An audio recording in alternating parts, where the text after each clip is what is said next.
All right. According to this, we are officially live. So, hello everybody, and welcome to Jack Life. And we lost. I tell you what, we lost Michael Kelly. So I'm going to bring Tom in. At least for the time being. So, everybody, welcome to Jack Life. For a lot of you, this might be your first Jack Life video, and that's okay. We're going to talk all about the Superman movie. A lot of us got to see this for the first time. We're going to have people that are popping in and out, and it's going to be a whole lot of fun. So, we'll start we'll start clockwise from me. So, Sam, there we go. Take it away. Well, thanks for having me on, Jamie, and it's a pleasure to be on Jack Life and talking Superman with you. And yeah, what a great film. I thought it was a lot of fun. Well, before we get into opinions and stuff, everybody just introduce yourselves and what you doing, what you're working on now, and all that kind of stuff, and then we'll come back to it. Well, we just wrapped up. I just wrapped up a book with Mark Atlas on the Superboy series, Look Up in the Sky. I contributed a whole bunch of behind-the-scenes photos and photos that have never been seen before. I did an interview where we talked about a deep dive into how we got the last 3 seasons released after Warner's was not so keen on releasing the last 3 seasons after the sales from the first season were so bad. But yeah, we finally managed to get it out, and the book is fantastic. All new interviews, behind the scenes photos in there, a lot of the Viacom press photos that a lot of them that nobody's ever seen before, right from my collection are in there. So just finished that up, and starting this new podcast, the Rizzo Project, that is going to incorporate Jack Life and a lot of other creators on the web, so it's going to be a lot of fun. Yeah, that's awesome. All right, John. Yeah, I'm John. I'm Jamie's co-host on the EAP Society, and I've got a show called Atomic Wax that I'm working on, and also I'm a big film buff, so thought I would stop in and talk Superman for a while here. Yeah, and John's film background is pretty extensive for stuff that he's very much a film aficionado. So I thought it'd be a great addition to the conversation. All right, Michael. I'm Michael Bailey. I podcast a lot, usually about Superman. I have a show that I've been running this year called It All Comes Back to Superman.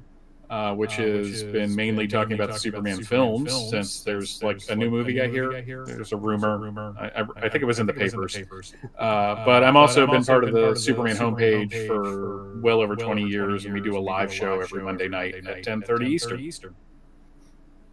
Very cool. All right, Zach. Hi, I'm Zach Pencil. I'm a writer and artist, a very opinionated Superman nerd. And really looking forward to waxing poetic on my thoughts, and then probably getting death threats in the mail, and hopefully not as many as I was kind of worried might happen. So. Okay, and what are you working on right now? So I just finished a play that's an Edgar Allan Poe Christmas play. That will be debuting in Baltimore later this year. I'm kind of always working on a script here or there for a show, and then doing freelance artwork and things like that. So just kind of got my fingers in a lot of creative pies, and hoping somebody will like one of them someday. Very cool. Yeah, and honestly, I have to say, I really like the new. I really like the Edgar Allan Poe play. Thank you. It was fun. It was fun, kind of working on that together. Oh, the screen just turned off. I was like, it seems darker in here all of a sudden. I don't understand. And Tom. Hey, I am not a content creator or anything. I'm a 501st member, local in Des Moines. And that's how I know Jamie, and ran into him tonight at the movie. So he invited me to be here, and happy to be here. Yep. Tom is Tom has a lot of connection in the with some of like the convention circuit and all that kind of stuff. So going to be invaluable for Jack Life and also his own content creation and just kind of building up everything all together. So really happy to have Tom. I tell you what, Mike is back in, so I'm going to swap Tom. I'm going to swap you guys out for a second, and then we'll kind of like round robin sort of, so that way Mike can introduce himself, because it only lets me do 6 on a stage. So here we go. Okay, and Mike Kelley, go ahead and tell us about yourself.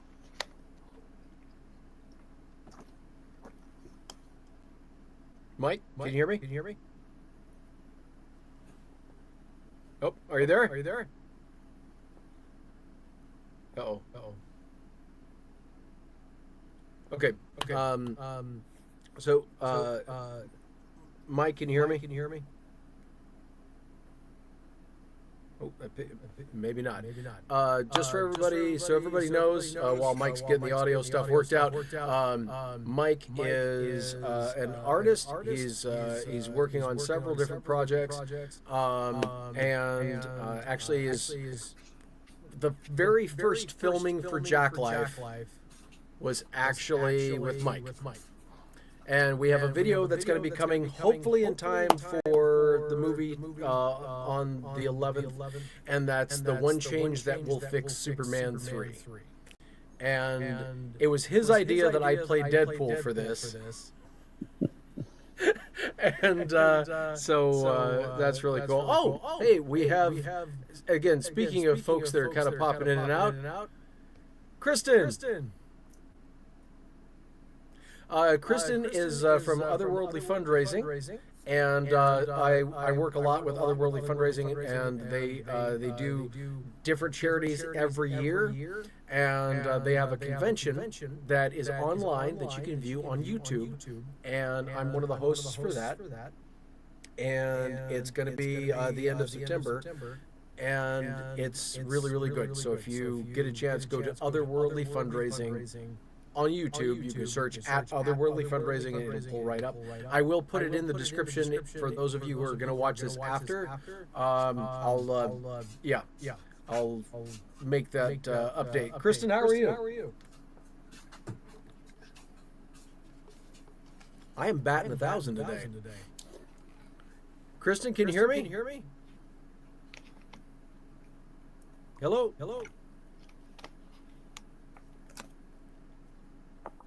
Okay, I'm gonna pop her out for a moment. Tom, can you hear me? Yep, Lovely. I can hear you just fine. All right, so we're gonna pop back and forth, and we'll when Mike comes back, hopefully gets the audio stuff figured out. So I'm just I guess I'll go. I think I'll go last. So Sam, give us your.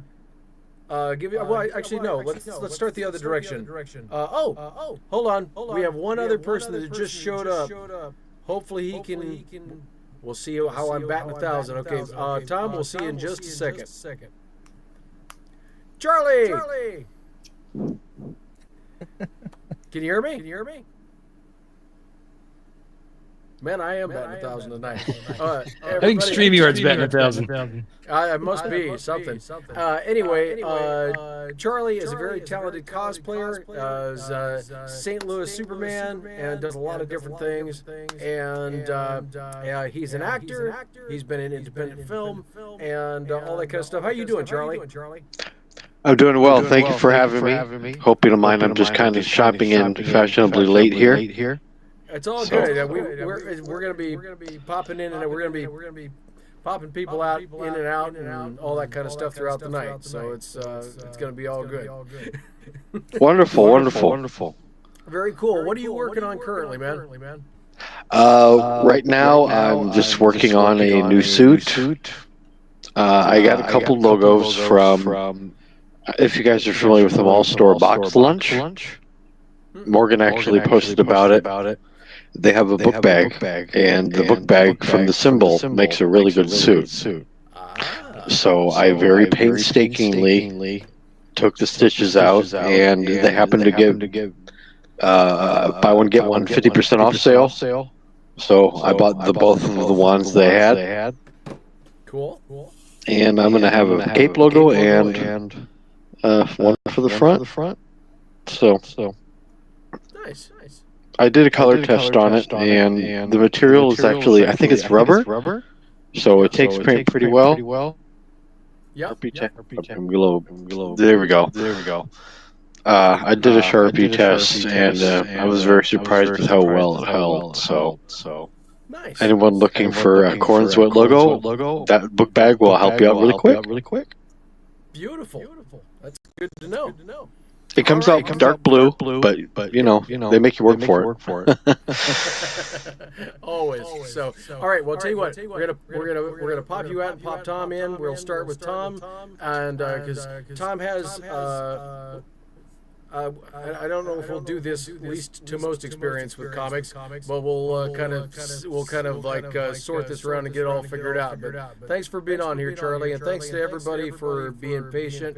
Let us know in the comments, for those of you who are listening, if you're hearing an echo back, because I'm hearing an echo, and if you don't mind me popping in, Jamie, I did notice a comment from Kristen here saying that comments on YouTube may be disabled and that they can hear the echo. Oh, they can hear the echo. All right, boy, this is always fun. Apparently, it's a StreamYard bug. Oh, really? I googled it. Yeah, it's something that happens every now and then. Nobody. I'm also willing to suggest perhaps Zack Snyder's tampering with. I am more than happy to blame Zack Snyder for anything I possibly can. So I'm good with it. But okay, all right. So let me see what I can do here real quick. And let's see, videos. Okay, now it's not going to let me. So we're going to pop in over here and make sure that comments are not disabled, because I do not want comments disabled. I want people to be able to talk. Because this is a discussion not just with us, but with everybody that's watching. So let's see. Okay, so customization. Close. Live chat is disabled. Learn more. Why? YouTube may have turned it off for safety reasons, to protect minors. Well, don't they have helmets for that? Sorry, stupid joke. Okay, so apparently YouTube, apparently YouTube has its head up somewhere, so we're not going to apparently worry about comments, and I'm really sorry about that. Fun with a fresh YouTube channel. It's just one of those kind of deals. So, all right, Charlie, we're going to swap you out for a second and bring Tom in, and then we'll just kind of swap everybody in the corner as we go. So. And we'll save and Mike Kelley. We'll save Mike for toward the end, because, like me, Mike is similarly detailed in his descriptions for things. So, all right. Okay, Tom, give us your thoughts. And your background, where you're approaching this from. So I have a unique perspective on a lot of comic book movies, having not actually read any of the comics growing up. So my exposure was the 90s cartoons of Spider-Man, X-Men, and Batman. And when the movies started coming out, like the original X-Men, I recognized things just from the cartoon. So in this case, never having read really a Superman comic, I like this. This was good. I don't know much about crypto, but it was fun the way it was done. I noticed a lot of MCU vibes in this particular movie, but that also is because it's James Gunn and Guardians of the Galaxy did and all that. But just as a casual Superman fan growing up on the Christopher Reeve stuff, this was good. I liked it. I was thoroughly enjoyed. Cool. Very nice. I dig it. And let's see, where do we go next? I know that say what's this? I know, Sam, I know you've got to go before too long, so go ahead and give us your thoughts. You know what? I really liked the film. I thought the first 20, 30 minutes was kind of a little jarring at times, but like once it found its footing, I thought the movie was really, really good. And I know there was a critic that said something to the effect that David Corenswet was better than Christopher Reeve. I put him up there, but I don't think he's better than Christopher Reeve. He brought a lot of warmth, a lot of charisma, and just he really exuded Superman to a fault. He was fantastic. I thought he was really fantastic, but but yeah, I wouldn't put him above Christopher Reeve. Like, but it was funny because I was walking out of the movie theater and there was a guy asking us what we thought, and like somebody was like, well, this was the best Superman movie, and I just kind of snarked and was like, yeah, it was good. It definitely modernized Superman for today's audience. I felt like the 2006 Superman Returns movie was kind of stuck back in 1978. But yeah, like I think James Gunn really gave us a really great interpretation of Lois Lane. I thought she was fantastic. Rachel Brosnahan really brought it. David Corenswet, like I said, I think he did a really fantastic job, and I think he's the perfect actor to be wearing the cape moving forward. So Nicholas Hoult was fantastic as Lex. Like he really was. He was really the Lex that we should have got back in 2006, and the Lex that we should have got in Batman vs Superman. Like he was, I thought he was great. But yeah, I just felt like it was like the second movie. Like it was just a little jarring for me. Like maybe seeing it a second time, it'll settle in better. But it was a little jarring. Very interesting.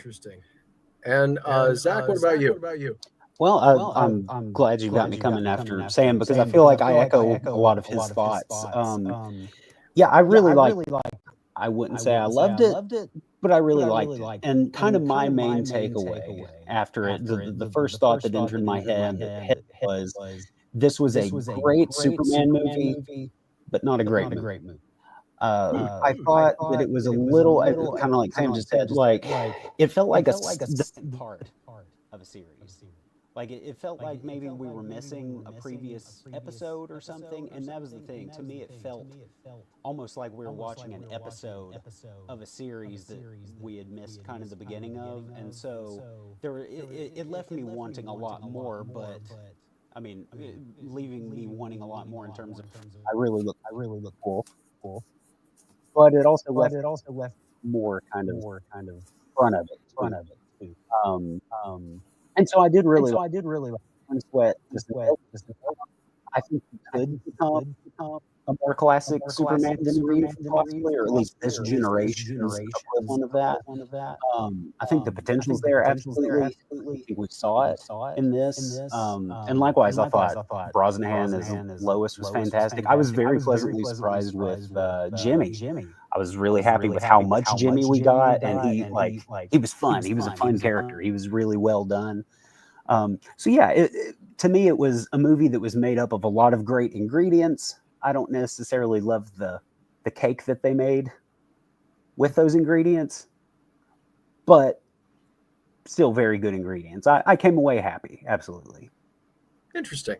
Okay, and everybody, just to check in, I guess there's no way for me to know because of YouTube being dumb, but hopefully, because I'm not hearing as much echo, so hopefully you all aren't either.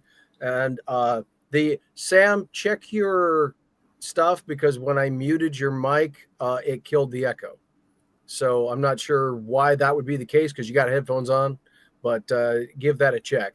Okay, so Mr. John Michael Heath, we will let you go next. Hold on.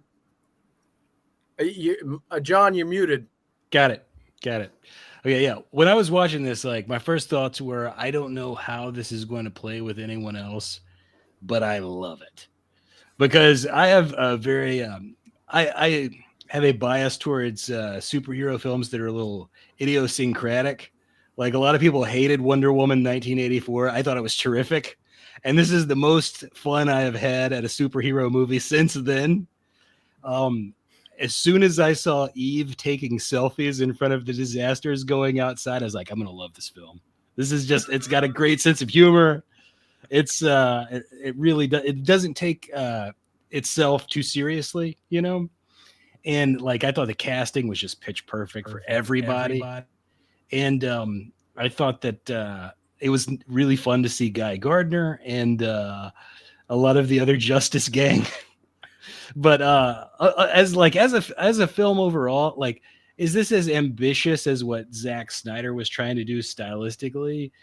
No, but thank God, because those movies were terrible, and this was like a lot of fun, you know. Just so you all know, I mean, yes, these are John's real opinions, but John is not afraid to how I go.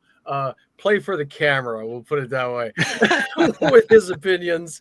So he just lets it all flop out there. Exactly. Yeah. So all right. So Tom, I'm going to drop you out, and Charlie, give us your thoughts.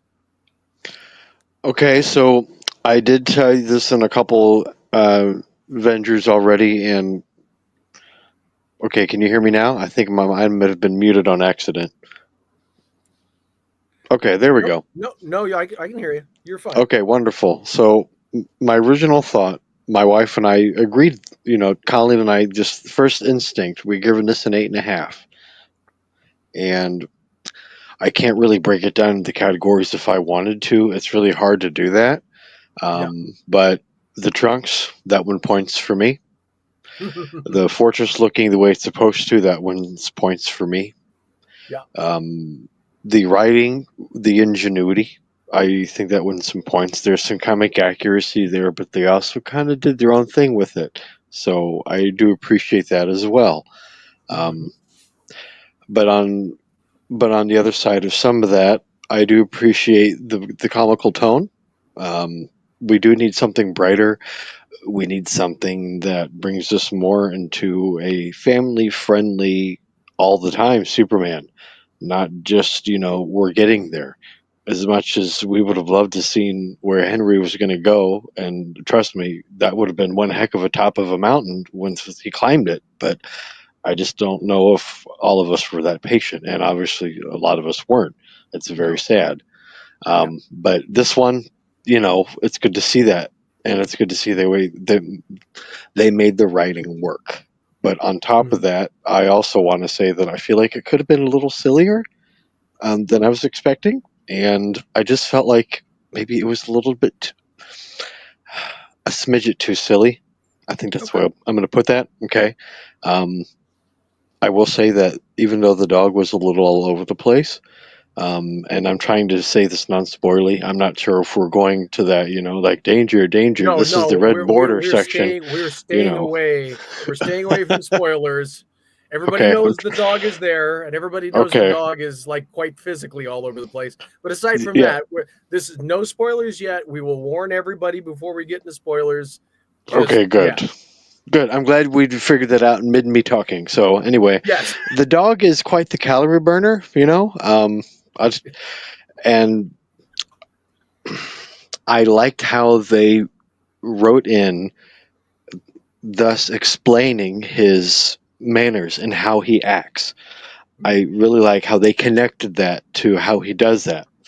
And I have to be very careful how I say that, but the way they made that work, I can respect.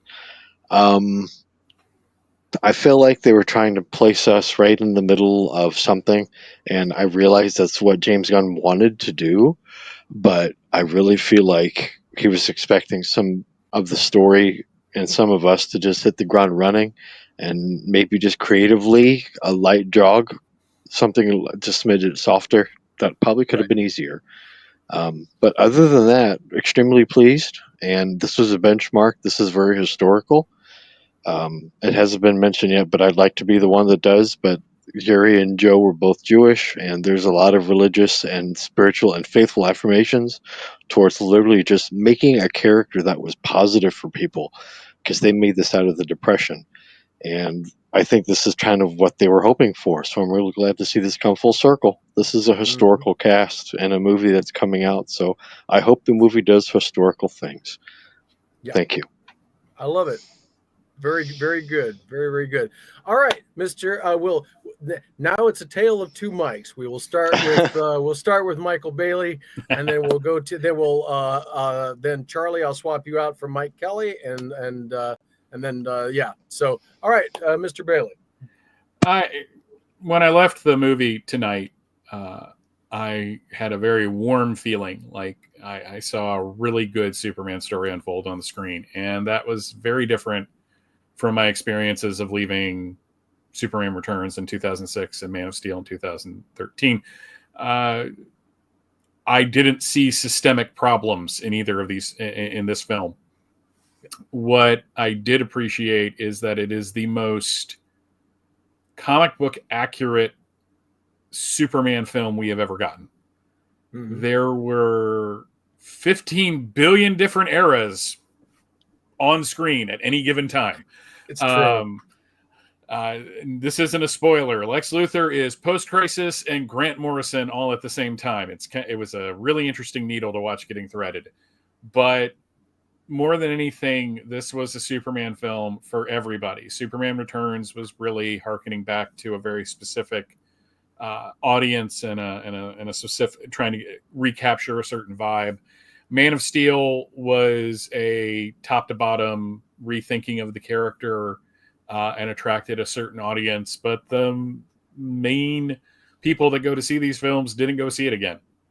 Yep. And I think this film has something for just about everybody. The crowd that was there tonight all reacted in unison to the same things, which was kind of interesting to watch.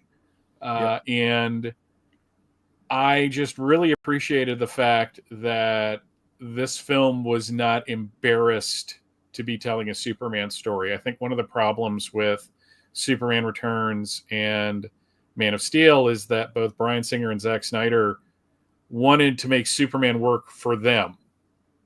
And James Gunn seems to be, he's playing with a lot of the same themes from both those films. It was fascinating to watch. He did a lot of same, I mean, this is one of the best distillations of three different Superman cinematic kind of genres and movies, but still ended up being on its own. So I was just very impressed. I enjoyed it. I loved Krypto, but I have a little white dog that looks very much like that dog. So maybe I'm a little biased. That does jump on you at the most inopportune times. So maybe I'm feeling that too. So there's a certain scene we'll be talking about later where I felt very much I was there with Superman. But no, I loved this movie. Is it my Superman? No, but I think that's actually a plus because it's everybody's Superman. Yeah. That's really cool. Very, very well said, Michael. And all right, now we're going to bring in Mike Kelley, and then Ray and Sandra are here as well. And so after Mike goes, then we'll pop them in, and then we'll just kind of and by the way, so Charlie and Ray and Sandra and Tom, just you all are on deck, so you know if you all have something to say, like kind of do this, like raise your hand or make some, whatever, and that way I know that you want to come in, and I'll swap somebody out, and that way everybody can be in this conversation as much as humanly possible. And apologies for me being cheap and not paying for StreamYard. So, all right, Mr. Michael Kelley, give us an audio test. Hello. Perfect. All right. What did you think? Oh, I loved it. Yeah, I loved it, and I don't know what I can add at this point to all of the collective thumb raising that no one else has said, and also I'm not sure what else I can say without other things I like particularly without actually spoiling anything. Yeah. But I won't. I'd agree that this is a Superman potentially for everybody. It's meant for everybody who just likes Superman, even casually. And I did actually appreciate how Gunn started this sort of in the middle and just leaves it to you to catch up on things. Because he's right that we have seen things like the origin before. We've seen it at least twice on the big screen, and yet they worked it in. It did have something to do with the plot. So they did through dialogue filled in the backstory for anyone who needed it, and moved really fast, and he threw a lot of stuff in there, just pure comic book stuff, and just expected you to keep up, which I was happy to do. There are certain things that are introduced without an explanation of where they came from. You just have to kind of assume that, in this world, on any given day, this could happen. Yeah.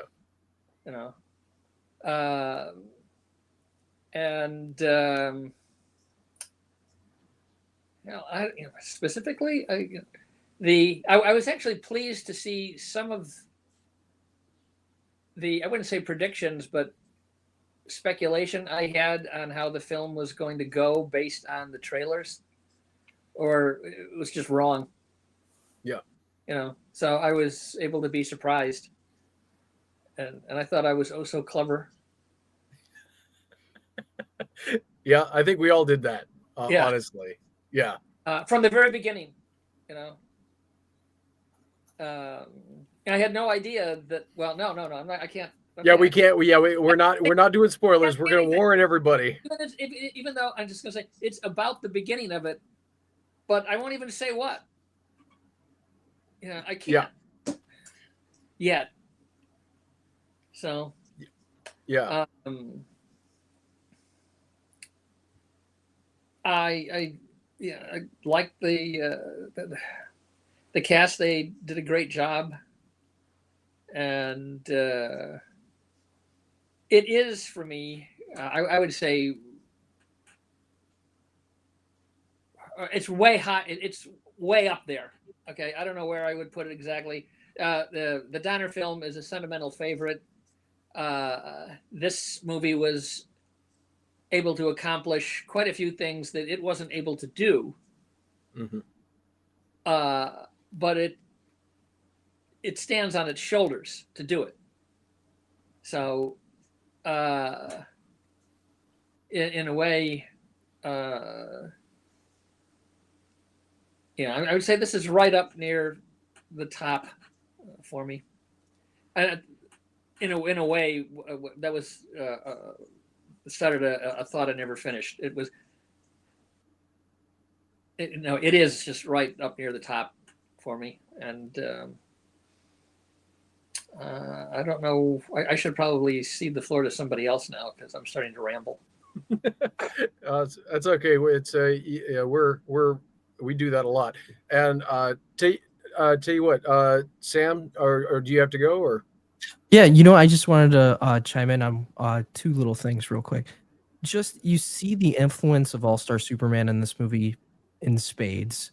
But the other thing that I just recently streamed on HBO Max was My Adventures with Superman, and you really get the team aspect of Lois, Jimmy, and Clark and their chemistry together right from that series, brought over into this, even so much as the S too. The S looks similar, the suit looks a little bit similar.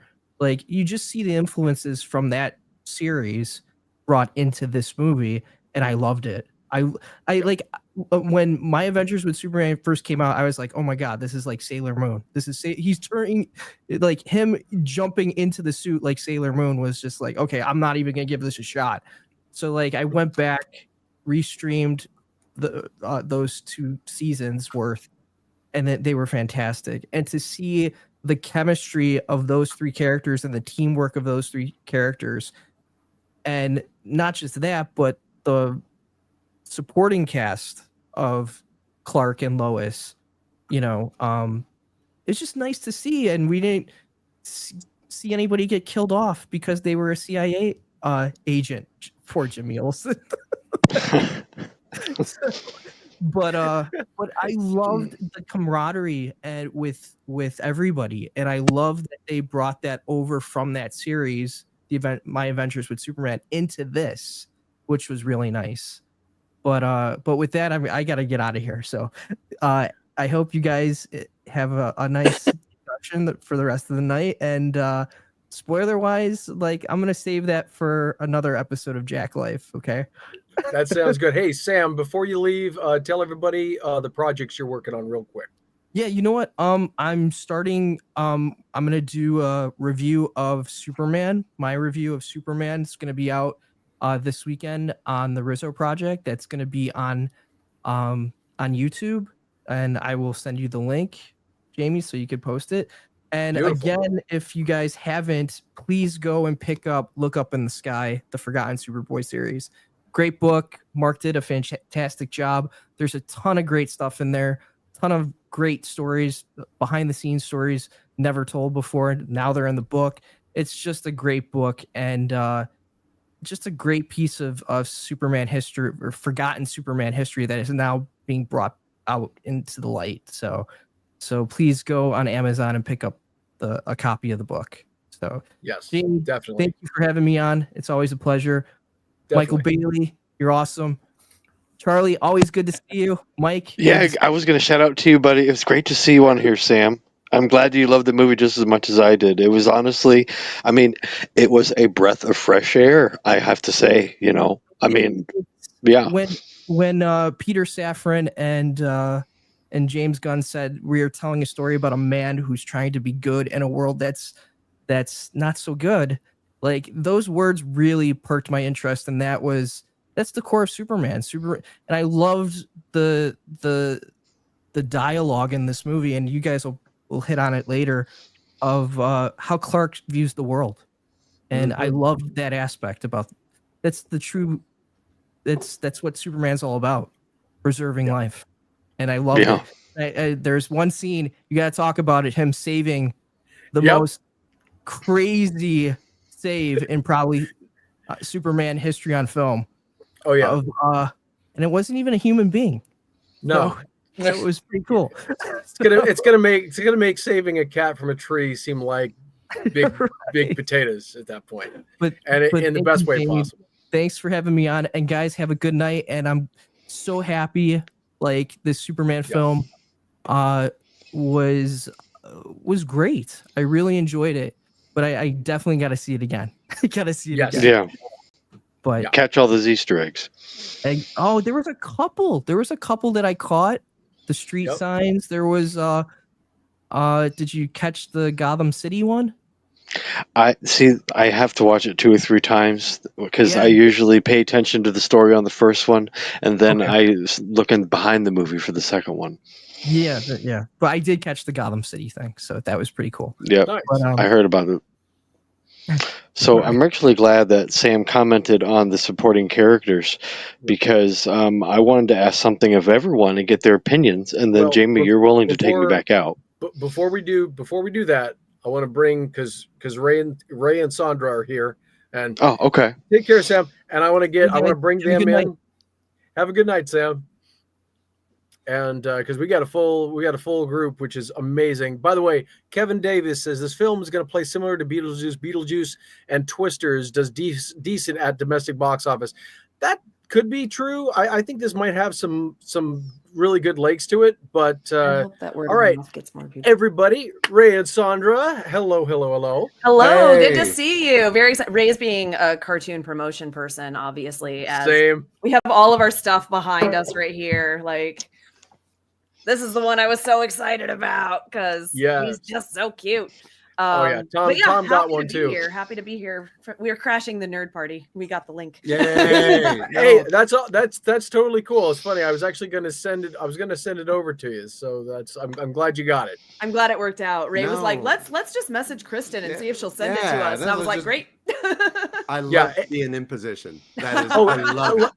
Let me tell you, anytime we're doing something like this, you just let me know, and you're welcome at any of these things. Oh, so thank you. I love it. Anytime. So I was happy it worked out. We obviously were very excited to see the movie, the Amazon screening and everything. Like it was actually Steve Kirk when he posted that Lois had found tickets released early. We were up at 4:30 in the morning because we're crazy people, and so immediately I was like, okay. And 2 seats had sold already in the Tulsa IMAX, and that was it. So we got the seats right next to them and had like the best seats that we could get. It was very exciting. But yeah, we loved the movie. We're in the non-spoiler section right now, right? I'm saying it out loud so that I remember that too. But I thought it was great. It is my new favorite Superman movie. And like, for context, I did not grow up with Superman the movie. I grew up with Lois and Clark. So Lois and Clark was my like benchmark into fandom, right? Like I grew up with Jonathan and Martha Kent both being alive. That's a thing that seems normal to me. That seems great. I was happy to see that, and it's in the trailers. This isn't a spoiler, but Jonathan and Martha are both in the movie, which I like a lot. So like Superman, the movie is not the nostalgic favorite for me. I think it's phenomenal. Obviously, I don't think this film could do what it did. Like Mike said earlier, this film kind of stands on the shoulders of what that accomplished, but I loved it. It had color, it had joy. It felt like a movie. That's kind of what I keep saying since we got home, is that it feels like a cohesive story. It was fun. It had joy to it. And it didn't feel like a bunch of ideas and concepts put together. It felt like a story of a good guy and a bad guy and some other dudes and some characters that informed that good guy's life. And then some things happened and there was a resolution and it was a movie and I loved it. And that doesn't seem like it should be revolutionary, but it feels kind of like it is at this point because everyone overanalyzes everything, present company like included. We do the same thing. But I don't know. What do you think, babe? No, it's just so good to see a Superman movie that's full of joy and hope. Because that is his thing, is being hopeful. And then this Superman is not creepy. Probably the most human. Shout out to Superman Returns. Probably the most human Superman, not Clark, but Superman being the most human. And you can say, hey, this guy, I can relate to him, even though he has the power basically of a god. He is still somebody I would have a beer with. I would like to hang out with Superman, and it would be cool because he wants us. Because he loves us as much as we love him. And that's what it felt like in this movie. 100%. It felt like reading an issue of a comic book that the In Medias Res thing like worked so well for me because that I'm a big Krypton fan. And I think when we get to spoiler discussions, there's a few things I have to say about that.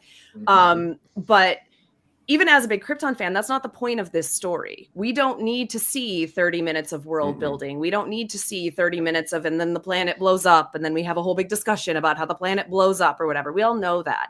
And I think the movie did a very good job of setting up its world in a few minutes at the beginning, and then just kind of going from there and taking us on an adventure and letting us read an issue of a comic book instead of an encyclopedia. And it just makes me really happy. I loved it. And I think the most important part of it is because we saw my friend there and he brought his kid there and we asked the little kid, what did you think? She loved it. She had a blast. And she had a blast. Great time. And that's important to have little kids love Superman. Like, hey, this was great. Loved Crypto, obviously, because Crypto was just insane. But that was part of it. But having a little kid, maybe 8, maybe. Kids are I don't know little kids. Small, so, I don't know. But no, but she loved it. She was happy. She was wanting to see it again. So it was so good. It was so good. So like I said, we walked out of there with a huge smile on our faces. Everybody around us, when we're talking, chattering, everybody was in a good mood. So I really hope it does well. And like you said, I really hope it has legs, because I'm really hoping that this is a start of something really good for DC and Superman. And like I said, chef's kiss. Yeah, I'm hoping good word of mouth kind of propels this one as well. Yeah. And you know, like I don't want to compare it necessarily to all the movies that have come before. You can see I have a Man of Steel book behind me. I didn't hate that movie, but I like this a whole lot better. It is more made for me. Like the people asking who is the audience of this movie, it is me specifically, because I really like silly things and I really like fun. And the Silver Age is my favorite, you know, like I could do with some more weird lion head stuff if we wanted to go there in the future. Like all of that is so much fun. That's right up my alley. And this was a great adventure with a lot of heart and a lot of joy to it. Oh, and real quick, hello, Space Sun. How you doing? Hey, kiddo. Hi. How you doing? You're good. That's awesome. And great thoughts. Okay, so before we get to don't lose your question, don't lose your train of thought. So I'm just going to give my thoughts. I have never gone so fast from thinking a costume was that's okay to I want one so fast in my life. This movie. So I've been saying for a long time that there are aspects of a comic book that movies could emulate, but generally don't. And aspects that they generally do that I don't think work as well. And there are things that this movie does in the comic book vein that it took me a second, because we're so used to like what comic book movie language is and the traditional thinking in movies. Now, when I say traditional thinking, I mean what the studio heads usually want. So it's like, well, you have to set up the characters and you have to do this and you have to do this. Most people, their first Superman book or their first comic book was not the beginning of an arc. It was probably somewhere in the middle. And so when you think about that, most of the time you would see like these dialogue boxes to kind of kick things off to get you up to speed. You know, in the last issue, we saw da, da, da, da, da, da, da, da, and they're in like boxes, and it catches you up in like a panel and a half, and then they're like boom, and then it's off to the races. This movie found an interesting way that if you go in, that's the only thing that's even it's not really a spoiler, but I'm just saying, if you go in thinking about this as like, in some respects, like a breathing comic book, I think with that mindset, you'll be great, hit the ground running, you'll have no problems at all. This cast is insanely good. Like, I thought they were going to be good, and they were even better than I had anticipated. I had a different thought for the costume, for some of the ways that they had David look. And I will say that it works infinitely better in the film than it does in stills and promo images and all of this stuff for the film. He's really, this is Donner for a modern era done right. Superman Returns was Donner for an attempt at a modern era, but taking the wrong lessons about what the Donnerverse can do. And Donnie, it says device is not connected. So when you get a chance to swap that out, then I can bring you in after I get done. And this cast is so amazing. I knew that. I mean, Rhonda and I loved Mrs. Maisel, the marvelous Mrs. Maisel. So the second she was cast, I'm like, oh God, why didn't I think of that? That was, I have been wish casting David Corenswet ever since I saw him in 2020 in Hollywood. I'm like, that guy looks like Superman. He should play Superman. Boom, he's Superman. Like, seeing some of the characters now, I guess I'll hold back just in case. Like the two trailers I know we've seen him in, people haven't seen, but like the nice thing about this is kind of like, like a couple people had said, the characters they show up and you see them and they're just like, oh yeah, they're here. And they literally are like guest stars in a comic book. And the way that they kind of go in and out, it really gives the sense of the DCU being a living, breathing world where there's gonna be people showing up. It's not just gonna be contained like we think of in most stuff. And I think that actually, it would have been so easy for, I mean, I can point to Batman v Superman, how like you put too many Martha. Why you say that name? Anyway, sorry. Like it would have been so easy to. I don't understand how Batman v Superman was overstuffed with with less characters than this was with more characters. And do you think it's because they tried so hard in Batman v Superman and in other movies too to like explain everybody and their history and their backstory and their lore? Yeah. Whereas when certain characters show up in this film, you get who they are. It is not difficult to understand who any of these characters are without and they're from this planet or whatever, you know? Well, I think the reason for that is the way this is set up. It's not necessary for you to know their entire backstory for the story to make sense. Batman v Superman, it was a little bit different. You needed to see some of these things. Also, Zack Snyder absolutely wanted to do a gratuitous Pearl falling shot and some of these things. I mean, in slow motion. Yep. It's got to be in slow motion. Oh, right. It's got to be in slow motion, and it has to be from 6 angles. Right. And but sorry, I really don't mean to. I mean, I do, but good.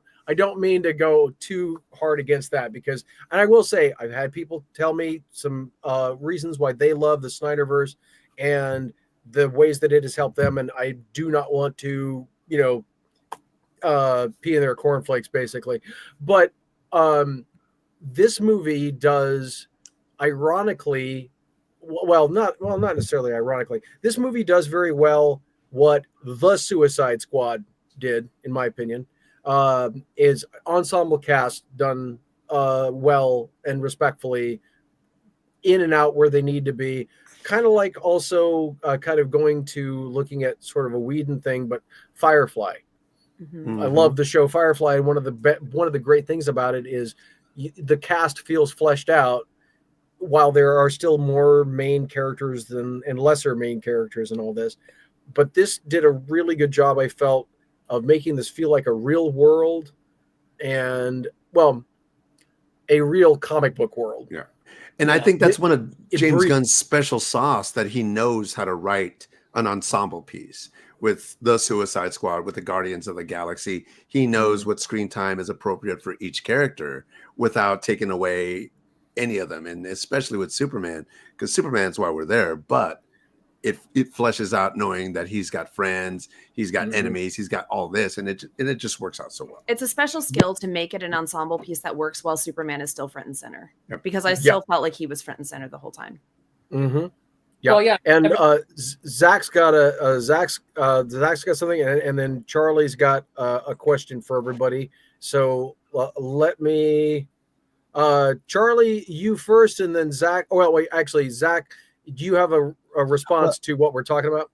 Yeah, I just kind of wanted to follow up. Like, I agree that while Gunn balanced the characters really well, I do kind of worry. My worry coming away from this is that Gunn is getting a little too James Gunny, because I thought one part where the movie really suffered is I saw little hints of things that worked in Guardians of the Galaxy that he then tried in Guardians 2, that he then tried in Guardians 3, that he then tried in Suicide Squad, that this movie may have had a bit too much. And I don't want to go into any specifics this early, but it was just, there were a lot of Gunnisms that I think that when Guardians of the Galaxy came out, they were new and they were fresh to the comic book movies, and he was still kind of holding them back. But now that he's kind of unchained now, I kind of felt like he maybe went a little too hard on some of those things that did hurt the movie in a way that maybe not took away, because like I said, I thought I agree with those saying that he had the balance of characters really well,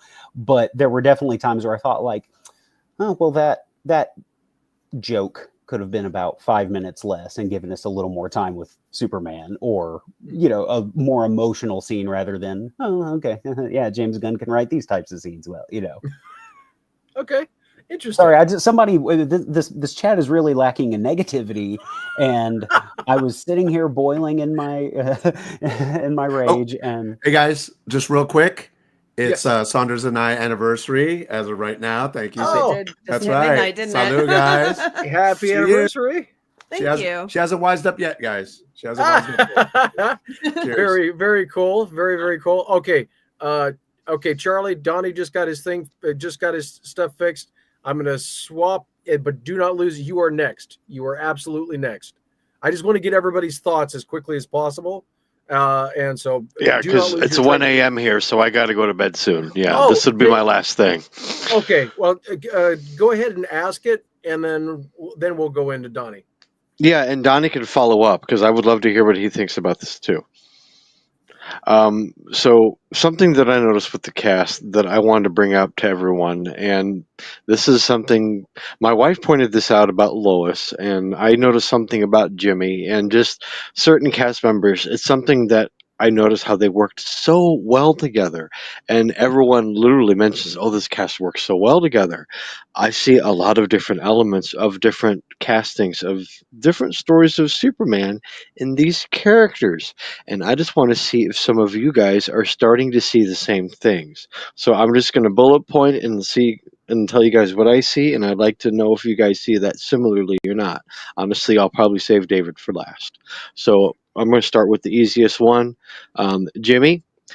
Jimmy has Lois and Clark TV vibes, okay? Like the way he carries himself, he has heavy Lois and Clark TV vibes. Not season 1, the poor guy kept striking out. I feel bad for him. But like season 2, he was hitting home runs and he wasn't even trying. He has like season 2, season 3 Jimmy vibes. Yeah. And Lois, Colleen off the bat said, even though she kind of looks like her already, Rachel just kept reminding her of like Courtney Cox, but as Lois. Okay. But like a go-getter, like literally like the definition of Lois Lane wearing pants and just getting shit done. That's pretty much how I think Colleen saw Lois, and that's a pretty good. That was a good comparison. So let's go to Perry. Perry was great. I love how his classic he was. He listened. He was open. He's like, okay. He reminded me of Frank and Brandon Routh's depiction. He reminded me a lot of that. He was like, okay, well, we got stuff to do. Let's not make this complicated. The news will tell itself. That's kind of how he saw it. And the supporting cast, what Sam said earlier in the animated similarities to the new series, The Adventures of Superman. I think that's the right title. I saw that with Steve Lombard. I saw that with a couple other characters. I totally saw the connections for that. And like I said, the silliness, but I could see how they were trying to mimic that, so that was okay.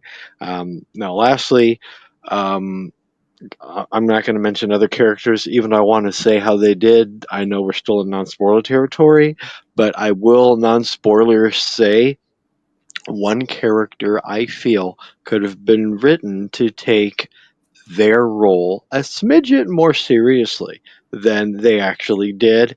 And when I say smidget, it's a very big smidget, but you know what I mean. It's like a Midwest nice, very big smidget.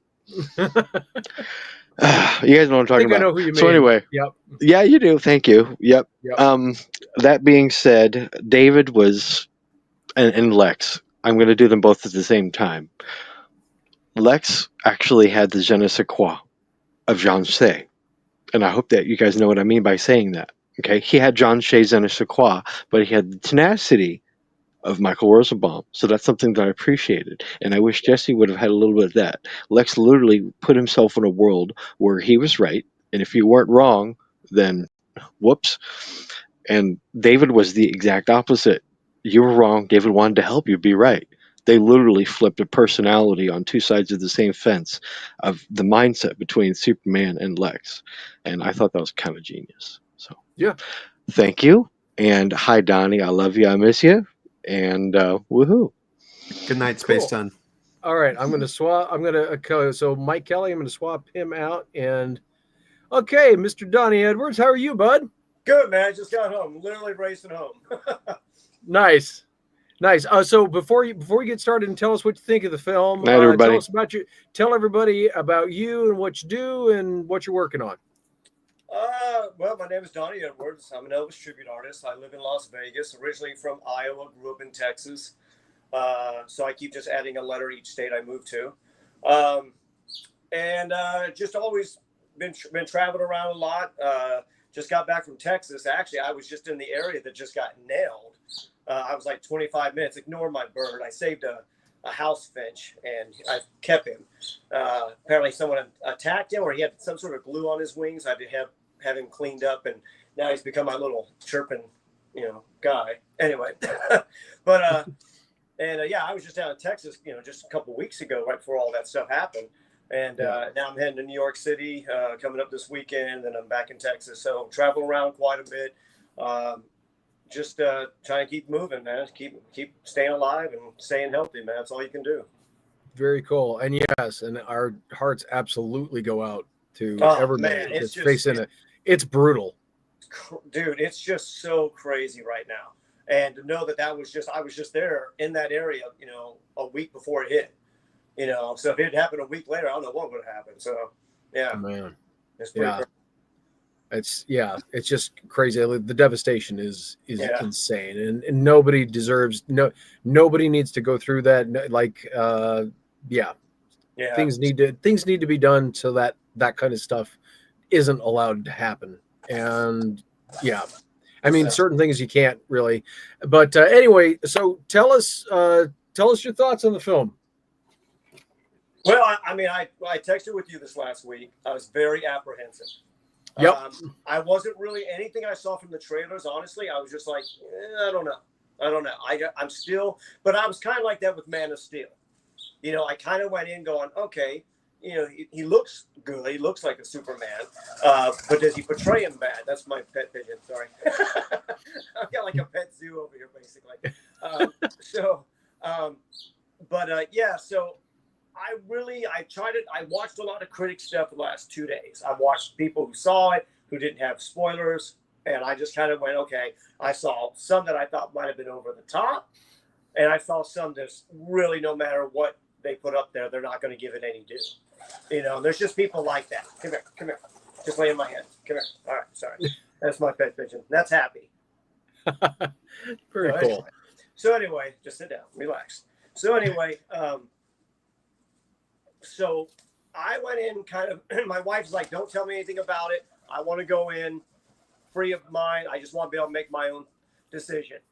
And I walked away feeling like this is one of the best Superman versions I've ever seen. I don't know, because of the nostalgia. As a kid, Christopher Reeve is always going to be my first Superman. I think this guy's a close second, honestly, in my opinion. I love this version of Superman. Yes, he's got the brute. He's got the power. He's got all these amazing abilities. But he's got this core to him, this kindness to him, that I think has been missing in the last several versions of Superman, especially on the big screen. Not to say that Cavill's version wasn't that, but it just seemed like it was a darker tone. That's kind of Zack Snyder and Christopher Nolan's version. But I liked this version, and I was afraid I was wondering how Mr. Terrific and Green Lantern and Hawkgirl and all these others would fit into this. I wondered I know who Ultraman is. I thought it was different how they made him something else, because in other versions I'd always read that he was another Superman from another universe. Yeah, is what I'd always read. So that I kept thinking there's got to be something to that. So honestly, I walked away, especially in the last little bit. I think there's a scene. There's a great scene near the end of him and Lois that my wife even started choking up, and she's like, "This guy." She goes, Christopher Reeve will always be my Superman. She goes, but this guy, she goes, I love this guy. You know, my wife, she's not big into superhero movies that much. But our big whole thing is that she looks like Supergirl, and at times when I'm working out, I look like Superman. But anyway, we both agreed that David Corenswet. I liked the movie. I thought James Gunn. I could definitely see his hand on it. You could see some similarities. You know, if you've watched Guardians, which I love those movies. But ultimately, yeah, man, I just really thought it was a well done movie, and I'm looking forward to seeing what the next part will be with the DC universe now, because finally, you know, we're not retelling the origins. We already know the origins, and I thought that was a unique aspect to take on this. So we're kind of just jumping in. Here we go, and good versus evil, and I just love the way this was well done. Yeah, I just think it was very well done. Very cool. Yeah. I was so happy because I think almost everybody on the panel knows that I was cautiously optimistic about Man of Steel. Yeah. And I spent literally a week feeling like I hadn't been that depressed since Superman died in 92. Yeah. Like I truly thought that I really thought, and I think the reason was the reason was that after watching how much Superman the movie influenced the character of the comics and everything else, I was afraid that Man of Steel would have similar ramifications in the comics in tone and a lot of this kind of stuff. So that was my biggest concern. So I thought, oh, it's over.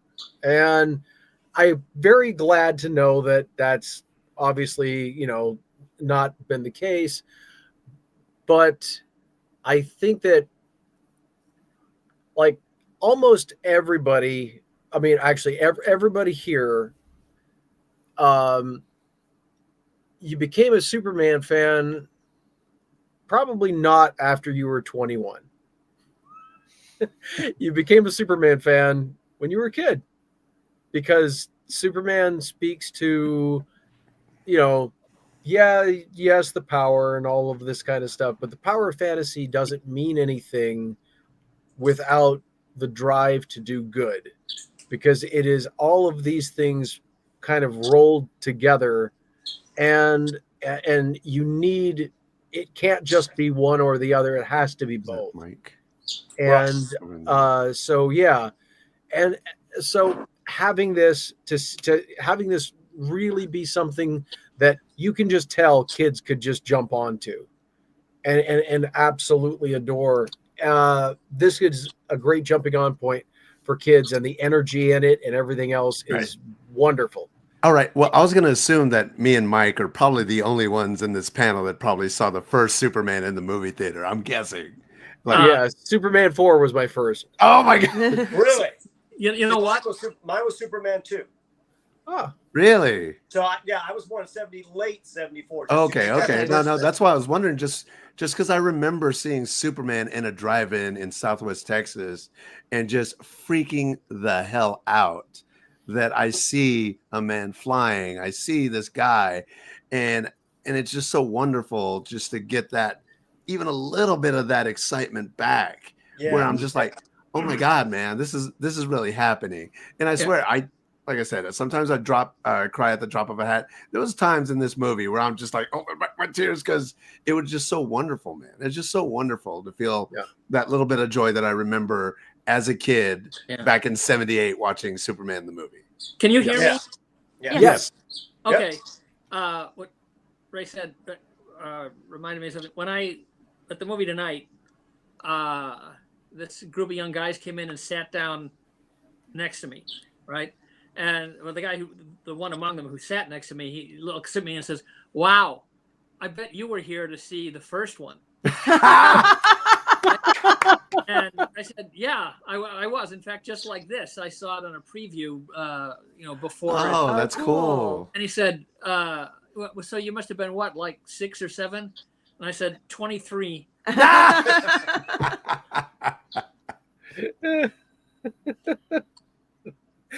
That's amazing. That's hilarious. Oh, that's great. But I do love that this seems like a movie that, like we said, our friend's kid saw it with him, and he's always been a Marvel fan. Like, he unabashedly, he's like, Superman's not my guy, but I'll give this a chance. It sounds like a good outing with my child. And he loved it. He wrote a glowing review of the movie. He said it was a lot of fun. He's like, I'm not necessarily going to go out and buy all the comics. It's still not my character, which is totally fine. But I love the movie, hard recommend. And that's kind of how I feel about a lot of the Marvel stuff, because I've always been a Superman girly, But I love seeing superheroes do cool superhero stuff. Like, I'm not gonna be like, oh, I don't like having to divide things into camps. And I think that a lot of online discourse obviously is very divided in terms of we have to be fans of this or be fans of that. But this seems like just a fun movie for everyone to enjoy, and that, like Ray said too, kids getting to experience it for the first time. For a lot of kids now, David Corenswet's going to be the first time they saw Superman in live action. And I think what Jamie said about the costume and everything, it looks so much better in the movie than it does in the trailers. Yes. And there were certain scenes in the trailers that when you saw them in the movie, the way that they were integrated felt more alive and different. I understand why they marketed it the way they did. I don't think it was like a false leading or anything, but I just liked seeing how it played out and realizing how little the trailer actually gave away with the scenes that we saw. Yeah, I was afraid myself that the suit might be distracting if it doesn't look right. Right. And that's something, to me, the last two Superman suits, I thought were too dark. Yeah, I agree. Cavill as well as Rouse. I just, there were certain things about it I was thinking, no, that's maroon. That's not red. Yeah. And as a Christopher Reeve fan, I was like, no, you got to kind of stay within a certain boundary. But honestly, with the comics, there's a vast variation. Even when I first saw the new symbol here, it has more of a certain shape to it that's not quite S-like. I was like, I don't know if I like that. But the more I kept seeing it, I was like, no, it's kind of growing on me now. And then seeing it tonight, seeing it in the big screen like that, you're like, no, this is a good looking. I still think it needs to be tapered a little bit. That's just me. Well, I wonder why that was the choice. It does seem a little loose, right? Yeah. The toys are tapered. I was watching a guy doing a breakdown. He goes, look, and he was showing how even their fashion sense was to taper it in just a little bit. I was like, yeah, it could be a little bit adjusted. And I heard rumors that by the end they were going to make adjustments, but I don't think they will. But I actually, like you, I think it took a little bit, but now looking at it, it's like, no, the movie, the suit looks good. I thought it looks better in the movie than what you're seeing in the trailers. Totally. Yeah, in motion, it's an improvement in motion. I want to see them make a really good jacket from that. Yes. I have a really good jacket that my wife bought me for our anniversary a few years ago. That's the old Superman look, but it looks really good. So this will lend itself well to that. I will say that kind of like how people were talking about how the initial New 52 designs, people were joking in the comics. People were joking that it looked like the DC universe had just went to Iron Man's garage sale, and that everybody got their stuff secondhand from Iron Man. I will say that the line patterns and the slightly not form-fitted and all of this kind of stuff are signatures of James Gunn's approach to superhero costumes. That's just kind of his bag. I will say that the one thing that it does do, ironically, as much as this movie does adhere to so many things that are from the comic sphere, the one thing that James has never really done, at least not often, has been to make costumes that don't look like you could only pose in them. They're made to look functional. Yes. Right. And that kind of thing. I tell you what, pads built into Superman's costume. You know what? I don't think I noticed that. I don't think I noticed. Yeah, that. It's funny. Yeah. And at some point, I'm gonna have, because it's a tactical outfit. If you think about it, it's exactly. It's like, hey, it's made for battle, so it makes sense it would have that. So talking about suits, Lex looks amazing. Yes. Lex looks amazing. Every time he's popping up on the screen, just looking sharp. I was like, man, Mr. Fashion over here. I really wish he loved the wasn't a suits. bad. No, he was like just the tie he'd show up. I was like, man, Oh yeah. I wish he wasn't such a jerk because he looks so good. But that's part of it. But that is part of it. His It whatever is. billionaire. He's It's just part like, of the theme. for the night. Oh my god. It's like, Yep. it's a shame he's such a murderer, man, because he looks great. No, he just looks fantastic. I was like, every time I was like, damn, I kind of want that suit. Right. I wish I was bald so I could pull that off, man. I was like, but he looked fantastic. Everything, Lex. Yeah. Oh man. Well, forget about it. I tell you what, just for a second, I'm gonna pop out because I have to run to the restroom. So right. I'm gonna pop out. I'm gonna bring Zach in, and so talk amongst yourselves, and I'll be back. For those of you that remember Mike Myers in '90s SNL, it's coffee talk. You gotta come back with the wig on the glasses, though. Yeah, exactly. I'm getting the clamp. Talk amongst yourselves. Okay, here we go. I threw on. I kind of felt like I was jealous of everybody's very Superman-y backgrounds, except Mike Kelley over here, who's not a real Superman fan. And so light was on behind me. Oh yeah, I'm sure, Mike. I'm sure. But no, all my Superman decor is like over there, but you can see I've also got piles of stuff over there. Whereas my couch is comfortable, so I'm like, you know what? I'm just gonna throw on a Superman beach towel to prove that I think Ray just wants to be Vanna White and show off the merch. That my God. This is just the corner of like our kitchen dining area that is always looks like this. No, we're getting so ridiculous with the merch this time around. So, and we usually don't do that. We're not big collectors, but for this one, we're just going all in, man. I saw you had that light up cup, Ray, and I only learned about that seeing. In fact, maybe it was you all. Somebody posted it online on Facebook. I think we posted it, and I think Sassy posted it the same day too. With it looks I cool. wish. That one, but then the one that we have right over there is actually better. The AMC cup, I think, superior to the Cinemark. Jury's still out on the rest of, or that was Regal, wasn't it? Yeah, Regal. Yeah, the Regal superior to the Cinemark light up cup. I think the buckets are a little better at Cinemark, but and and I will say, and this might be a good topic for us to all talk about. One thing that I've loved about this movie, even prior to going into it today, is the merchandising and the like feeling that this is a summer blockbuster. It feels like an event. Exactly, because not to harp too much on like Man of Steel and all that, but like I just didn't see that. I mean, they made toys, they made stuff, but like there wasn't this energy of like kids, putting on costumes and running around. They made action figures for Man of Steel. It feels like they're making toys for Superman. Exactly. Yeah. Exactly. Plus, I don't know if you've seen at some of the stores. I saw a guy post online that he's going into gas stations and they actually have like the old Action Comics, Superman comics there to buy now. That's cool. That's cool. That's That's awesome. That's awesome. I was like, okay, since I don't even know if they did that back in '78. Nope. I do remember for Man of Steel, Best Buy had exclusive like just plastic PVC, but they made like little mini busts that when you went in and bought the movie, you could buy those for like an extra. They did Lex Luthor, they did Superman, and there was one other one. I don't know if it was Lois or somebody else, but they did that. Well, one of the things about this particular Superman film is that it exists at a very particular time in terms of merchandise and how films are promoted and such. Whoa. That's nice. That is very nice. cool. I kept thinking, like, for the past 6 months that it's like, it's never been like this before, but it kind of has, just not to this level. Yeah. The promotions the tie-ins that they had, like, you had the Carl's Jr. Hardee's thing with Man of Steel and Sears and Farmers, but you had like full-on Progressive and Toyota commercials with the character.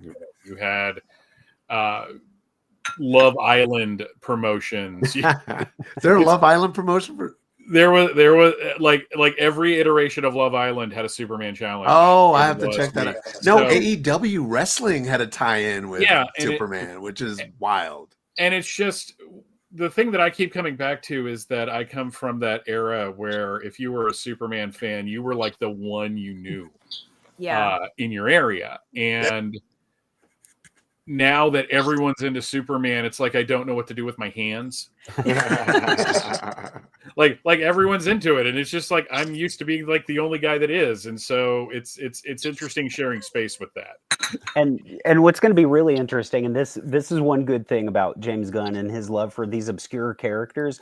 There are going to be kids trick-or-treating as Guy Gardner. Yes, with the bowl haircut and everything. How weird is that? And how amazing is that? There's going to be a metamorpho knocking on your door wanting candy. There's probably going to be some kid walking around in a metamorpho shirt here, soon. And it's like, who would have ever thought? That's awesome. And as fellow, I know, Zach, you're the same way. You love the obscure characters. Oh, yeah. Condiment King. Absolutely. So, like, those are the sorts of things that I gravitate to as well. Like, I mean, that we love Jarrell and Laura from the Silver Age specifically. And we love, like a lot of those weird characters that no one's ever heard of. And I don't think we've touched on it, that there's a little bit of James Gunn weirdness in this movie. Not a lot, but there's enough to where like, oh, okay. There's enough, but it also it comes through that you can tell he loves the characters. Like, I don't know if y'all looked on Spotify. James Gunn made playlists for the primary characters in the movie, and we've been listening to it every time we're in the car together. We've just been listening through everyone. So we're up to Lois. Like on the way home from the movie, we listened to Lois's soundtrack, and hearing him explain his thought process behind choosing the songs that he thinks all these characters will listen to. There's clearly a lot of thought and love put into each of the characters, even if for some people who probably love Man of Steel or love Superman Returns or whatever, they may not be your versions of the characters. There are certain characters in here that are not my versions of the characters too, but you can tell that a lot of thought and love went into it, and they feel fully fleshed out and formed without being so expositional in the movie itself, if that makes sense. Like, you can tell that there's character sheets and like a movie Bible somewhere backstage, but we don't have to be privy to it as an audience. We can just enjoy the story. Exactly. Yeah, and some of that is told, like you said, we don't need the exposition, but some of that, and I won't go into spoilers here, but some of that is told silently, right? It's a single shot of a character with other people in their life, or, items on a desk, little things like that there's so much story that gets told in that. And yeah, it gives so much wonderful depth to these characters. And I will say, just kind of expanding on like the movie as a whole, I did find it overwhelming at points, but in that it's kind of like two sides of the same coin, in that some of those things that were so overwhelming with detail and information also lend itself exactly what you guys are saying, in that it's just like this felt like a world that has existed. There was one shot in particular, and I won't say what it is, although I think it's been in the trailers, where there's kind of like a thing happening, and it's like there's not really much being said about it. It's not being treated as the thing you would think it would be, and it's just like, that's just because that's the world they're in. That's just they live in a world where this isn't that. Things just happen. Yeah, things just happen. It happens, and I was like, that's awesome. I love that. Yeah.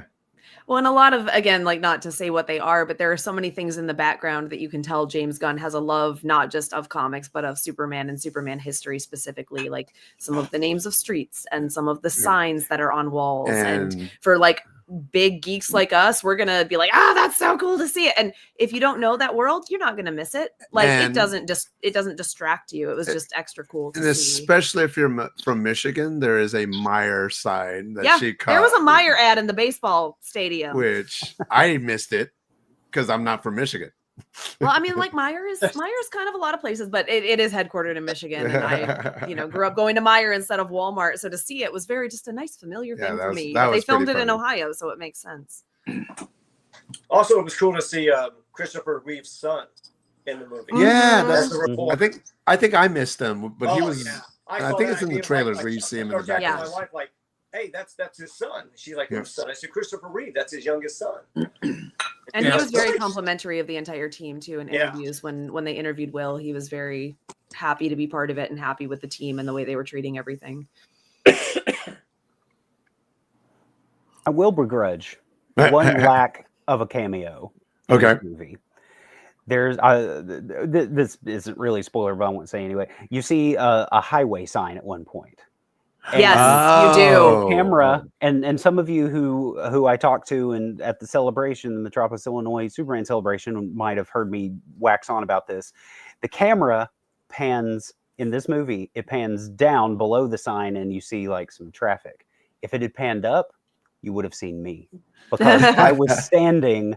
As they filmed that scene in Cincinnati, Ohio, I was standing on the overpass. No way. Really? And I was like, okay, one of two things is going to happen, because I was watching the drone shot of the sign. And I was like, one of two things is going to happen. Either I'm going to be in this movie, or some poor guy is going to have to get paid to edit me out. But either way, I'm definitely on camera. But then I see the movie and it's like, no. It's like they pan just down. Just down. I was like, no. So I'm behind a sign in the movie. And just because I've done some background work here in Tulsa, I know how it is to be working background, and I'm just out of frame. You're like, I'm in that cabana. I promise. That could have been my elbow, possibly. I don't know. If you didn't sign the NDA, don't expect to get paid. Right. I will say that was one of the toughest things about this particular Superman film, because the studio in Fayetteville that they did most of the interior shots at is literally like 10 minutes from my house. Really? I didn't know that. I didn't realize it was done in Fayetteville. That's awesome. Yeah, Which Fayetteville? Oh, yeah. Fayetteville, Georgia. If they say they're filming in Atlanta, they are more than likely filming at the studio that's in Fayetteville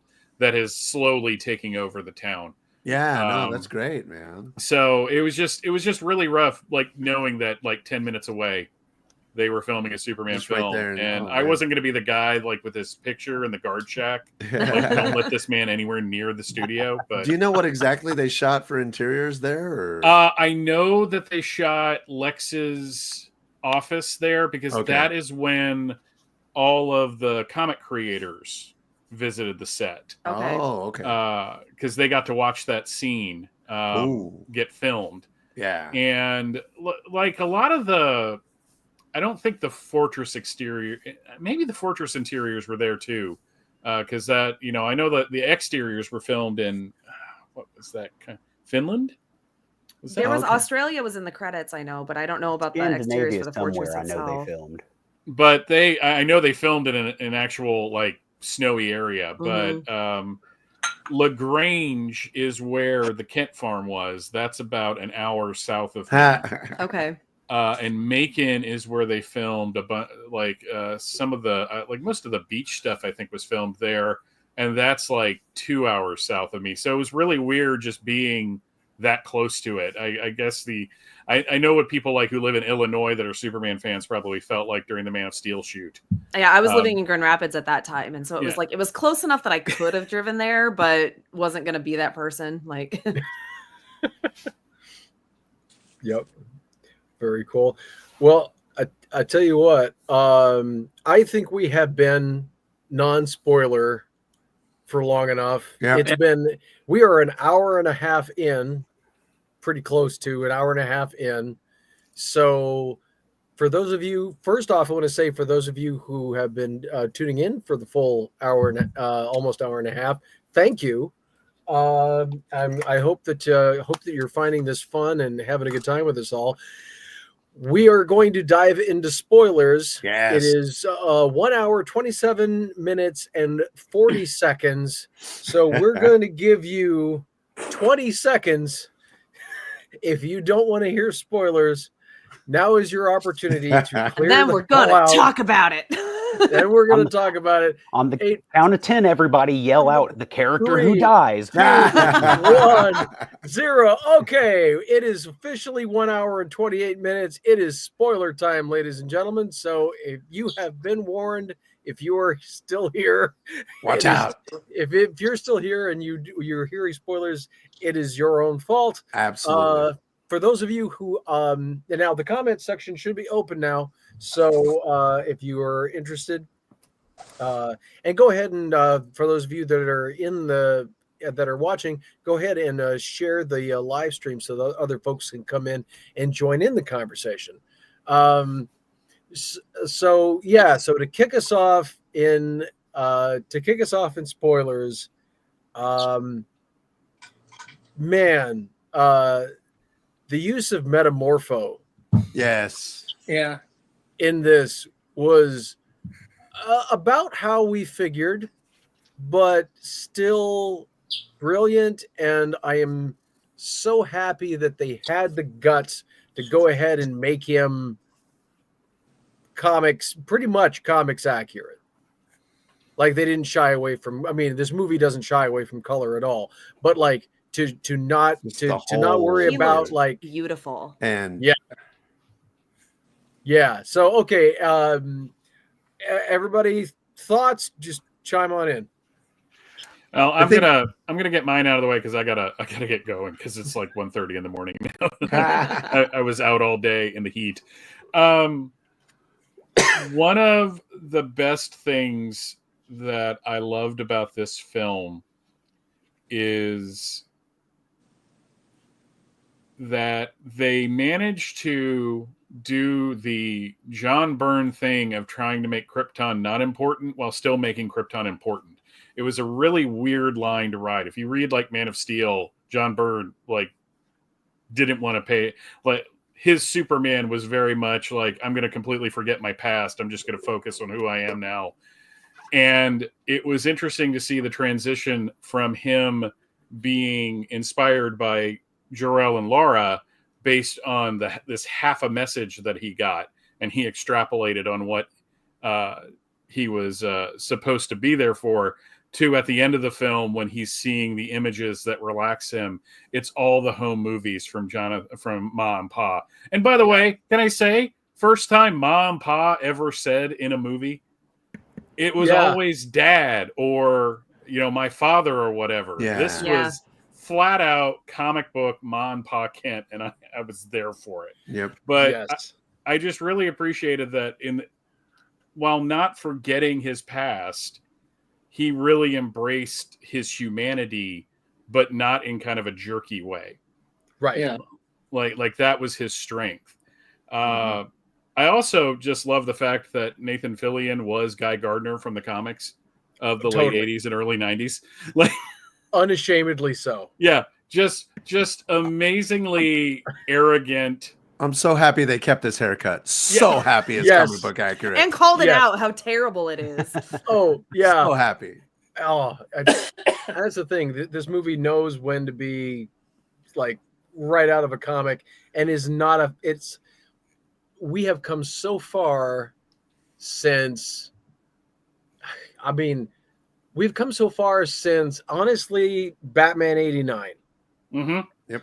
Because after Adam West and after the studio was so scared to death of colorful costumes on a hero specifically, like the villains could be nice and colorful, but God forbid the heroes wear anything but black leather. And and if you're in Kiss, that's great. But and other than Elvis records, a Kiss record was like the only other thing I had as a kid. But like the fact that they were just willing to just go for it and let Guy Gardner be Guy Gardner and let these characters like the red leather, yellow leather. Yeah. It's like, what do you expect? Yellow spandex? I mean, thinking back to the first X-Men film. Yep. Well, and we've come so far that Deadpool and Wolverine just really took a sledgehammer to the idea of you can only go so far with it. Well, a lot of those were when comics, like they were trying to make comics cool because comics weren't cool yet, and now I love that we can just lean in and be like, this is what it and they're very influenced by the Matrix that came out, like, because with all the black leather stuff, and so it was like that. All right, so my hot take was, I've never heard Ma and Pa Kent sound so Southern. They sounded so Southern in this movie. That's my hot take on this. And they sounded so country. Not necessarily Southern, but rural. Yeah. Rural. Yes. I don't know, man. I was like, yeah, especially Ma. There are people here in Iowa. I'm just talking here about in Iowa that have that same either accent on television, in the movies. They definitely just sound country. They were actually on a farm somewhere in Kansas. Haven't you heard people like that in Metropolis? Oh yeah. Yeah. Say what? It's rural. Like a lot of people in Metropolis have that accent too. Like, wait, I didn't hear it. No, I'm just. That's because you're from the South. In the town, in the real life town of Metropolis. Oh, okay. I was like, wait, what? Yeah. Oh no, like our I'm Metropolis, sorry, yeah. not the No, movie no, Metropolis. I was referencing the Metropolis that we all go to. Oh, Yeah. okay. Yeah. I was just checking. I- But no, I was. That's the one that thought I was like, oh, that's pretty cool. Yeah. I was like, oh, they're from I rural like that Oklahoma. they sounded country. I like that they sound like they're on a farm because they're on a farm. I also really liked that they were normal looking. Like, yes, we have had, like, Eddie Jones and Kay Callan were pretty, especially for TV in the 90s, were pretty normal looking older people. And that was my mom content for sure. Yep. But it's like, it's not John Schneider and Annette O'Toole, who are two very attractive people. It's not Diane Lane and Kevin Costner, who are two very ruggedly attractive people. These are two people that look like people that shop in my store. Yes. Right. I know. They look like they shop at Walmart or wherever. They just look like regular everyday folks, and they raised a super being. And that extends too to their house, like the Kent farm. It wasn't this beautiful 3-story, Midwest mansion, with a wraparound porch where they're just going on and on about how I'm surprised they didn't bust out that it was a trailer park. Or I know it was like no, it was like I said, it's like you drive anywhere south of where I am right now, that house is everywhere. It's that style of ranch style house. It looks like the style of my parents' house that I grew up in. Like we weren't as in the country, but still, it was just like a very nice. Like I thought it was a nice house growing up, but it was modest, Oh, sure. And it was unkempt too. I mean, not it looked like a real house, man. The little bench that they sit on, this rickety, rusted metal bench. The little I don't know which, like the little walkway was in desperate need of some weed killer. I mean, it felt like no, because they're older folks. They don't have time for all that and stuff. Yeah. Now, Gunn said it looked like the houses that he grew up around, and he grew up in the country somewhere. Yeah. Kristen just said people attacked Gunn for having the Kents live in a double wide, but I thought it was normal looking. Yeah, it absolutely was normal looking. They just pulled from slice of life in the most, and it's just, and what's amazing is it honestly made what Pa says toward the end even more impactful, because he's just real. And for the longest time, he's not really dismissed necessarily, but Ma just kind of like, oh, he's da-da-da, and then it's like, boom. Like when he says that, it just lands. It's so good. And I love those father-son moments, and then Martha being like, "Oh, he's just a mush, whatever." Like it was cute because that felt real. Everybody, when you're married, you have your little things that you dig at each other about. But it's all in love. Like it was cool. And it was such a Superman for all seasons vibe with Mom and Pa in this one. It was really interesting to see all the different comic influences mixing together and doing it so well. Like nothing really like brushed up against each other in like a rough way. Like, the fact that we just like Lex is just like, I created a pocket universe and everyone's just okay with it. Yeah. Right. Like this is the most normal thing ever. But he's a rich dude. I can do it. But at the same time, the Daily Planet looks like a news office. So it's like there's this unreality to the world, but everything is treated so normally. And I think the secret sauce of this film is that a friend of mine always says this. Somebody just said, "Hey, why don't we just do a Superman movie? Yep. Yeah. Let's not reinvent the character. Let's not show what a realistic, like he would really realistically be thought of in the world. Just do Superman." Yeah. And we didn't have to explain why the Daily Planet was Art Deco, and we didn't have to explain why Clark's house looked like the way it did, and we didn't have to explain like, oh my gosh, I'm in this socioeconomic class. Like we're just there. We're living in it. It's great. I got a question for the panel real quick. Yeah. Did Lex manipulate the Kryptonian message that was half done? No. Really? I don't think so either. I think so. We had a heated discussion because Lex is a filthy liar, guys. But it makes the ending more impactful. Yes. Because it makes Jor-El and Laura kind of jerks, but it's a Krypton that deserves to get blown up, just like in Superman the movie. But I love the fact in the Burn universe. the other half of their message was this, like, have a harem and all that, which is a James Gunn thing, but it made what Pa said to him at the end. # secret harem. But it made what Pa said, which led Superman into the third act, so much more impactful. Like, it's not. I just think Lex is a piece of crap and just wanted to, spread disinformation. I will say this. He might not, like, what we are shown of the video that Lex decrypts might have been real, but that doesn't mean that it wasn't selectively edited, because she said she could save it. She said she could save it all, but there are still glitches in the one that we're shown on TV. Yep. So, like, and she was still speaking Kryptonese, so how accurate is the translation? Right. But then there's also the fact that, like, I'm pretty sure that everybody knows an elder that is really nice and really sweet and has a lot of great things to say, but there's a couple of things that they have opinions on that you're like, oof, how did you get here?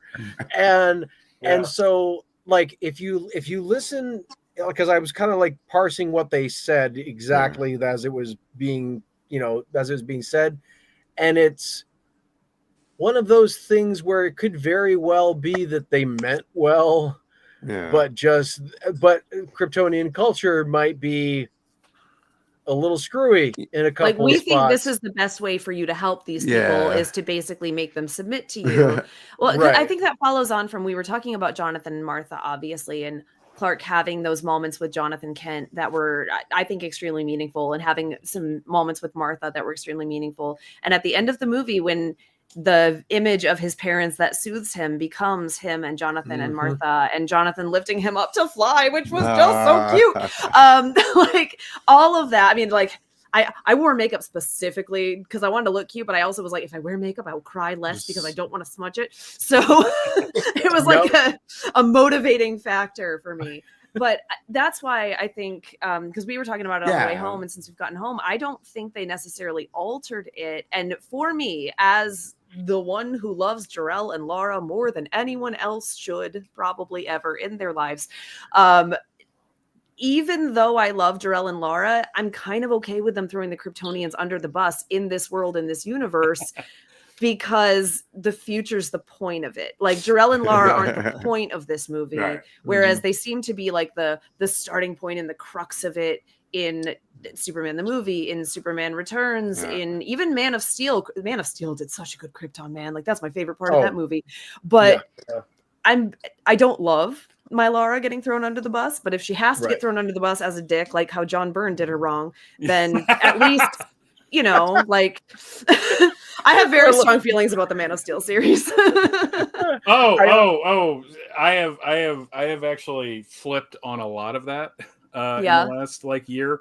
But when you have Lara saying, "Will he shape them into proper Kryptonian ways?" Wow, you really get the feeling like, oh, she's the one that says the inappropriate things at the wedding that no one that are just not socially acceptable. I think that was the main.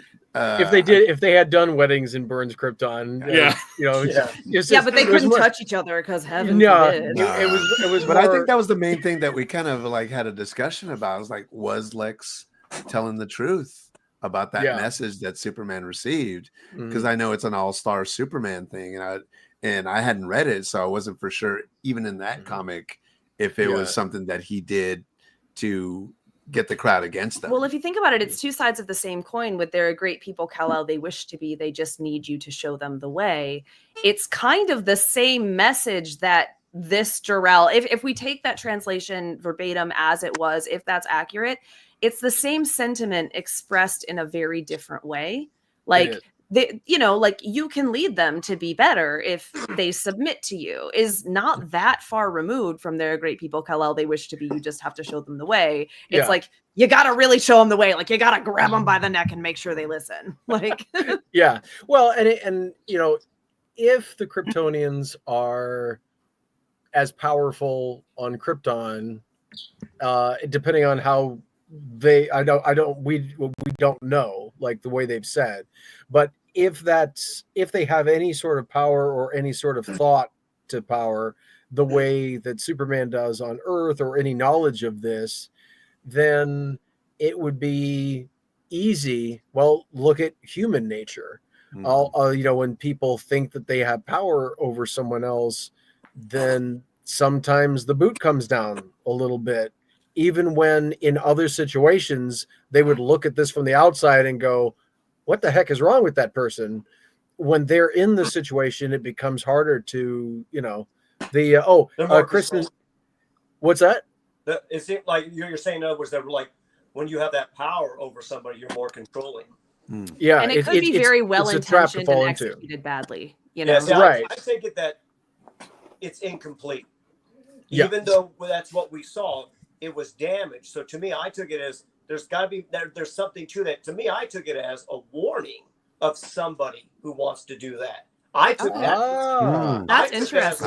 That's a good read. Because I'm going back to Superman 1 and 2 with Reeves, and I'm like, I wasn't there a part, and maybe I haven't watched it in a while. Part 2, I've watched the first one, but there was a thing about Zod, warning of Zod, and who he was. That was even brought up in Man of Steel. Like, be careful. Yeah. There was this guy named Zod, and that's the way I took it as. It's complete, and he's give John. I'm extremely happy to go with that because it makes them not so. Yeah. Well, I guess I'm the only one that's okay with it. And Donnie, I have to say, the ultimate irony was, as you were describing that, it was cutting in and out. The message was distorted. Your message are not was alone. cutting. Yeah, your message was cutting in and out, so we got like segments of we caught the gist of it. But there he went. This has been a lot of fun. I do have to dip out. Okay. I do apologize. Hey, that's all good.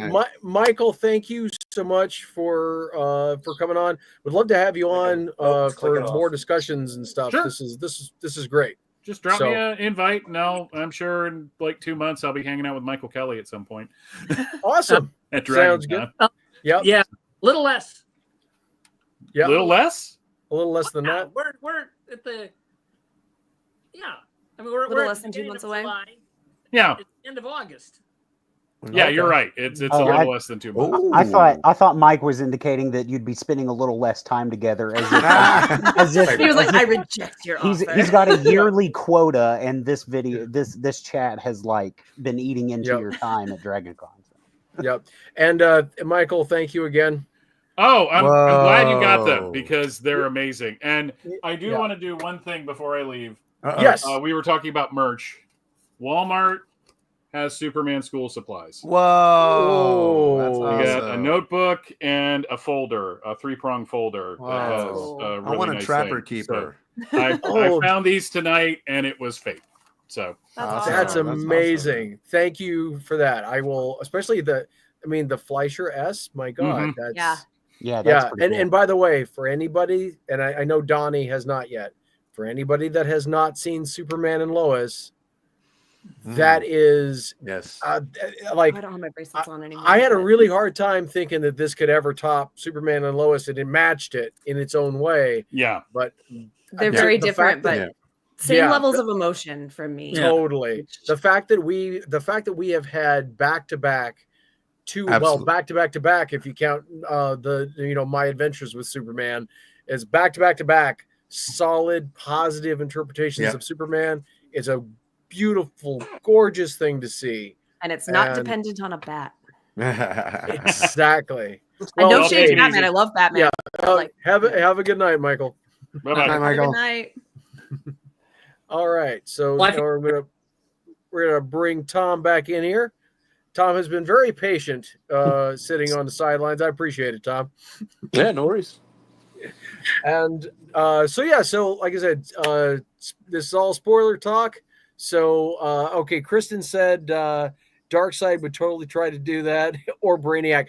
Yeah, see, I think that what's nice about the way they've left it, as far as the message goes, is on the one hand, we just lost Mike. On on the but we gained a viewer on YouTube, so I don't know. The on the one hand, it could be that is the message they had. On the other, it could be that we don't know the full context. Like, it could have been manipulated in some way. So what's nice about this is we don't know yet. So depending on how audiences react or what ideas come up, this is why things are left vague in comic books. Yes, because I thought that was cool. If they had written themselves into a corner, Hank Henshaw could not have become the cyborg Superman. Mm-hmm. Yeah. Like, all of these different things that happen are given this breath and are allowed to breathe in such a way that it's tucked away safely, that could be used either direction depending on what story through line they can pick or they decide to go with. All right. And I like that it's nebulous, because we had a discussion about it on the way home, and it was like, cool. This either interpretation works, either interpretation is fine. And I guess maybe we'll find out later. Maybe we never do. There's a part of me that hopes we never find out, because if they're dicks, I'm going to be so sad. I have a hard time believing psychopath billionaires. That's all I'm saying. That's also all I'm true. saying. Yeah. Well, hey, it's in this day and age, it's a very healthy thing to have. Just saying. Yeah. Yeah. And I also got a quick take. That unmasked Ultraman looked like Brendan Fraser from Ultraman. He did, from Encino Man. Yeah, he looked just like Encino Man. It was wild. With that hair? Yes, no, that's what I was totally. Like right when they dig him up. Yeah, I was like, wait, what? Yeah, no, it totally looked like. I expected Pauly Shore to come out of the. Oh, that would have been great. That would have been great. Like one of the monkeys from that portal. Fuck yeah! Oh, heck yeah! Yeah, I've actually worked with him. Pauly Shore he lives here in Vegas, and he hired me to do some event with him. And I went to his house, and he's exactly the same way you see him on screen. Lives the gimmick. He is completely nuts. I love to hear it. He's exactly the character, sweetest guy in the world, funny dude. But Pauly Shore is who he is, and whether the camera's on him or not, or if there's people around, Pauly Shore is Pauly Shore. That makes me so happy to know that. That is really cool. I would love to talk with him. I would love to talk with him because I really enjoyed the Richard Simmons thing that he did. I thought that was. I have to see that. I've heard really good stuff about that. Yeah, it was a short. They made like a trailer, but I didn't know they came out with it. Well, they made a short. Yeah. And they made like a short thing with the idea that if that worked, they could get permission to do the full film. Yeah, and honestly, I thought it had a lot of heart. Yeah. I thought it had just, I thought it was really cool. So it'd be neat to see. Pauly Shore is on the guest list for GalaxyCon here in Des Moines in September. Oh, cool. Oh, awesome. Cool. I've got a wedding that I'm best man for on the Saturday, but I'd love to try and get Jamie, down to that. Priorities. Come on. I know. and that morning I'm going to be Superman for an hour at a town that was apparently somebody did Superman, and that person was, I don't know if they passed away or no longer available, whatever it was. And I got the call.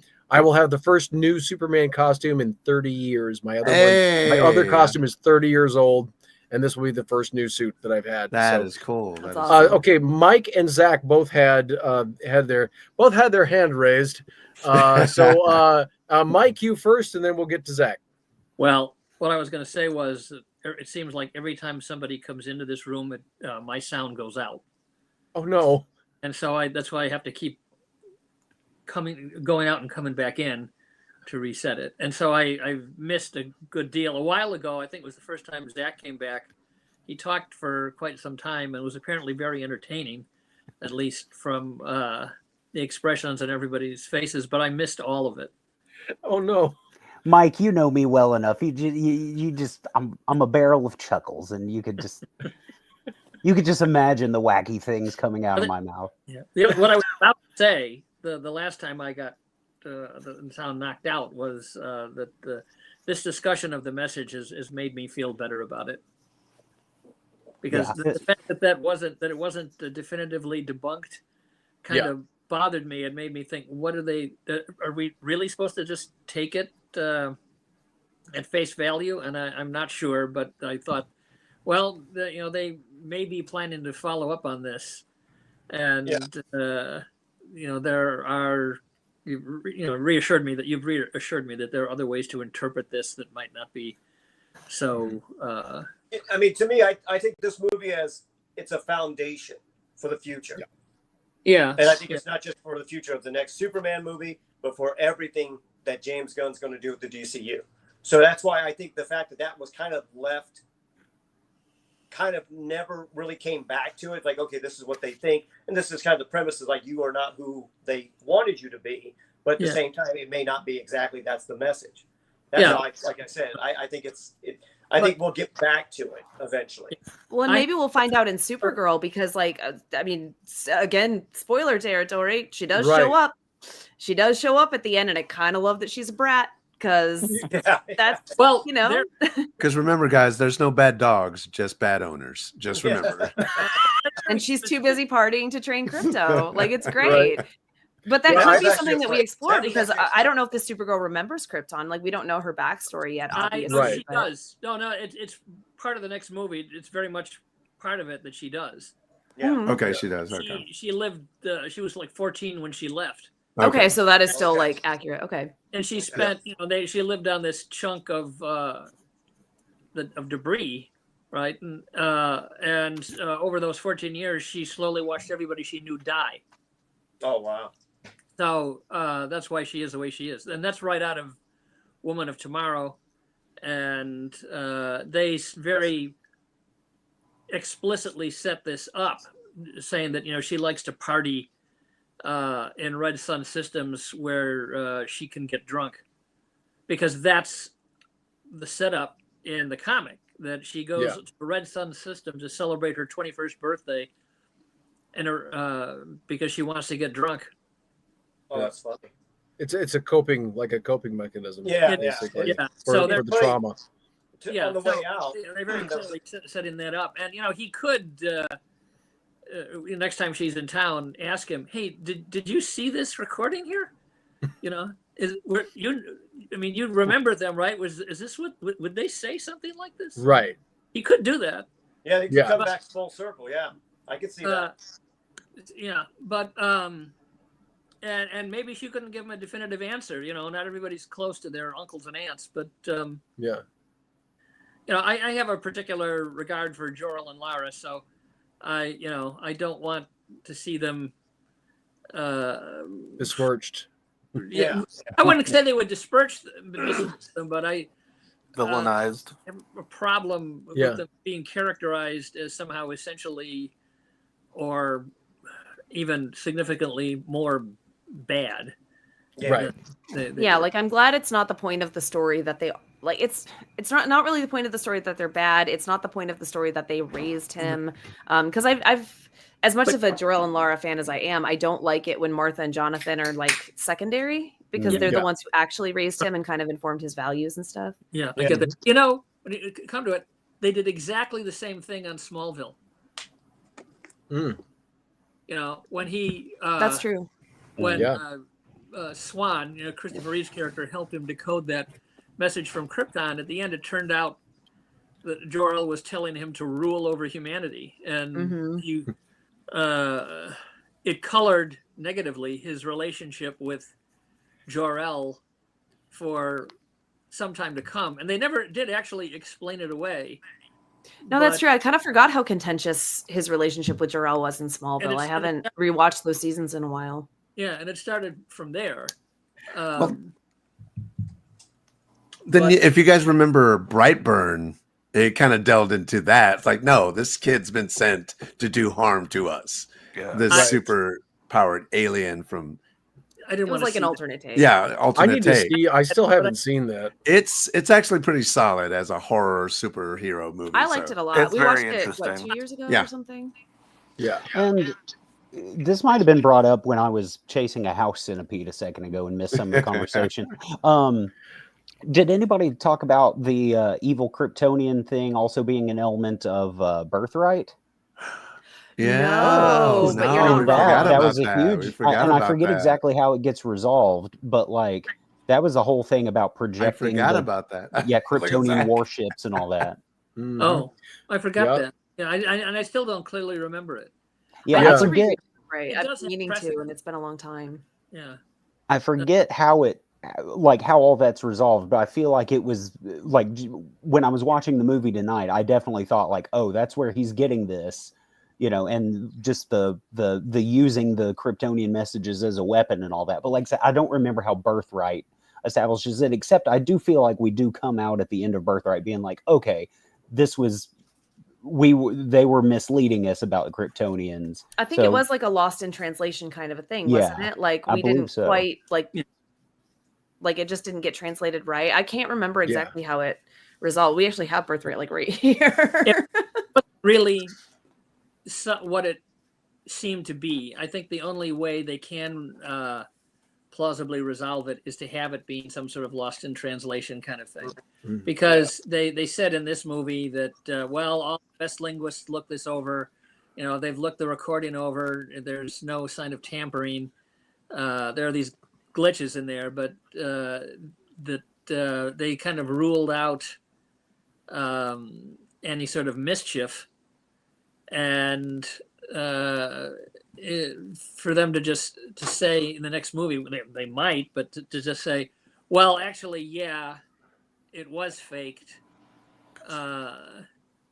It was fake. Maybe it's like in Doctor Who with the whole like Gallifrey Falls no more kind of a thing. Like if y'all have seen Doctor Who, Yeah. and I won't say any more about it in case like spoilers for Doctor Who from a number of years ago. But like, spoil a movie that's technically not even out yet, wide release, but we're not spoiling Doctor Who. right. Yes. But I mean, it could be one of those situations. And I kind of, if they do explain it, I hope that's it. If they do explain it, I hope it's not that Kryptonians are just dicks. Like I would be real Right. sad if it's just Krypton deserved to be blown up.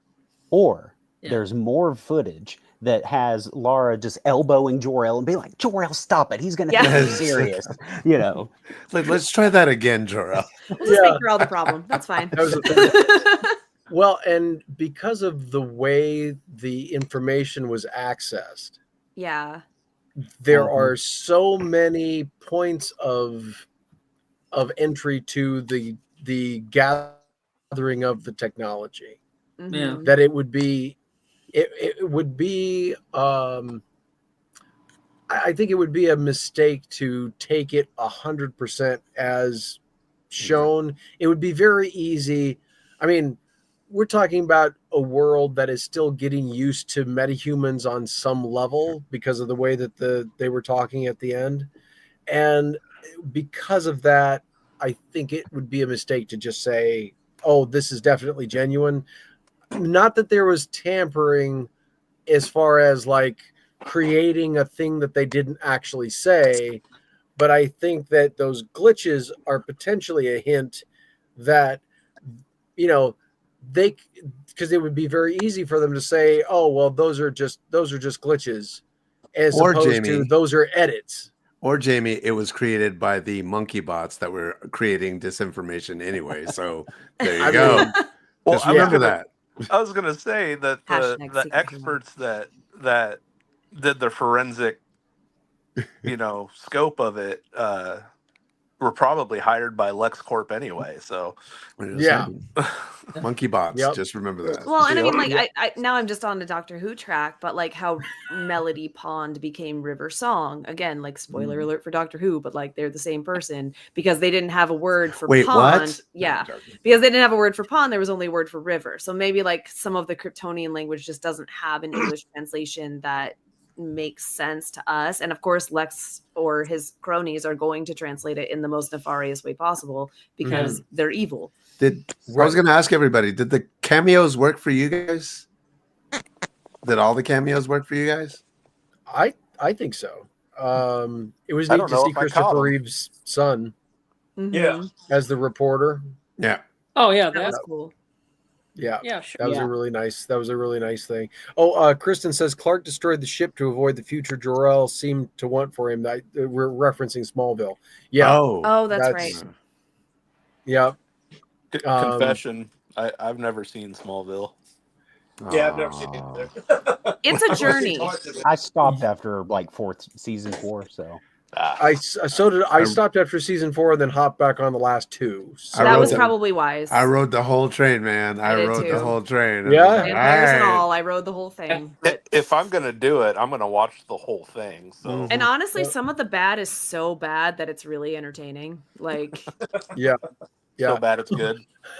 Kristen said, I was hoping Will Reeve was Snapper Carr. Okay, I wondered if what's the actor's name? Michael Ian Black. Yeah, the guy that was on. I kind of wondered if that's who he was supposed to be. it seemed like it, right? Yeah, he had a very Snapper Car vibe to him. I thought. I'm a big fan of the state, so seeing him in a Superman movie, I was like, "Oh my god, man! I'm glad I lived long enough to see that." It was great. But I liked having Peacemaker show up too. Like that was something that I did not expect it, but like it made sense, but I didn't necessarily expect it either because I was like, how are they going to tie that in? Yep. But I love that, of course, he'd be interviewed by some sensationalist journalist. And like, I love, what does Superman like just hate us because I'm more jacked than him? Like it felt very true to Peacemaker, right? Because Peacemaker's kind of a jerk. So it's great. It's totally in character. And that's the thing.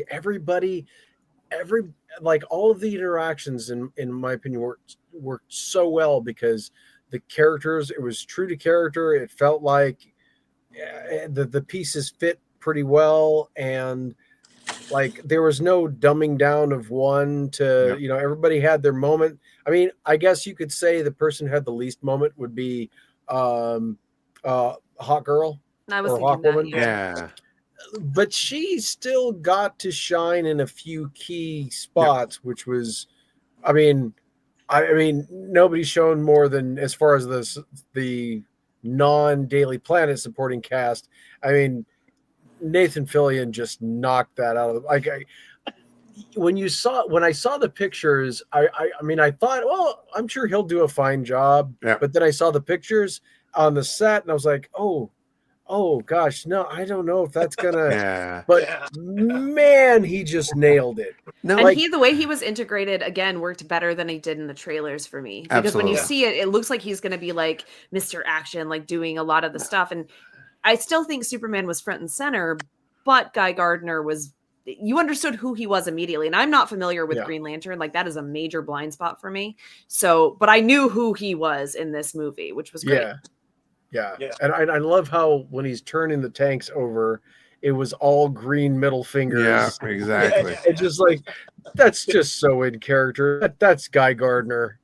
I can't wait for him to meet Peacemaker at some point. Like I want them to just like out. It's gonna happen. Each other. If you see the trailer for the Peacemaker second season, you get to see a little bit of that. Oh really? Yeah, I guess I haven't watched the trailer yet. I need to. You get to see it. Just have a brief interjection talking about Hot Girl. Her cool scream, that cool like hot yes, scream. her war cry. Yeah, that was great. That was she's a straight up murderer. Just a straight up murderer. It was like she goes, "No, I'm not Superman." It was like right. Yeah. And that's depending on the iteration, that is comics accurate as well. Exactly. She's a warrior. It's just like, hey, you know what? You're an enemy. I kill you. That's it. Right. Yeah. Well, on the subject of killing, confession time. Just kidding. Oh no! You're the mortician. I knew it. No, if one thing, and I'm kind of curious how you guys reacted, was so at the end of the Ultraman fight, I was starting to get kind of shades of the Zod Man of Steel fight. Yeah. And I was like, but surely they're not. And then Superman did kind of kill him. He shoves him into the black hole real good. No, I'll tell you. I'll tell you this. I might have thought that, but they've gone so deep cut in the comics. So here we go. He's a clone of Superman. They've said that he's imperfect. They've said that he's dumber than a post. I was thinking, and he was just thrown into a black hole. Yeah. Now, for those of you that are familiar with the Krypton storyline, where basically he gets lost, Superman gets lost trying to get home, and he gets put through a black hole, and he thinks he's on back on Krypton for a while. It's where it's where the red and gray suit comes from. I cannot believe I am blanking on this because I disliked that. What's that? That's not Red Sun. Mm-mm. No. This is actually in continuity. Oh. That's gonna drive me nuts. I'm just wondering, is he going to come back as Bizarro? Is that where you're going with this? I think, well, two things. One, Superman in the comics continuity has survived going through a black hole because it was a kind of a warp to somewhere else. Okay. So I think he will survive. And I think by the time he comes back around, whatever this process is will turn him into Bizarro more fully. I agree with that. That's what I expect. Mike, you would probably have a good sense of what I'm talking about. So suit? What's that? Are you talking about Superman Lost with the white suit? No, it's like a red suit with like gray. Oh gosh, he was trapped on He was basically he had like a whole other life. Oh, yeah. Okay, you're talking about something from the late 90s. Yeah, or the early 2000s. Okay, so that's the story where he goes to what he thinks is Krypton, but it's the pre-crisis Krypton. No, not that. This is where he was trying to get home, and he goes through a wormhole or goes through a black hole, and he thinks he goes back to his own timeline. But it's not. He actually goes back to something different, and then he gets trapped. I can't place that. Let's see, this is going to drive me insane. Let's see. I just like to point out that in fiction, black holes and wormholes always lead somewhere. Yep. Yeah. You're not just crushed. And just always the gateway to somewhere else, right? Yeah, they always lead. That's what I was thinking when he got sent to the black hole, because he's enough of a superior being that he would probably survive. Yeah, my transition. I'm glad that we're having this conversation, because I mean you guys are absolutely right. But I think what happened was, my first thought was, I just heard all the Super Snyder bros who were mad at us for being mad about Superman killing Zod, just it's like I felt them going to their keyboards. No, don't give them that. Don't give them that. Yeah. Well, I mean, I could see that, but at the same time, that's also, we also get into some of those discussions when it comes to Superman 2 in the Donnerverse. Exactly. And that holds no water. Like that, people have been leaning on assumption for so long that the only thing that they have is, well, they fell down a hole, they fell down a hole, and the other was a cut scene. If you go back and read the script, it never says that they're dead. Nope. It specifically says, and they fall down, or they fall to the ground. No, he threw one of those cellophane S's to cushion their fall. That's what he did. And maybe there was a cut scene in this movie where he was like, "Oops, did I knock that guy into the black hole?" And then he threw a cellophane S into it. That's what I'm going with until proven otherwise. Did you like the one that I caught? I know that I caught. There's an Otis. There's an Otis in this Superman, and I was so happy that there was an Otis. Is the guy from Suits? Is it? Oh, okay. Oh yeah, the guy was from Suits. I'm blanking on the actor's name. He's great. He's fantastic. No, right when it said Otis, and it was like, the other guy, the mustachioed glasses guy that was the deck. He's apparently from, I think, the Byrne era. He was some. Let's see if I can find it. Which person? He was like the Lex Tech that was trying to help him open the portal. I was wondering if he was a character. Dabney Donovan? Maybe so. That guy looked like it would be Dabney Donovan. He'd make a good Dabney Donovan, yeah. That might be who his character was. Except he's sane, so he can't be Dabney Donovan. At least, although after what he went through, maybe. No, the character's name is Sidney Happerson, and apparently yeah. Okay, that's another. Okay, so Happerson is pulled right from the Man of Steel series. Here's the interesting thing. Sidney Happerson was the guy that cloned Superman and that's where the first Bizarro came from. From the Man of Steel miniseries. Cool. So that's a through line too. Also, the idea of the hypnotic glasses for Clark. That's from the Bronze Age. It is from the Bronze Age. And it was really neat. And like the face vibration thing, like for them to just take that and just for like, and they laid it out for people.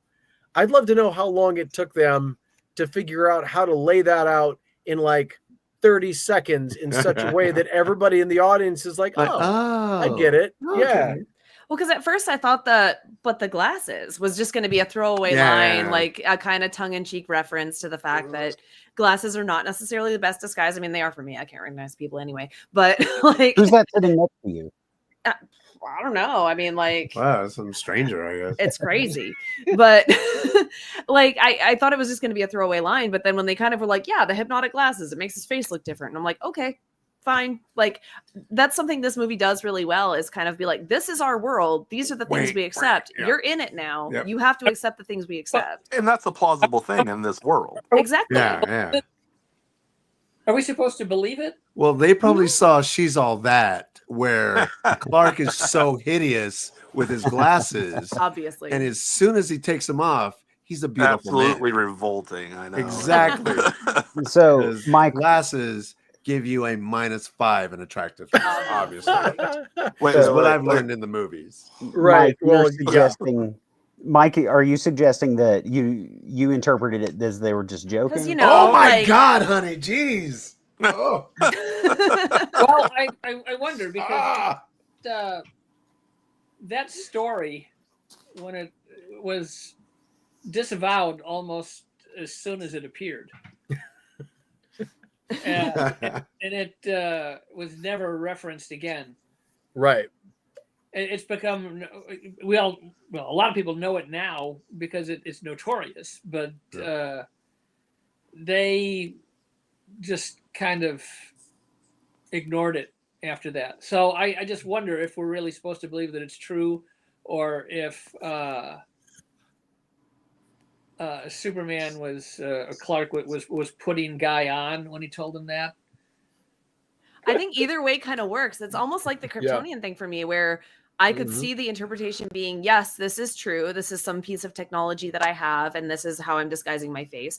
Or he's just relying on his hair being pulled a little bit forward, wearing glasses and being out of context. And that also works. Because, like, I don't know about y'all, but like when I see people that we've met, like at work, at a bar or whatever, in a different place, it takes me a while to recognize them. They're out of context. So I don't think Lobby Reporter Clark Kent is going to be the dude flying around and saving the world. If I saw Jamie flying around up in the sky, I say, that's not Jamie. That's somebody else. We know Jamie. Jamie doesn't fly. Jamie does not fly. Yeah. Well, look at all of the people. Look at all of the people that kind of look like a celebrity. Right. So if you think about that, and by the way, it's the Godfall storyline. Okay, gotcha. And that was the one where he went through a black hole, thought he was trying to get home, went through this black hole and didn't end up in his own timeline, and that's how they explained the changes to Superman's backstory at that time. Anyway, well, with all the talks of like rifts and all the like pocket universe existing and everything, I was like, if Lex Luthor accidentally creates the Phantom Zone, I'm not going to be mad about it. Like that was another thing that crossed my mind. Just like, that's another thing they have that it could happen. I don't know if they will, but. Okay. Here's a different thought. There you go. It's like, I feel like I need to do that in Columbo's voice. One more thing. I'm just having a thought. My wife comes up with these things more than I do this thing. Anyway, okay, so he's in an all black costume.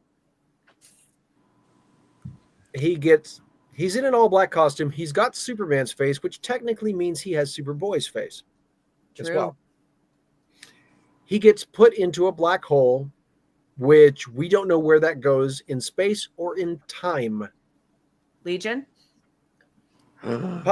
Oh. This might be the origin of the Time Trapper. Oh, the Time Trapper. Oh, yeah. Because in certain continuities, the Time Trapper was Superboy Prime. It was. So there's a bunch of different ways that this might get played. He could be Bizarro. He could be the Time Trapper. He could be like, who knows? Like, that could be incredibly interesting. What was the thing we were talking about just before this? Because I had a thought on that too, and I'm blanking. The glasses. Hypno glasses. You don't fly, it. Jamie. And recognizing. That's it. Thank you. Yeah. So I have proof that the glasses work. Yeah. So I went to the Toronto. So Rhonda and I went to the Toronto Comic Con, the fan expo up there, and the first couple days, well, actually no, the entire time I went dressed as Clark, and got to meet a bunch of people. Apparently, once they found out that Rhonda and I were actually married and had Lois and Clark's wedding anniversary, that like it just went around the con. Yeah. And a bunch of people were coming up for pictures and all this sort of stuff. And then we went to a comic book shop where one of the people that had taken a picture with me, not just that they saw me, they took a picture with Clark. So we go to this comic book shop, like I think it was the next day. I look like this. I even did my hair, spit curl, the whole thing, but I don't have glasses. I don't have the glasses on.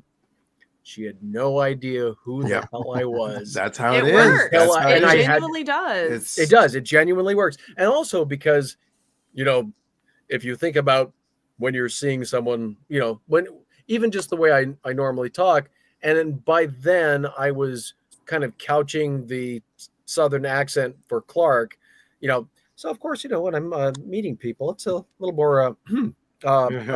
You think I'm. And when the mannerisms and all of that stuff are different enough, if it's one extra person in a sea of however many people, you're just not. It's just no, and especially if it's out of context and stuff. I'm like, oh, wait, who? What? Yeah. No, I go through that all the time. There are a lot of people in Tulsa that we interact with pretty regularly who, because I normally in real life wear glasses. Like I had mine on the coffee table over there. That's how I could go get them. And I just have contacts in for the movie tonight to feel fancy. But like there are plenty of people that will see me out. And if I'm not standing next to you, then they'll be like, have we met before? Yeah. And I'm like, yes, we've spoken at length, but I'm guilty of the same thing. Like I often don't recognize people too, that they're like, we had a whole conversation like last week. And I'm like, oh, sorry. And Jamie, your hair was down. I don't know what to tell you. I get that same thing with the costuming thing, but the difference between us is that I'm usually in some sort of stormtrooper helmet. So. Well, that's an actual Well, but the glasses thing holds true because like even my best friend of 20 years or plus now still thinks it's a little weird when I am not wearing my glasses and I have no, it's a thing, sorry, go ahead, Mike. Years ago, I was gonna say, well, okay, I had one thought, but it got pushed out by another one.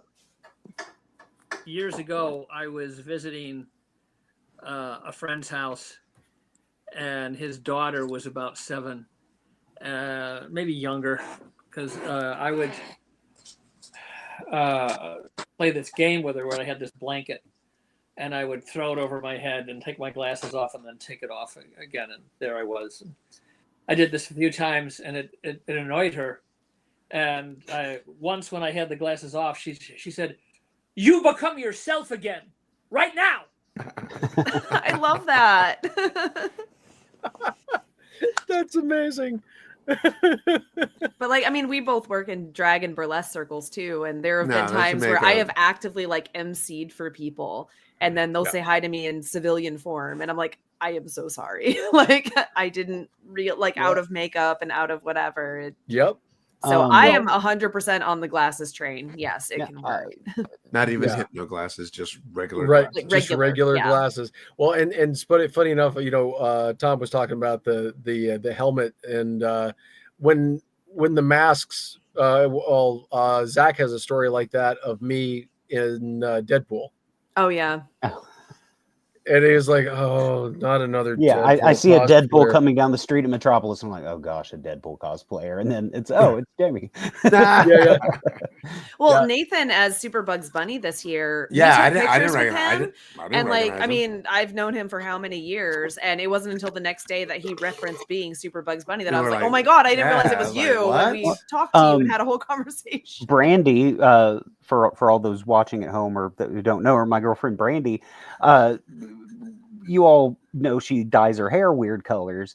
She met so many people at Metropolis for the first time multiple times because there was a sequence of several years where people would walk up and be like, "Oh, hi, I'm so and so. It's nice to meet you." And she's like, "Yeah, we had a lengthy conversation last year. I thought we were about," and there were some people who, I mean, that happened 3 or 4 years in a row. The same person, just not realizing that they'd met her. So I mean, that's as simple as a hair color. So yeah, it's plausible. It works. I'm willing to buy it. A wig can do wonders. Yep. All right. Did you guys believe that Jimmy Olsen was really a ladies' man in this movie? Yeah. Yeah. Did you guys discuss before I came on that the Eve is actually Eve Taskmacher? Yes. I don't think we discussed it. Did not discuss I forgot that was never actually established in the movie, was it? Yeah. If you remember when she was posting stuff, there was I saw them last time. I go, oh, because I heard that there was a new. I was hoping for a full-throated Miss Taskmacher. Yeah. Yeah. I believe the character posters that show her say it said it, and the Spotify playlist was very much Eve Tessmacher, and if you're in the Daily Planet Instagram group chat thing that sends out news bulletins, which that I love the marketing for this movie, but I love the marketing for this movie. I don't think Jimmy could pull Miss conversely, he's a funny guy. In the film, I don't think he ever gave her first. I don't think they said her last name in the movie. Which is a shame. Yeah, that's it. That's irony. They didn't really say her first name in Superman the movie, and they didn't say her last name directly. That's true. That's sort of interesting. Yeah, and I would say that you were wondering if Jimmy could pull that off, and I would say. What's the guy from Saturday Night Live that nobody? Pete Davidson. Yeah. And he's dated Kim Kardashian and all of these other, So it's just, the dichotomy exists. Well, I can believe a man can fly, but I don't think his roster's that deep. My suspension of disbelief only goes so far. Talking with my girlfriend Brandy on the way back from watching the movie tonight, she's not as super well versed in the comics and with all the characters beyond some of the TV shows and movies and stuff. And she kind of mentioned that she's like, what's up with Jimmy being a ladies' man? and tell me if you feel that this is not an apt description, but I was like, the thing with Jimmy is. He's the type of character where nothing he does is surprising. That's true. If he walks into a scene and he's got a lady around each arm, you're going to be like, that Jamie or that Jimmy. I don't know how he does it. But then if in the complete inverse, if the next issue he's like, oh gee, I got rejected by the prom queen again, or the high, the ugliest girl in school or whatever, you'd be like, that Jimmy, Well, canonically, Lucy Lane was obsessed with Jimmy Olsen, so I guess it doesn't come as that much of a surprise to me. I will tell you guys, the audience that we were sitting with weren't really vocal as much as I would want them to be, but where they were very vocal is Jimmy kind of hesitating to answer Eve's Tessmacher question. Hey, are we going to hang out this weekend? It's and everybody's going, come on. That was the only time everybody kind of just went, dude. The Ashley comments at the beginning, we cheered. Nobody else in the theater cheered. We were like, Oh no, we're in a theater of duds. This is so bad. Everyone was very invested in Jimmy just being like, we're like, come on, just lie to her. It's fine. Like, take over the team, Jimmy. But that was the only time that I heard actually people go, God. Yeah, it was great. funny. It was pretty funny. I don't know if you heard me the last time before I got cut off about Eve. No, I don't. It cut out. So say what you were saying again. Well, you mentioned that they never called her. They never gave her last name in this movie, but I don't think they ever gave her first name in the diner. Yeah. Oh yeah, we did. Right. Yeah. Okay. Yeah. Okay. Yeah. Kristen just said from IMDb, Nathan Fillion based his portrayal of Guy Gardner on Estelle Getty's The Golden Girls character Sophia. Yes. That makes so much sense, to be honest. You can see it. Picture it. Yeah. That's hilarious. Yeah. Well spotted, Kristen. That's awesome. I love that. On the subject, guys, I got to get going. It's good chat. Yeah. Thank you for coming on. This was awesome. Yeah, me and my wife, we go feed a couple of cat colonies every night. So people in this kind of hard times right now, they're kind of dumping their animals. So we have a couple of locations where we go give them food and everything and help take care of them in a couple of places. Yeah. So that's amazing. So hey, let everybody know since you're on your way, let everybody know where they can see you, next, and where they can find you, so that if they want to catch a show, where they can go. Let's see. Well, I got a private gig up in the Hamptons coming up this weekend, and then in about 2 weeks, on the 26th of July, I'll be in Arlington at the Arlington Music Hall, and then 3 weeks later, I'm at the Do-Si-Do Big Barn in Houston, Texas, and then in September, first weekend, we're going to be up in Billings in Helena, Montana, and then I'll be in New Braunfels sometime in September, and then October. I know at Halloween I'm playing South Point back here in Vegas on October 31st, November 1st and 2nd. And then I've got a few other things going on. So plus I have a movie coming out, kind of a documentary about Elvis's spiritual life. Hopefully, if not this year, early next year, called Shadow of the King coming out. Very cool. Awesome. Well, get in touch with us as that gets closer so we can talk about it on EAP Society. Definitely. Very cool, Donnie. Well, awesome. Well, thank you for coming on, and I'm glad that you your fears were sated. In all of this. Yeah, because I remember you text me and you're like, man, I'm kind of scared about this, man, we had nothing to worry about. No, this I think the word good movie, really great movie. What? Sorry, go ahead, Mike. Or I think the word you were looking for was assuaged. Yes, I like that. Yes, that is the word I was looking for. All right, guys. That's very cool. All right, have a good night, man. That's good fun. night. So I was going to bring up, we were talking about Jimmy, and I kind of felt this going into just kind of based on the cast and a lot of the pictures we were seeing, I would watch an entire movie about the Daily Planet.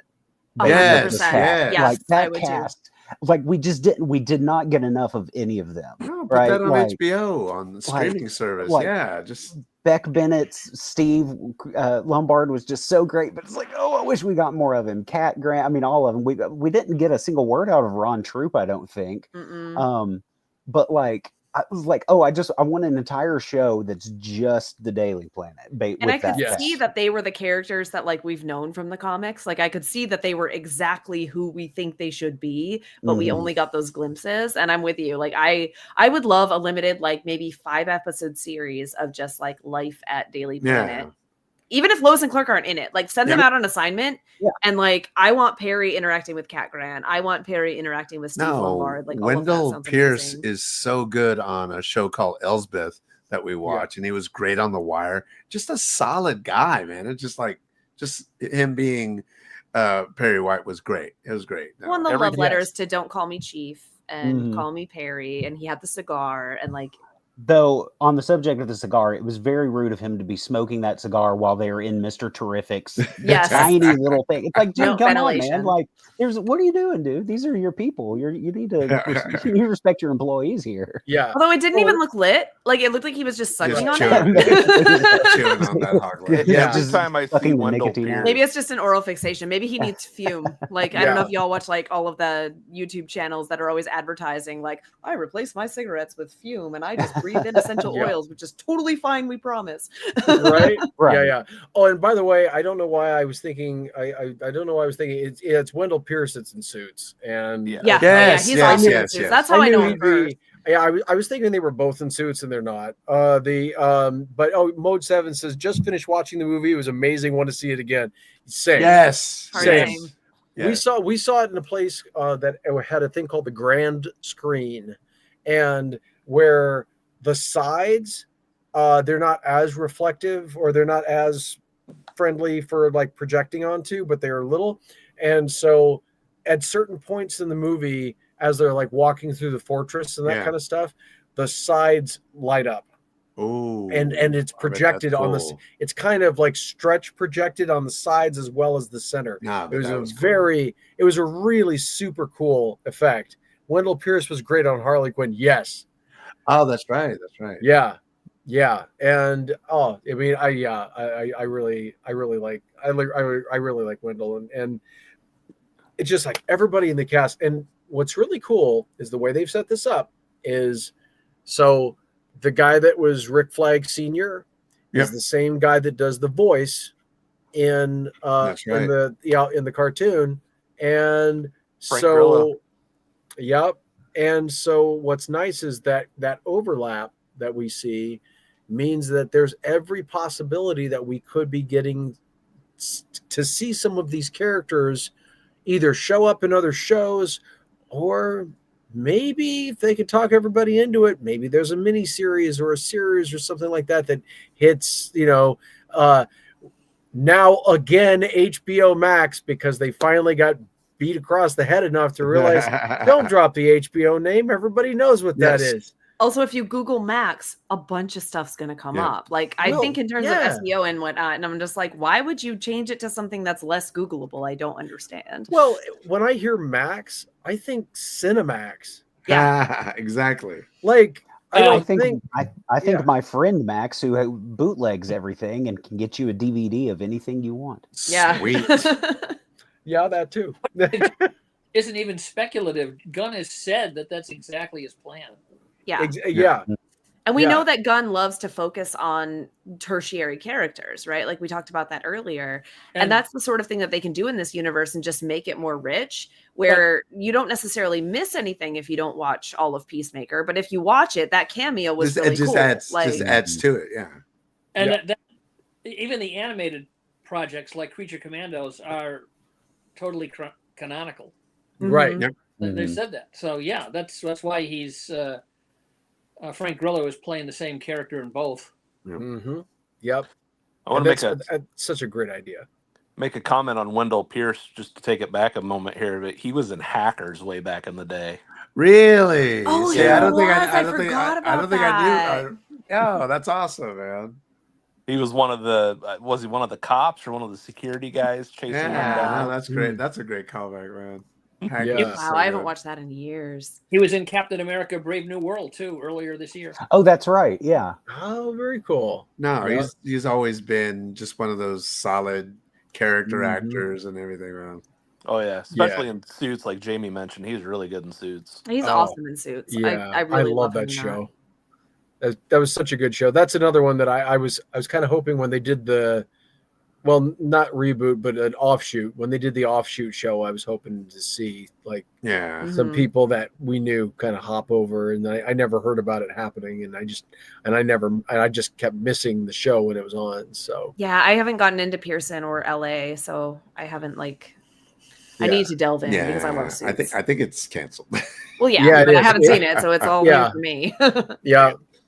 That's the thing. There's so many shows, and they're spread across so many services and things now that it's kind of I think it's funny, the more things change, the more they kind of stay the same. It would be, I think we're almost to the point now with like streaming services costing so much and you still have to watch ads that Yeah, Suits LA is already canceled. Yep, I did know that. Oh. And that we're almost back to, you may as well have the streaming services or the shows or whatever just be on free platforms where the advertisements work the same way they do on network television. Exactly. You just get to pick what you watch, where or when. Mm-hmm. You know. No, I got a quick little story about it because I was wearing my Superman suit. I go to the bathroom after the movie, and the guy asked me while we're doing our business, "Hey, where'd you get your suit?" "Oh, I got it from Metropolis, Illinois." And he goes, "Oh yeah, I've heard of that." And I was like, "Wait, what?" He had been there. Yeah, he had been there.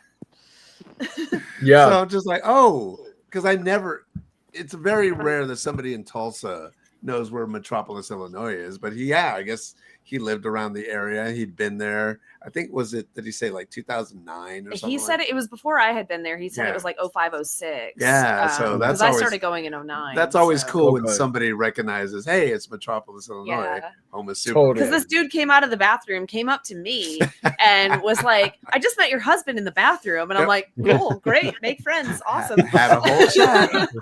While doing my business. Yeah, but like I was wearing a Supergirl outfit, so it was pretty easy to spot who I was. But it was just funny because and that was some of the fun. Like it did feel like an event tonight watching it. I don't know what y'all's experience was just at the theater. I'd be interested to get it, but we didn't have we didn't have a very raucous crowd, but we did have multiple people, want to take pictures with us because he was wearing his it's the suit that has all the Superman shields. He wasn't dressed as Superman, but it's like a dress suit with Superman shields on it.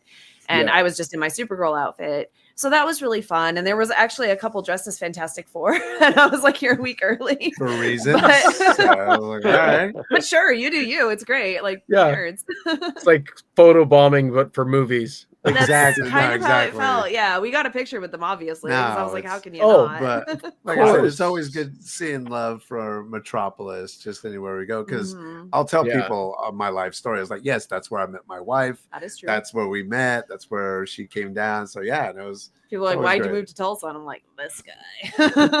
That's awesome. I love it. Yeah, and Metropolis is such a Tom, you gotta check out. You gotta go to Metropolis at some point. Yes. I passed through there years and years and years ago. I got my picture with the Superman statue. Awesome. Yeah. I was on my way to Florida for Star Wars Celebration. Oh, cool. And we drove, so we passed through Metropolis. A Star Wars costume would be more than welcome there. So absolutely, for sure. Absolutely, yeah. The snow trooper. Kristen is suggesting that the two of you go to the Fantastic Four movie dressed as Superman and Lois. We should actually. That would be fun. Take that, Fantastic Maybe we should, Four. because if we run into that couple again, that would be great. That would be do another really photo funny. op. Take that. No, you need to go dressed as Hank Henshaw at his. That'd be perfect. Actually. Because in the first appearance comic, they're basically they're basically like knockoffs of the Fantastic Four. Right. It just doesn't go well. It just does not go anywhere near how the Fantastic Four went. So hey, Steve. Hey, Steve. Hey. The film was phenomenal. So I'll just by the way, Steve, you got a link. You're welcome to join us because we got a spot free. And so to give you a quick wrap up, depending on what you're looking for from the film, you're going to absolutely love this. Most audiences will absolutely love this. There is a subset of folks, and no shade on them, that they want a good amount of realism. They need something that feels realistic on the grittier side of realism. And if that's what you're looking for from the film, you're not going to get that out of it. However, I have a suggestion. Watch Man of Steel. Yes. I think that's great for a lot of people. That's cruel, but okay. No, sorry. I'm sorry. See, if anyone y'all can talk to anyone at Warner Brothers, try to convince them to make a Superman game. Yeah, I know, right? I want at some point on the channel, I am going to do a deep dive into the games that we've gotten. Right. I will say the Tato arcade game I would love to see released, because honestly, that is still a whole lot of fun. 2-player simultaneous, which is phenomenal. But yeah, we need a Superman game by people who know how to take what's great about like the Arkham games, like character development, power development, all of this kind of thing, and apply it to Superman. I don't think it's as hard as people are making it out to be. James Gunn has said he wants to go into games. That'd be great. And all of this stuff too. And I cannot wait. And I forgot, did they ever make a video game like the one that we see in Superman 3? Did they ever make one like that? Or that would be fun. Actually, at this point, because remember, at this point, you could make that. Somebody can make that into a Flash game at this. Yeah, no, just shooting at Superman with stuff. That'd be great. Like Flappy Bird, but it's Superman dodging missiles. That's my level of gaming. Like I never got past like 1993. Like games are hard. So yeah, I actually had. Funny enough, 1993. I actually had a Super Nintendo version idea of an interactive Superman world where you had to go back to the Daily Planet as Clark, and then because that's how you got your missions, and then you'd have to turn into Superman and fly, and that's when the Mode 7 Super Nintendo graphics would kick in, and then cool. you'd kind of so it would be like you're seeing the stuff coming at the screen, and you have to kind of move. So then it's almost like flight sim in a sense, or like some of those from the back airplane games, and then when you land, it becomes more like traditional type stuff. I still want a Justice League with Superman, like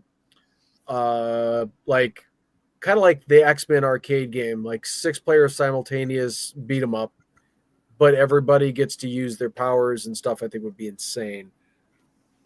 Steven says, I have the Superman 3 Atari 400 game. It was never released, so the cartridge game I have is unfinished. Okay. That's very cool. Yeah. Has that ROM ever been dumped, Steve? And if you want to come on and talk about it too, you're more than welcome to. Yeah. I just pulled up on gamer.com that the best Superman game is Superman Shadow of the Apocalypse. Yeah, so Superman Shadow of the Apocalypse has 2 versions. There's one for one of the PlayStation systems, and it's okay. The GameCube version, I believe it's GameCube. That's what I'm reading. As like I said, that's over 15 years ago. Yeah. So the GameCube version of the game, honestly, is really good. And here's why. The developers went into the game FAQs forums for the game and asked all of us players what we liked and what we didn't like and what we wanted changed. And so when you go into the game, if you type in, like, you have to put in a special code, and an extra special version of the credits will pop up. My name is actually in them. Hey, that's pretty cool. Because I was one of the people that gave suggestions. So they said, hey, everybody put your name in and we'll put you in the credits. That's what I did. So my name is in that. So yeah, that game is fun. Yeah. It's that's cool. No, I'm glad I brought it up. That's really cool. Yeah. So yeah, my name is in the credits for Shadow of the Apocalypse for the GameCube. Not the main credits. The you have to type the code in to see them credits, because Shadow of the Apocalypse is good. Honestly, for my thinking, the best Superman game going right now is DC Universe Online. Oh yeah, I still haven't played with that. Yeah, let me pause it. The Lego games of recent years are some great If you just want the mechanics of flying around a Superman using Superman's powers, the Lego games, I think it's Lego Batman 2 and then DC Supervillains, I think, are the 2 most noteworthy ones. Those are a lot of fun for, like, I'll just play Superman, and I think it's both of them. I know Lego Batman. every time you take flight as Superman, it plays the John Williams score, which is cool for about the first like 5 times you do it, and then it starts to get a little bit old. But still, like those are fun. Not, you know, I mean, they're Lego games. But if you just kind of want the experience of like flying around and like having like, and they did a really good job of like, this button activates his heat vision, this one does his breath. I mean, like doing like his powers, surprisingly good. If they could just like take the mechanics of those and just make them, you know, photorealistic characters rather than Lego people, I mean, you'd have like the perfect Superman Lego game right there. I mean, Superman video game. I will say the DC Universe Online, you can mimic the majority of the main powers of Superman, and you can actually go to like all of the boroughs and things in Metropolis. Like the Ace of Clubs is there. The Superman statue doesn't look the same way it does in the comics, but it is there. There's like, and it is realistic. And as you're flying across, you'll see people on top of the rooftops, and sometimes you have to stop them from doing something nefarious like tinkering with a satellite dish or something, or then you have to save people who are getting ready to jump off of a roof or something. You go up to them and you hit the interact button, and then they take a step back. Oh, thank you for saving me, and this kind of thing. And Samar says Superman Returns is awesome at first, but then you realize it has no missions, but the flight is awesome in it. Actually, yes, that's true. Like, I will say Superman Returns, the flight, the super speed flight, particularly in that game, is incredibly good. I literally bought an Xbox 360 for that game and that game alone, and it's worth it. It's worth the purchase. I do have the Man of Steel. I am one of the crazies that got a regular Xbox for the Man of Steel game, which is not as good as Superman Returns, but there's a ton of costumes, and it is set in the Brainiac it is set in the not Brainiac 13. That's Legion. They basically, when Brainiac was defeated and his technology just turned Metropolis into the city of tomorrow. And Brainiac had a different name for a little while, and I'm blanking on what that is. I used to know that stuff off the top of my head. It's been a few years. Is that Milton? No, like when oh gosh, Brainiac was really boxy looking. Like let's see. Anyway, but Metropolis was transformed into like flying cars and all of this kind of stuff for a while. And that's that era, and it actually, the cutscenes are cringe-inducing, but it is absolutely set. Let's see. Let him know it's not the Man. Oh yes, yes, it's a video game from 2002, not the movie Man of Steel. It's called Superman, the Man of Steel. There's a lot of Man of Steel words. Thank you for that. Yeah, and it's a good. I think it's a pretty good game overall because it pulls, especially if you know the comics from that era, it pulls deep cuts from that. But the controls in Superman Returns are much better, and DC Universe Online overall even more controllable than that. Yeah, there's also more missions because, like Samar says, Superman Returns has like 5 missions, and then they just sort of like lather, rinse, repeat. No, it is kind of sad that we don't have a video game for this movie. I don't know. Have you guys heard anything? No, but I wouldn't be surprised if this, especially if the movie does well, that we might. And here's the thing. We might get we might get a game that's based specifically on this movie. We might also get a game that kind of does this, but then also takes it forward just a little bit. Yeah. In a way that you don't need to know to pay attention for the next one. But if you do know it, then maybe you'll catch something early. Like, that'd be cool. That could absolutely be something I could see them doing, because like Mike was saying, James Gunn wants everything interconnected, so that when you see this and you see this and you see this, it's all one breathing, living universe. And that's one of the things that I'm hoping that the movie does well. Obviously, I'm hoping it does well because I really liked it and I want everyone to enjoy it and just have joy. But also, I'm really hoping that it does well because the last time we had a solo Superman movie, I was looking forward to see what they did. I thought the foundation was a lot shakier last time with Man of Steel specifically. I think this foundation seems a lot more solid going forward for our dear Man in Blue. But I want another Superman story. I want to see these characters do more things. I want to see them do more things based on Superman himself because he is my favorite. And I like seeing him front and center for the first time, like in over a decade, right? Like, because Man of Steel came out in 2013. So it has been over a decade since I was looking forward to just a Superman movie. Obviously, we had Batman v Superman. And before that movie came out, I was very excited about it. But, you know, like it had a lot of resonance for certain fans. It didn't for me, but I really am excited that Superman is front and center, and I would like to see him kind of carry a universe again for the first time in a very, very long time. So it feels exciting. And I mean, I told Ray before we left for the movie today, I was literally shaking. I was so like excited, but also nervous in a way. Cause I was like, it looks really good. Everything I've heard, it looks really, really good.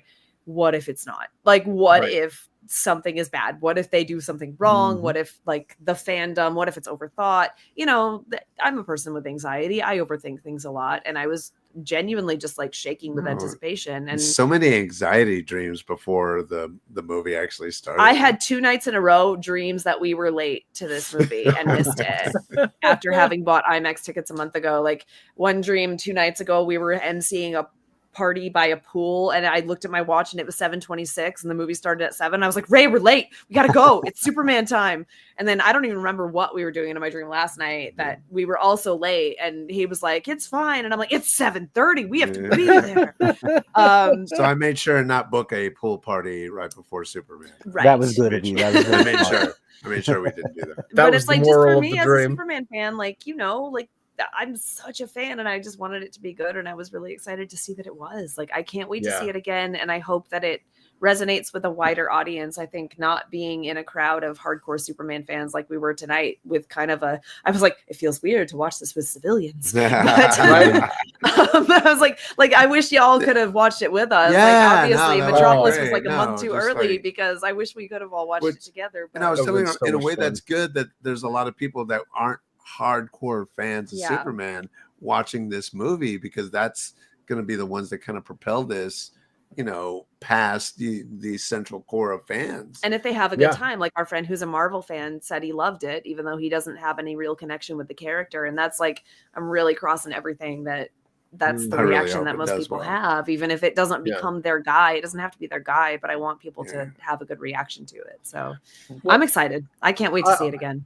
Absolutely. And the thing is about Superman is Superman has a social connection or a societal connection to our sense of real justice, our sense of what's right, our sense of like decency and honesty and you know, in forthrightness. You know, and so when we're separated from Superman's humanity, and like you were talking about, you know, this is the first time that, you know, the Superman movie has had this kind of impact and felt like this is something that could go forward. I think part of the reason for that is if the leaks or whatever are to have been believed, we wouldn't have gotten a fully fleshed out Superman in the traditional sense until essentially the movies were over. With the Snyderverse, they wanted you to assume the good things about Superman without really showing them much to you. They show you little touches here and there. It's not that they didn't do it at all, but they didn't really show a whole lot of that because they that's not where the story sat. So they wanted to say, yeah, everybody knows Superman, except for when the story doesn't want you to assume, and which is what makes it confusing, or what made it confusing. But Superman was not fully fleshed out because we were shown this is Superman first starting out. This is Superman, all this kind of thing. And by the time he would have been allowed to breathe in his own universe long enough to really form to a degree that most people would understand him, the movies would be done and they would be looking for a new universe anyway. So this movie very smartly says we didn't have fully formed Superman. Maybe by the end of Justice League, depending on, whatever. But this time we're going to drop you right in. Yep. We're going to drop you right into the whole thing. We're just going to hit the ground running. This is Superman fully formed. He might have some questions about who he is, but he knows deep down at the end of the day, he just needs to be reminded, but he knows who he is.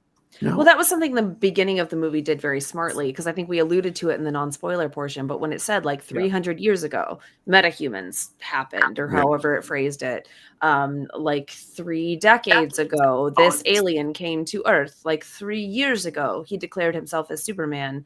3 days ago, he lost his, or like 3 hours ago, he lost his first fight. Battle That was like, I thought it was really well done, just narratively with all the threes involved, like just being kind of a runner. And I thought I thought that was pretty brave, saying, "Hey, your hero just lost for the very first time.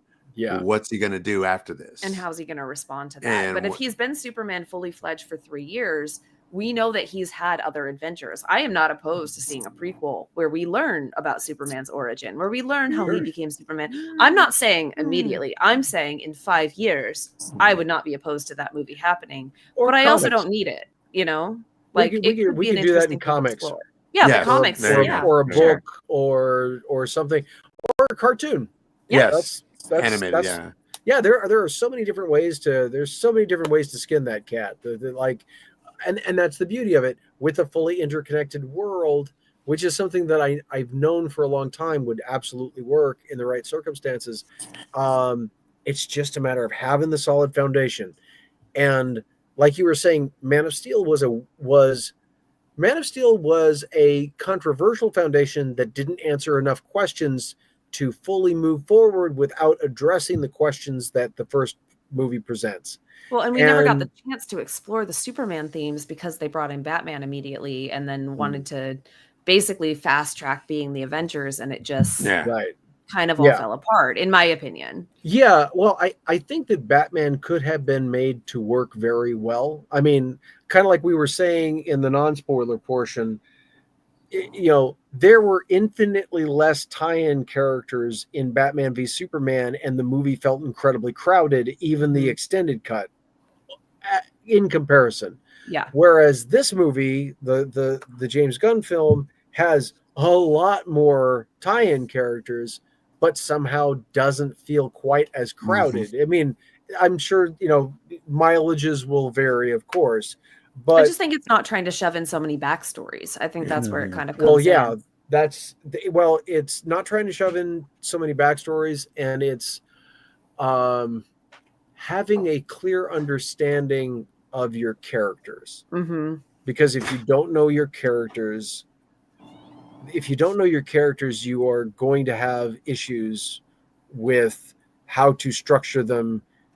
And like, Zack Snyder is an excellent cinematographer, is a director of cinematography. Yes.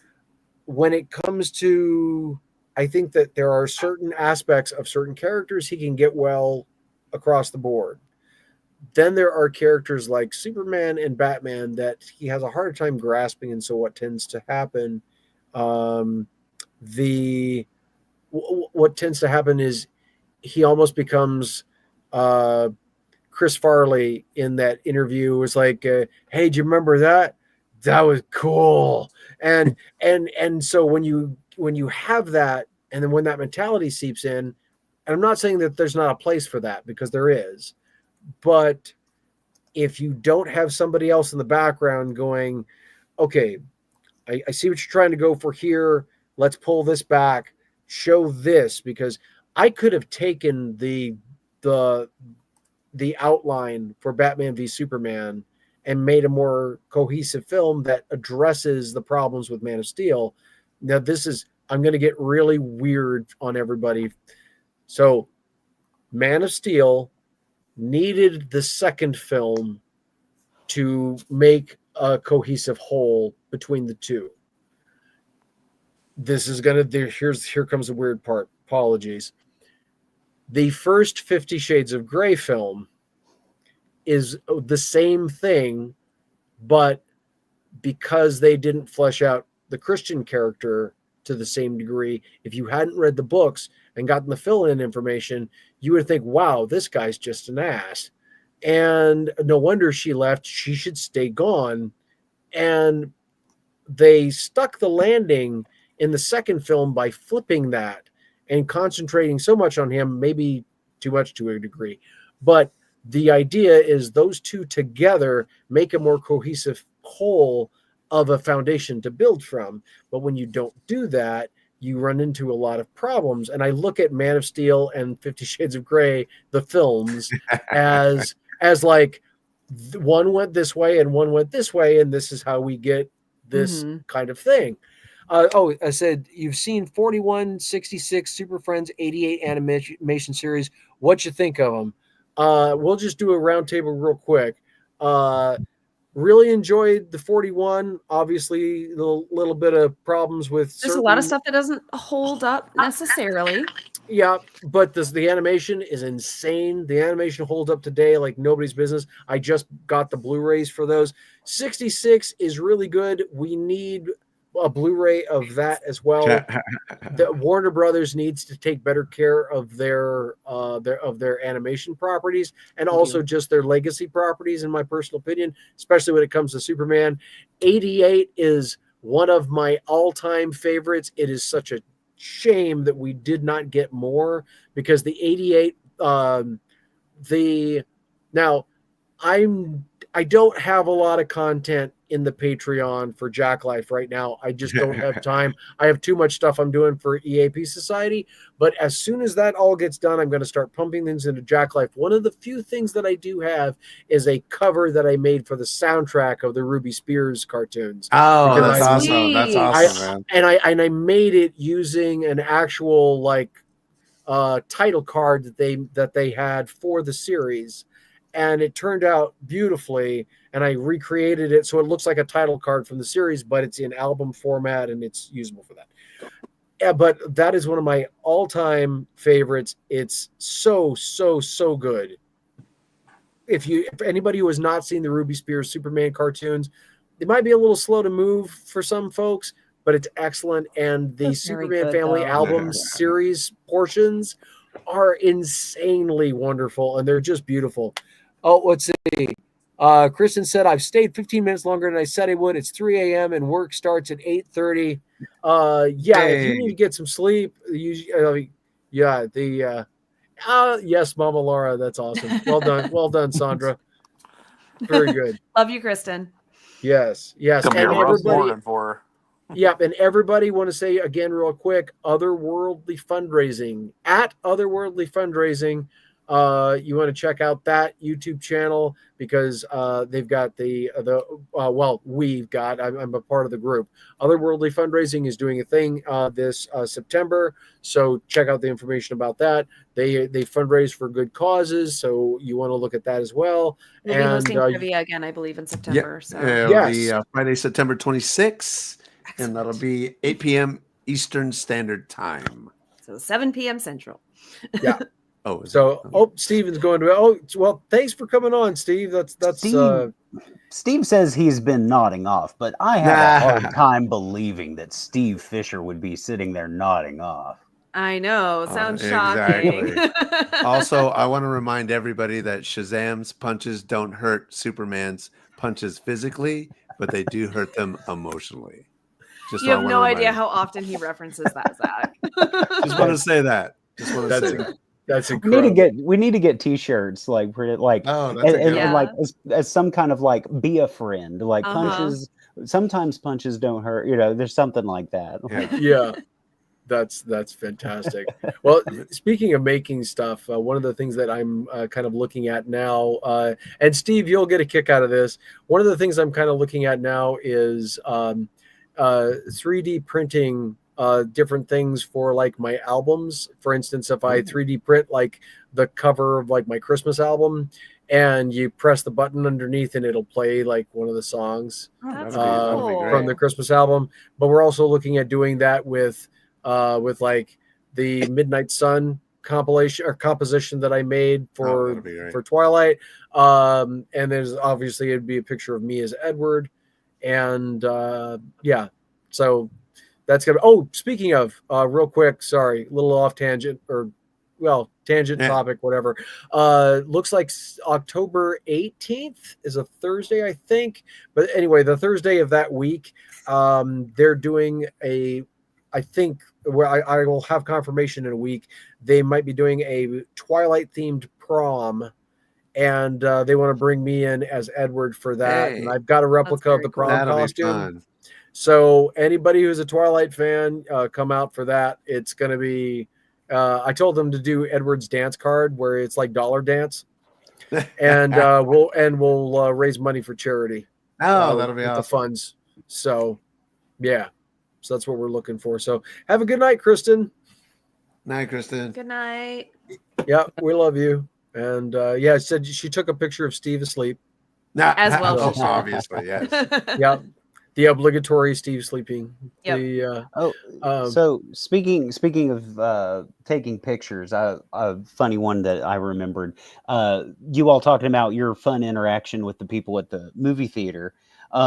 So it reminded me today, as I'm sure we all did in some capacity or another, I wore or was planning to wear a Superman shirt, same one I'm wearing now. But then I was kind of thrown a bit of a curveball by finding out that I had a visitation I needed to go to an in-laws sibling. So nobody I'm close to, but wanted to go to support my sister and her husband. And it was right before the movie, and so I wasn't going to have time to come home or anything. So I'm like, okay, well, I'll just wear the Superman shirt and I'll put on just my dress clothes, blah blah, and I can change in the car or something. And then, like, I'm not kidding that this didn't even occur to me.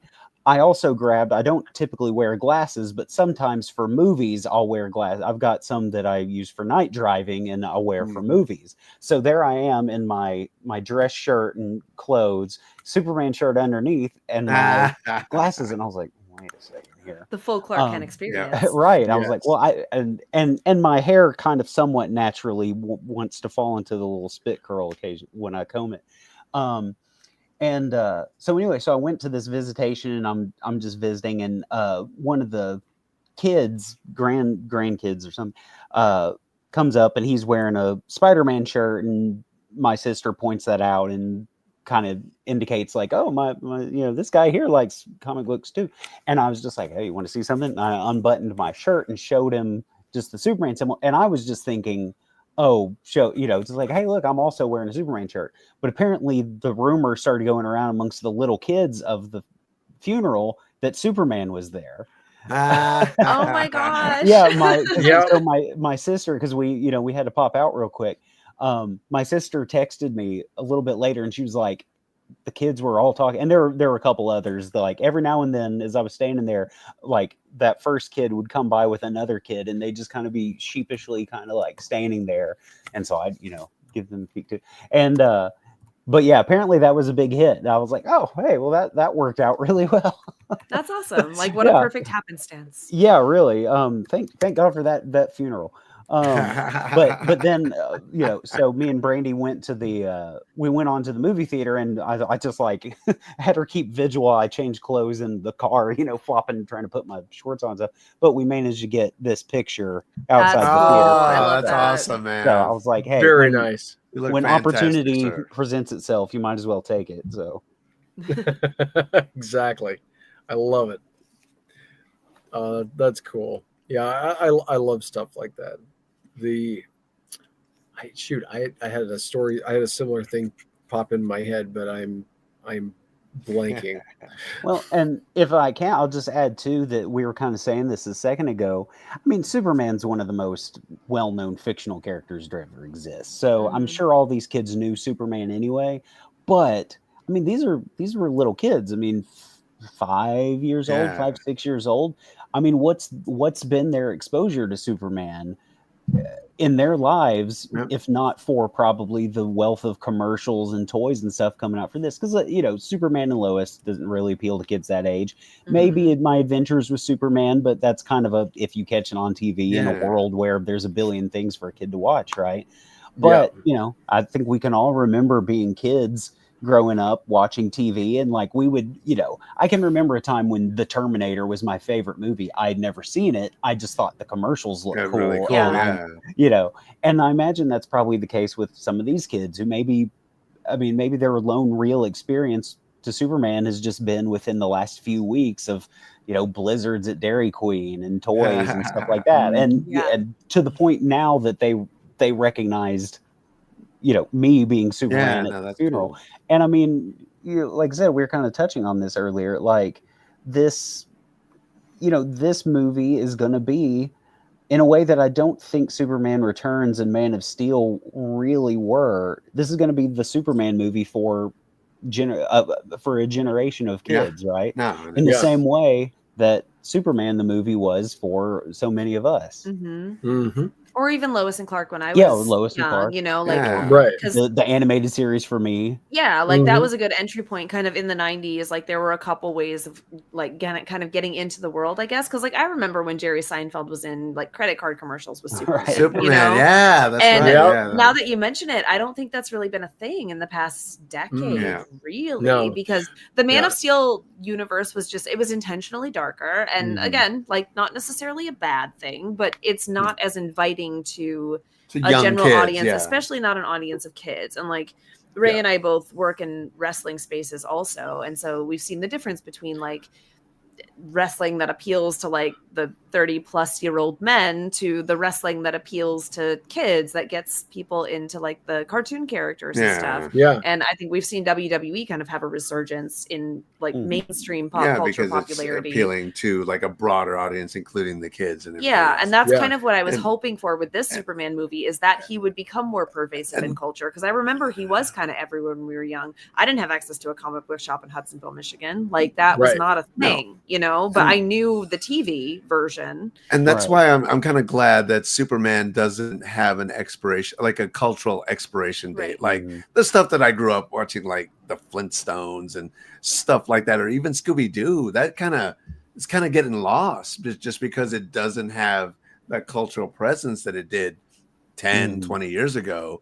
But Superman is always there's some iteration of Superman, because even heaven forbid that this Superman doesn't fly, they're gonna try it again just because it doesn't have an expiration date. It's gonna somebody's gonna try to do it again. But I think that's why I, as a Superman fan specifically, not just a comic fan, but like a Superman fan specifically, was so happy to see Superman flying above the Shard in London. I was so happy to see Superman suspended above buildings in the Philippines. I was so happy to see this marketing team like put Superman in a bunch of like the St. Louis poster where everyone was like, where is he sitting? That he is above the arch. There is no building. That this makes sense.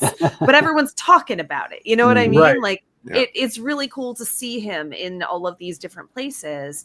And that's the sort of pervasiveness that I wanted this movie to have. And I think it has succeeded in putting him back in the zeitgeist in a way that he hasn't been in a long time. And now that I'm an old lady, I've seen, you know, things come and go in my day. And it's nice to see him come back, because he's my favorite and he always will be. And it just makes me smile. Yep. Me too. Definitely. Yeah. It's well, sorry, just real quick. It's there has been a push, and I understand the impetus to have the characters grow up along with us. And I think that there is a certain level of merit to that. But I think if we lean too much into that in certain specific ways, it loses what can reach kids. It loses it puts a barrier to new younger fans, I think. It puts a barrier to younger fans, but it separates the character from the core of himself and the world. Yes. And when you get to that, Superman Returns did that, and Man of Steel did that. Yes. And they did it in different ways. Like they were slavish to what they were trying to accomplish in ways that were not productive for what it was potentially trying to do. And so when you have that, like you said, that there's a barrier there.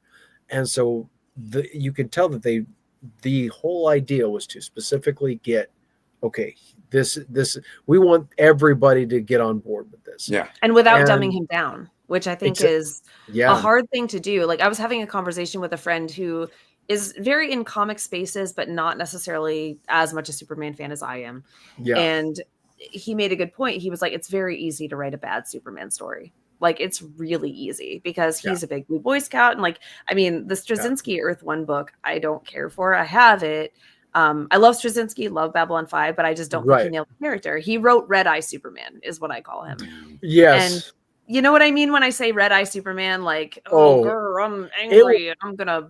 It was a meme, and like, sorry, finish your thought and then we'll come back. Remind me of Red Eye Superman. But just I think it's really easy to write a mediocre Superman story. It doesn't always have to be bad, but I think a mediocre Superman story is going to come across as bad because you're either going to Frank Miller him, where he's just a big blue Boy Scout who is actually ineffective because he cares too much, or he's going to be too angry and too brooding, a la Zack Snyder Man of Steel. For me, again, like I'm not shading anyone who enjoys those stories, they just weren't for me. But you know, I think it's easy to make Superman lean one way too much, but for me, the core of the character and what makes a good Superman story is when you appeal to his humanity, which James Gunn very clearly did. I mean, that was the whole point at the end of the movie, was to point to his human origins and point to the characters around him kind of informing who he is. Like he needs a Lois Lane, he needs a Jimmy Olsen, he needs a team around him because people need community, and Superman is a communal character. If he's always in the fortress brooding by himself, one of the things I liked about this movie is that even in the fortress he had his community of robots. Like friends. Gary at the end, he named him Gary. It was so cute. Like, no. And I think that like I think you need Superman to have that cast of characters, and where people I think identify with Batman more is that his rogues gallery is so big. But like, what about Batman himself appeals to people? Like for me, Superman has always been the guy. Like even if his villains are mediocre, I'm like, I just love that he is the most powerful being in the world and chooses to do good because he's a good person. Like he's aspirational, and that gives me hope because maybe I can try to emulate that and be a good person too, even if I can't fly. Like it sounds idealistic, and it's real easy to make that like cheesy if you don't understand who that character is. But I think James Gunn nailed it, and that's what made me so happy coming out of the theater. Yeah. Well, and it's the cultural moment that we're in mirrors Superman's origin enough without getting too much into the specifics. Yeah. And there are things in the movie that I can tell it was written like 2 years ago, but still feels very relevant to certain things today. It's amazing certain things that got called from 2 years ago. Correct. So just kind of and like so but like there's been a mindset, the whole like for all the the joke from the 80s, so the greed is good type stuff has come to such a degree that where things are now, that the outlier is now basic human decency to fellow man. And in, like I said, I don't want to super speaks to that, but we're talking about a character that was born to fight fascism. That's where its roots come from immigrants trying to make their way in the world, and they found somebody to fight an oppressor, and that's what Superman was, and that's what he always will be. He will be the shining light for humanity. And if you want to point the to his balance for origins, social he was justice. a Moses story. You know what I mean? Yeah. Like he was like, I mean, I grew up reading the Bible and stuff. Like he was sent away from his land as a refugee and was able to do good. Like that's the crux of Superman as he was created. And I think those sorts of things are themes that can grow with a character. And I think that this movie showcased that without being preachy. I didn't find it preachy in the least. No, I didn't find it preachy. I found the cultural references to be pretty clear. Yes. Yeah. I found the cultural references to be pretty clear, but not browbeating. Exactly. They were as identifiable as Superman fighting the Clan of the Fiery Cross. Yep. It's true. Yep. I absolutely. And it was nice to see that they now you will of course have the folks that I'm how to say, I want to be very careful in how I put this. I think it's very important that everyone understand that if you look at how often I notice patterns, and if you look at how often there are subsets of folks, and not ordinary people, but like people that their whole purpose is to talk about things, and when they call this like there are things that have an agenda, and then there are things that are references to make us think. And it's very easy for folks to confuse the two. I think it's very easy to I've heard some people that try to throw around woke and things like that when it comes to this film. And like when you're a hammer, everything looks like a nail. Yeah. When I watched the movie itself, I agree with you. And when I watched the movie itself, a lot of the criticism that I've seen just in headline form before the movie came out, I was like, these are very clearly people who have not seen the movie. Yeah, like if you talk about Superman's immigrant status, for instance, informs the movie, but is not a central feature. No, it's not. And well, and it's also like, because of the way it addresses these things, I think it's beautiful, and it emphasizes the humanity. Absolutely. Yes, very much so. And especially now, there is nothing more important than emphasizing the humanity and the sense of a balance of justice, and the sense of, helping the smallest of people and creatures. We were going to talk about this before. Yes. Saving a squirrel. Saving a squirrel, like even we were kind of like, wow, like, and I had to think about it for a moment, because my first reaction was, what, with all of those people, and then you're like, no, this is important. It shows how far the through line goes with him. All creatures great and small, man. Yeah, exactly.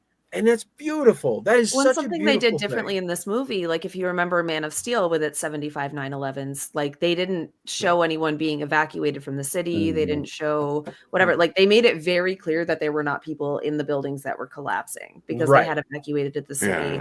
And that was a criticism that I think a lot of us had about Man of Steel, was that like it showed a lot of destruction in kind of a trauma porn kind of way. And the scenes weren't that dissimilar, really, with like building collapsing and stuff. But it was just a couple tweaks here, and it felt less violence for violence sake, I guess would be the way I would describe it. I think to be as charitable as humanly possible, I would say that showing the buildings collapsing from several different angles as they all go down seems like a way to emphasize the impact of what this would feel like as it's happening. Yeah. The problem becomes the way a lot of people like take in stimuli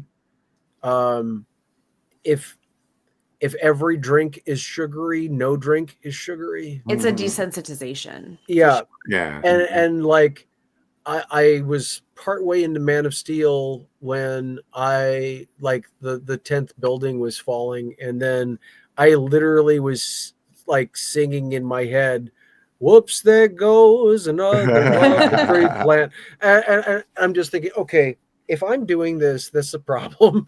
Yeah. But I think I think I know what he was potentially going for. Again, being charitable, and the emphasis being this is really serious. This is not like there. This isn't a movie. Like this isn't a movie. This is real life from the element the dark of and gritty. Right. And this I had an interesting thought about this, was that but see, life isn't always about dark and gritty. Life isn't always, I mean, even the roughest parts of life, there's brevity and levity and different things like that. So it becomes I don't know, the comparison is almost like one is an adolescent idea of adult, and the other is an adult's idea of youth and and purity and goodness, and I believe that Gunn's is very much the second one. Absolutely. Yes. Absolutely. Because it's this sense of, is it a simplistic viewpoint to say that everybody deserves humanity and life and a chance to be, not just a chance, but a solid life. Not just a possibility if all the stars align, but everybody deserves a good life. No, that's why I'm glad they included Metamorpho and little baby Joey, because that's what you said. Yeah. Everybody deserves a life. That squirrel, baby Joey, Metamorpho. Yeah. And it just kind of proves that, like, hey, let me help you to take care of this. And that was the promise that Superman made. And and that's what something where exactly Superman's what you're always been talking my about. guy. And like I'm not that familiar with Metamorpho as a character, but I felt that emotional weight the way it was presented in the movie, because I was like, even if I don't know this guy from Adam, and I really don't, like I've heard the name, but I don't read a lot of the comics themselves. Like my Superman fandom has always been informed by like the TV shows and the movies and whatnot, and then whatever weird Kryptonian side quest I go on. No. So that's why I was glad they didn't flinch when that guy got killed, shot in front of Metamorpho, because you feel it. I was like, I didn't do anything. And Lex Luthor didn't blink. Yeah. And that tells you who Lex Luthor is as a person. It's like, I thought that would go longer. That didn't actually work out for me, because I thought I could tease this longer before I shot this guy in the head. Like, he doesn't care. Like, he's just going to bring another one in. When he says, I'm going to bring in Clark Kent and kill him next, like. Right. Yeah. And I think that Metamorpho to some degree is a stand-in for the way normal people feel in life. They see things going on and they're just like, well, I've got something to protect. And in some cases you can't let go of that. And the fear of, well, this is going to happen. Right. And then you start to see that that's being used as a way to keep you docile or in line or whatever. And those are real consequences too. And Metamorpho really being a hero of the film, because it was like, I know Lois and Mr. Terrific went in to go get Superman, but they didn't really go rescue him, because it was really Metamorpho deciding to stop being kryptonite that was the crux of it, right? So I think that was a really fine line to walk too. It didn't make Superman look weak, like he had to be rescued by a human, but he did have to have somebody on his side, and eventually that happened. And that was a very human journey, even if Metamorpho's not human. The layers of that, the social context layers, just the human character layers in those scenes were incredibly palpable. It was beautiful to see. Oh, it was awesome. It was awesome. It was like, No, his interaction with Metamorpho was probably like one of my favorites. Like, hey, I can help you. Just let me do my thing. And so, and then seeing Superman just being deformed too, just by the kryptonite was something I was like, ugh, you know. Seeing kryptonite poisoning be that visceral and that like it made him like his whole skin texture changed and everything. Usually we see him weak and he rises on the ground, and it but burnt like, him, and it or burnt green. Or green skin and that kind of stuff, and the just veins, kinda, even after he got exposure to the sun or whatever, like the sort of sun that Metamorpho creates, well, like, what I liked, we've never seen, to my knowledge, a long period of time of Superman being exposed. It's like a lot of times it's like, oh, it holds up, and it's like immediately, you see the you get rid of it, you chuck it, But this one was like, okay, we got a little bit, and then it started. Yeah. In live action, maybe, but in the comics, right.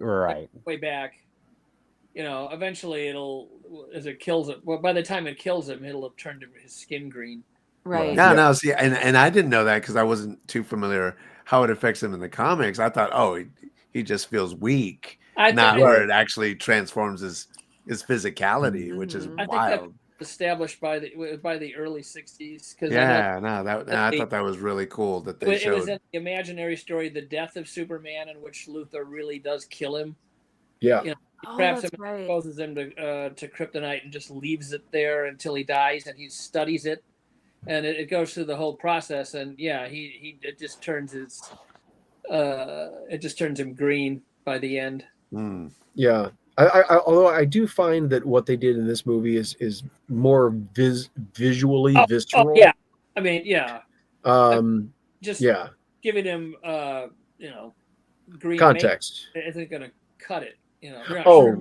Right. He's sort of shriveling up in the movie.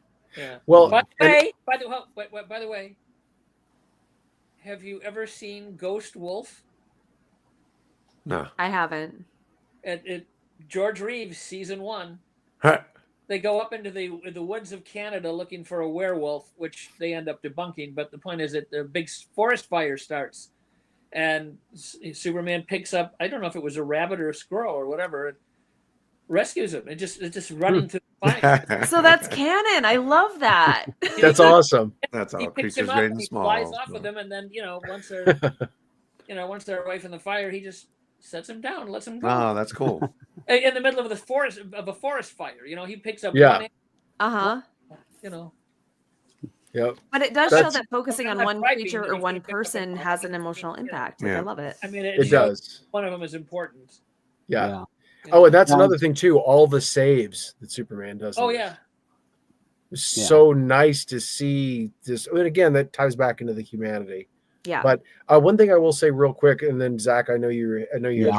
It's 4 a.m. where I am, so I need to be getting out of here. Okay. Well, just before you head out, I was going to say in certain versions of the comics, the Superman is kind of like a living solar battery. They charges by the sun, all this kind of thing. Yeah. So the sun actually goes into that a lot. Yeah. So the sun's radiation is what gives him his powers, because his body, his cellular makeup takes those cells on, it takes that energy on. And what some people have said is that kryptonite is such that his cells actually take that radiation energy on. And that is why his body does what it does, because kind of shrivels up like a grape. He's absorbing that bad energy. Well, that makes sense. The way his cells absorb the solar energy, it just has an incredibly that's visceral. I like that. It has the opposite reaction. I thought that was cool. I thought that was a neat way to kind of look at that. That is cool. I just need to add that Zach is a liar, because it is only 3:45 your time by my clock. Foisted by Mike Kelley again. Okay, I'm going to get my team of monkeys to there you go. Get at their keyboards and really Mike has a harem. Reputation # Mike's secret harem. # Mike shit. I love that. And that bothered I him. love that one bothered him so much. He was just like, that one specifically irritates me. Was it super shit? Super shit, yeah. Super and shit. it's so dumb. Like it. Yeah, but that's human too, because like usually for whatever reason, it's like the ones that are like all of these different things, and when you're looking at it from the outside, you're like, that's the one. Yeah. All of these other ones are so much worse, and this is the one that you have a problem with. That got under his skin, and yep. Well, he's a farm boy. That's why. So right place, obviously. Right time, and yep. It's probably knee deep in that stuff back home. Exactly. Oh man, guys, I've loved talking to all of you guys. This has been a joy. It's been a pleasure meeting you as well. You too, guys. Yeah, and Zach, before you head off, one last thing. Tell us a little bit of what you're working on that you can talk about, and some of the posters, the event that you just did posters for. Okay. Oh yeah. So yeah, I'm a freelance artist and writer. Probably my biggest thing is I've got a play debuting in Baltimore at the end of the year. Edgar Allan Poe, A Christmas Carol for Edgar Allan Poe. Oh, that's awesome. Fun for the whole family. Yeah, and Mike and Jamie were big helps on with me in reviewing it and getting it ready. So that's going to be, if you find yourself in the Baltimore area at the end of the year.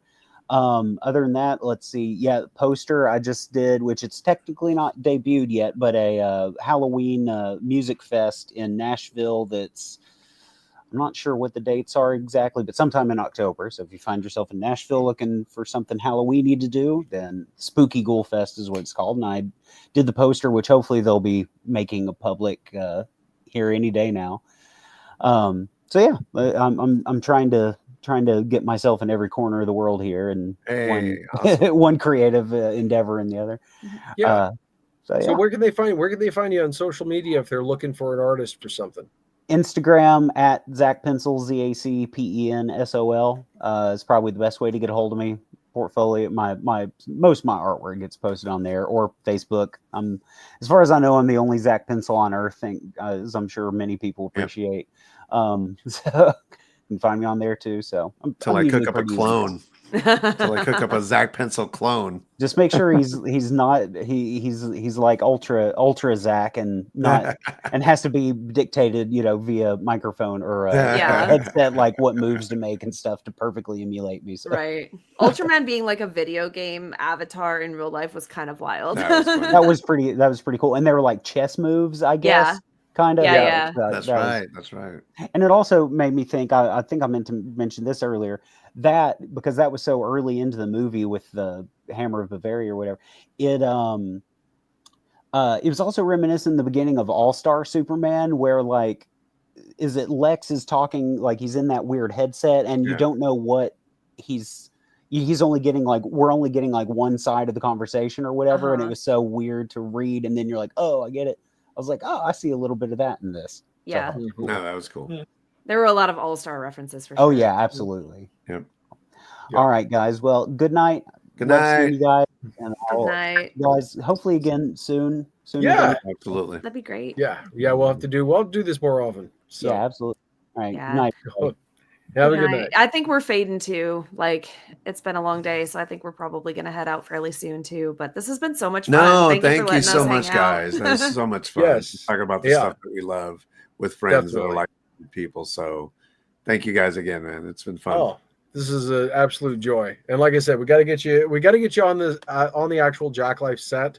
Yes. I would love that. Talking about stuff. So Tom and I have talked about like putting together, and you all have some experience with this too, of like working with people that are used to running conventions and all of this other kind of stuff. And so Ray and Sandra, they have some experience with this as well. So all of us keeping in touch would be a great way to build a group that we could do something that's a larger tour type thing down the road. And then we can really, that'd be amazing. We've been talking about, because he's getting a turtle costume made as well. It's going to be Raphael. Oh, sweet. That'd be great. And so, so I've got Donatello. So we were thinking, they have the He-Man PowerCon Well, I think the Turtle Power Con that would be so much fun. And imagine if Partners in Crime, who did the TRTLE Power, he did that. The guy lives in New York. He's a super nice guy. He follows me on Instagram. And like Kid K is still out there making music. Some of these people, bringing some of them in to play for like a concert portion of like a Turtles convention would be amazing. And then obviously Twilight, and some of the other different things. I think, giving people something that's unique, that's different. It's a lot of fun, and finding as many ways as possible to make it so it doesn't break people's banks when they go to it. Exactly. That's, knock on wood, that's the goal. So. Accessible places to celebrate geek stuff is like the goal, the dream. Yeah, that's what we try to do. So. Yep. No, but thank you again, Jamie and Mike and everybody. Thank you guys so much. It's been good talking to you guys, and thanks Jamie for having me. And I had to show you. I want to show you guys. I got my crypto too. Yay! Yes, there you go. Do you have ours? Yeah. Hey. That's awesome. Yeah, now I got to work on getting all the other buckets in the cup. No, that's what we're doing. But well, I tell you, like I said to you, Tom, I want the one that looks like a popcorn machine, and Superman is that one's at Regal, I think. We are on the hunt for that tomorrow. Then did they didn't have that one when you were at Regal, did they? We need to investigate.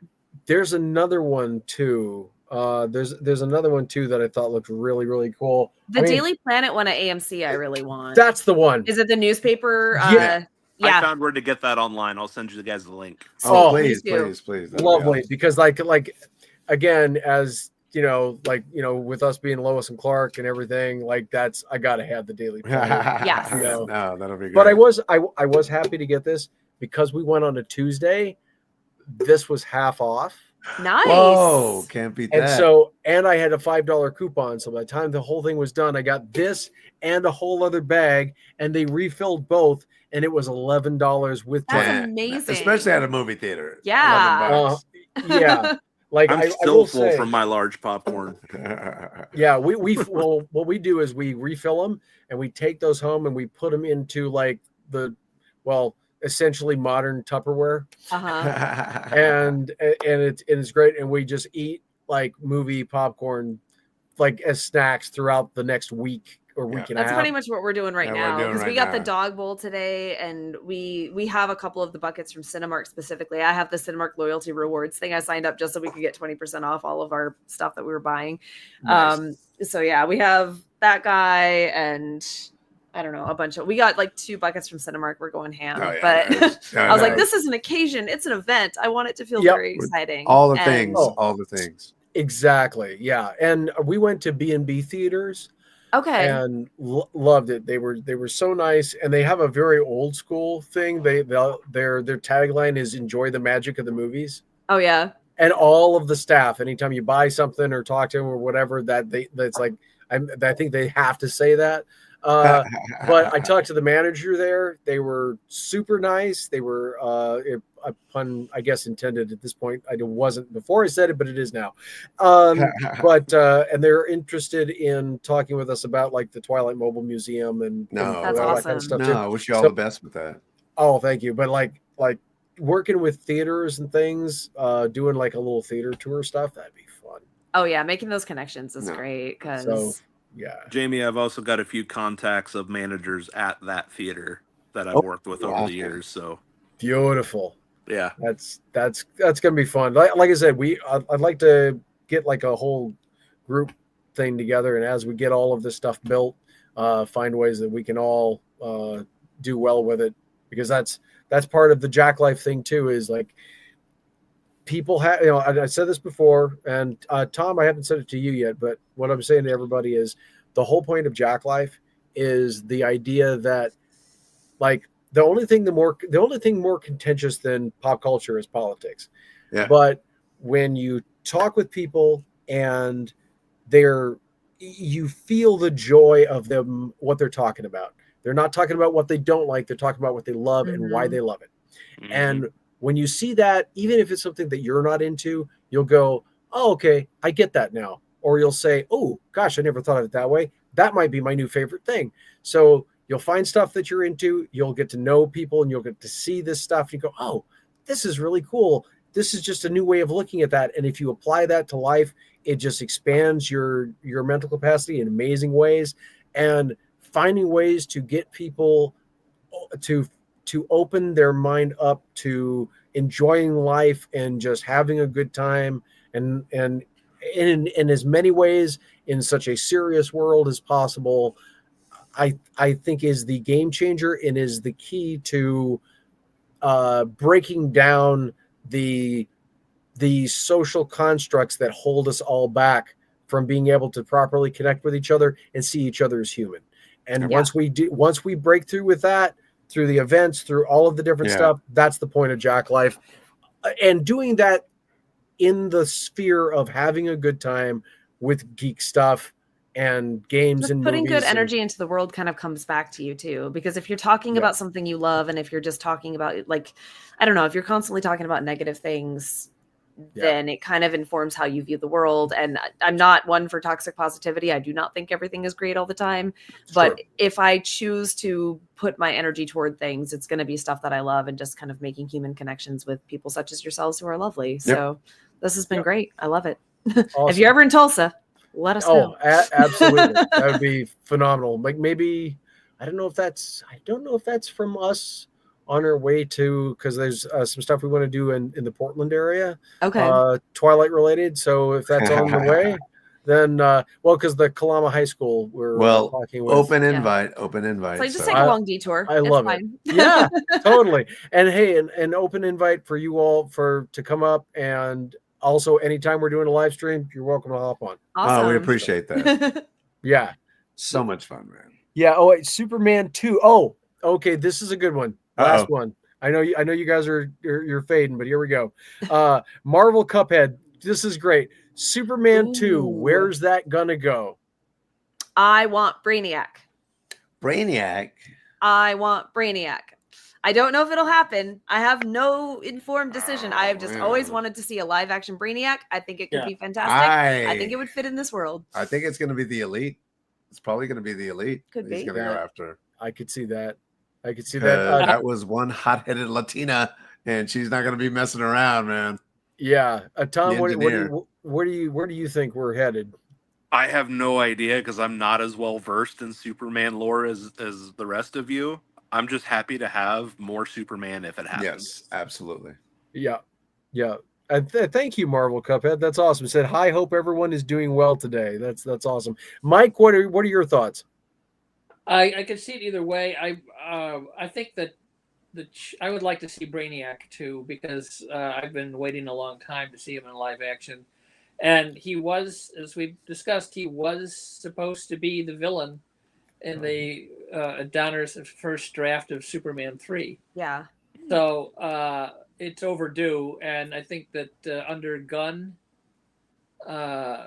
no pun intended, but the chances are better. Yeah.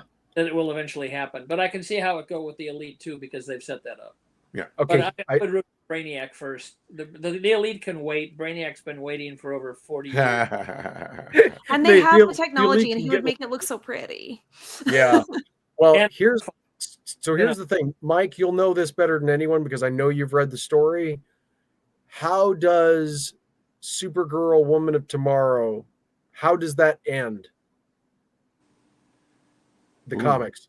They tracked down the guy who killed Ruthie's father, and they, inspired by Supergirl, Ruthie resists killing him. They put him, into galactic jail, and it turns out Crypto's fine. But then there's an epilogue decades later, so in our future, when the guy finally gets out of prison, and Ruthie and Supergirl are going to rejoin to confront this guy, and he's had many years to repent, and he's completely repentant, and he begs the girl for forgiveness, and she just punches him in the face. And Supergirl just, Okay. shrugs, and they leave. But then beyond that, there's a further epilogue of what happens to them over. I mean, they both live a really long time, but the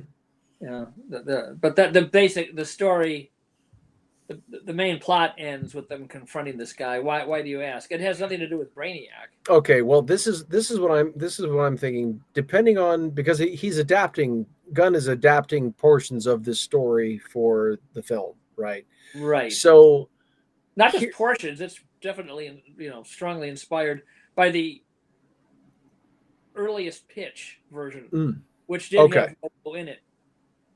Which did have what? Lobo. Yes. Well, we know that Lobo is because he wasn't in the final comic, so he's been re-added to the story for the movie. But right. Anyway, I'm gonna say. So here's what I'm thinking. Because they're going with the version of Supergirl that she remembers more about Krypton than Superman does. Yeah. And we've already established that she wants to party a bit because she wants to forget the trauma. It's a pain trauma response. Yeah. So she goes through Lobo and all of this kind of stuff. Let's say that this all kind of happens, and then the source of her trauma reappears. That's Brainiac. Yes. I think Supergirl. I think Supergirl's story will inform the next Superman film. I agree. I think we'll find out when that'll Supergirl be great. happens. That'll be great. No, I love that. Yeah, and she normally has a lot of time. She not normally, but in oh God, what's the guy? I keep wanting to say Donner, and that's not it. Jeff Johns. Jeff Johns' take on Supergirl was heavily tied into Brainiac. Right. So it would make sense to pull from some of that to get to where. Yeah, sure, it does. And since he redefined her, Brainiac has loomed very large in her past. I mean, she was not in Kandor, obviously, when it got snatched, but anyone who was on Krypton back then remembers Brainiac. And because Kandor would be a very traumatic event, like a whole city getting stolen is not a small thing. Everyone, even the people who weren't there, I mean, who weren't in Kandor, the people who were left behind remember Brainiac, and Brainiac is like a boogeyman to what it was to them, and she did, and also My Adventures with Superman tied her very closely to him, and so would have that first draft of Superman 3. Yeah. She strong ties to Brainiac there, so there's a lot of precedent for that, and she would, I mean, the first time Superman meets Brainiac, he's not going to have any special reaction to him because of this, because he has no experience of it. But when she does, she will. Yeah. So I can see that that's very plausible. Yeah, and then that would also bring her into the second Superman film more prominently, which would be really cool as well. Well, you've seen the trailers for Fantastic Four and how they're doing Galactus. Yeah. In some ways, Brainiac is like Superman's Galactus. Yeah. Yeah. The Conservator of Worlds is not that far off from the Devourer. Yeah. But I mean the fear that he inspires, the kind of horror. Oh, right. Totally. And it wasn't, and that's a relatively modern reinterpretation of, well, at least it might go back to the 80s, but it sort of developed over time, and really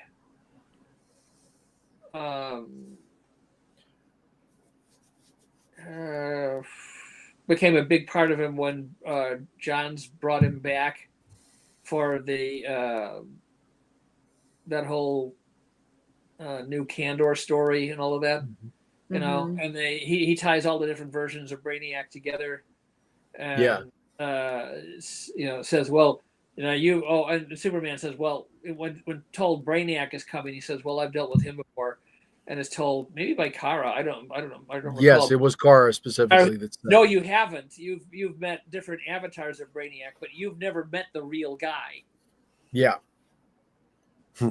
Yeah. Well, and actually, okay, so if we go through, depending on what kind of through line we do with that, if we have Milton Fine, for instance, no, I forgot we could, we could do the same thing where Superman faces this sort of minor guy called Brainiac, and it's not really that big of a deal. And then a couple movies down or something like that, then it's like, oh my God. Marvel Cup Brainiac. Yeah. Now, Marvel Cuphead just said, I would want to see Robert Pattinson Batman telling Superman, let's get the Justice League ready for Darkseid and Brainiac in the future. Now, Robert Pattinson's Batman is not in the same universe as James Gunn's Superman. Now, that doesn't mean that won't change, but that's 99% certain to not change. You know, but you know why? I mean, Gunn considered the idea. I didn't mean to interrupt, but sure. But you know why that's not likely to change. Gunn considered the idea, but then decided against it out of respect for Matt Reeves' work. That Matt Reeves all this work creating this Batman universe.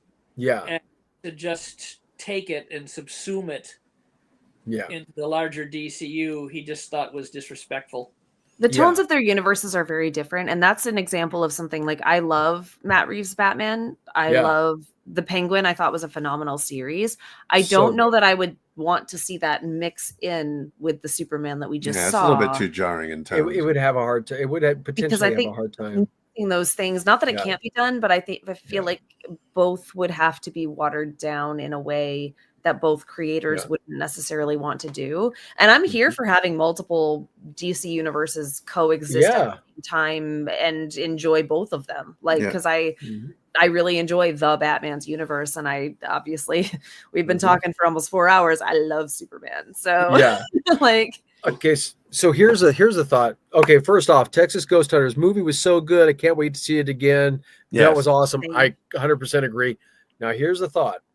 So now Marvel Cup had mentioned Darkseid. Here's my thinking. Putting my James Gunn hat on to a certain degree. We know he likes ensemble casts. We know he likes to kind of work with that, and he operates well in that space. I think that I don't know if it's going to be animated. I don't know if it's going to be live action. I'd love to see live action. I think Brainiac is up before Darkseid. Yeah. I think that after we have Brainiac, or maybe while that's going on, we have another movie that is the New Gods. Okay. And perhaps Jimmy is a part of that, as he was with the with the New Gods series. So that sets up the tie-in. Here's the other thing too. Gunn said that he's obviously, Momoa is going to be Lobo, which is the casting that he should have been all along. I did like his Aquaman, but he was built for Lobo. He was he was like, because and everybody was like, what's Lobo doing in an Aquaman suit? But no, anyway. I'm sorry. You know who was built for Aquaman? Who's that? Patrick Wilson, the guy who played Orm. Yes. Yeah. Okay. Yes. 100%. Classic Aquaman. Oh, completely. So now Gunn has also said that he's not opposed to other to past actors playing some different roles. Henry Cavill has said that he would be interested in the Red Sun Superman. That would be amazing. I'd be so here for that. Oh, yeah. So let's say we get Brainiac, and then we get Darkseid, and then assuming things are still going and everybody is still good and is not asking for stupid money, then maybe if we got Matt Reeves Batman. Let's say we get either Kingdom Come or Red Sun Superman for Henry Cavill. Let's say we get some of these. So let's say they touch on some of these different things. Then the next thing they could do is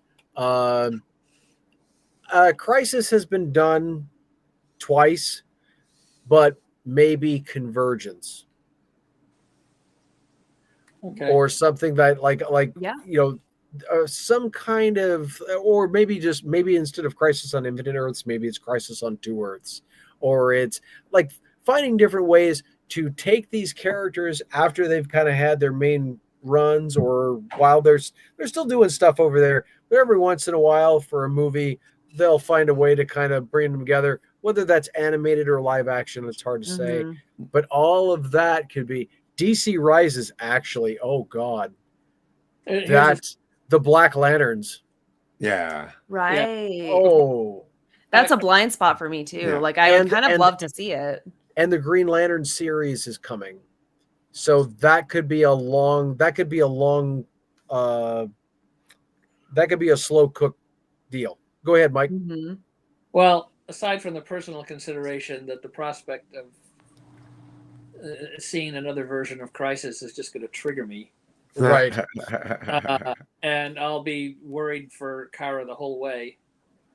But leaving that aside, because I'm relevant, but there is a consideration from outside the DC universe that might impact something like that, or Convergence, and that's that Marvel's, I forget what number they're on, Phase 5. Anyway, this is all supposed to converge in the Secret Wars, where all of their different universes come together.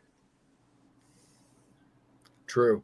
And so yeah, that would probably affect those plans then. Right. So yeah, if it does well or poorly, well, it doesn't matter whether it does it poorly, or even if it's a great success, and I hope it is, because I like the MCU and I wish it well. But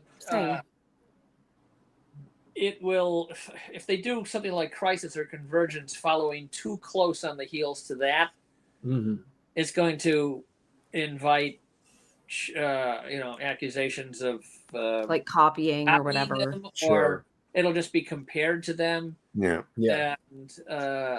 they might want to cool it on large scale multiverse stories for a while.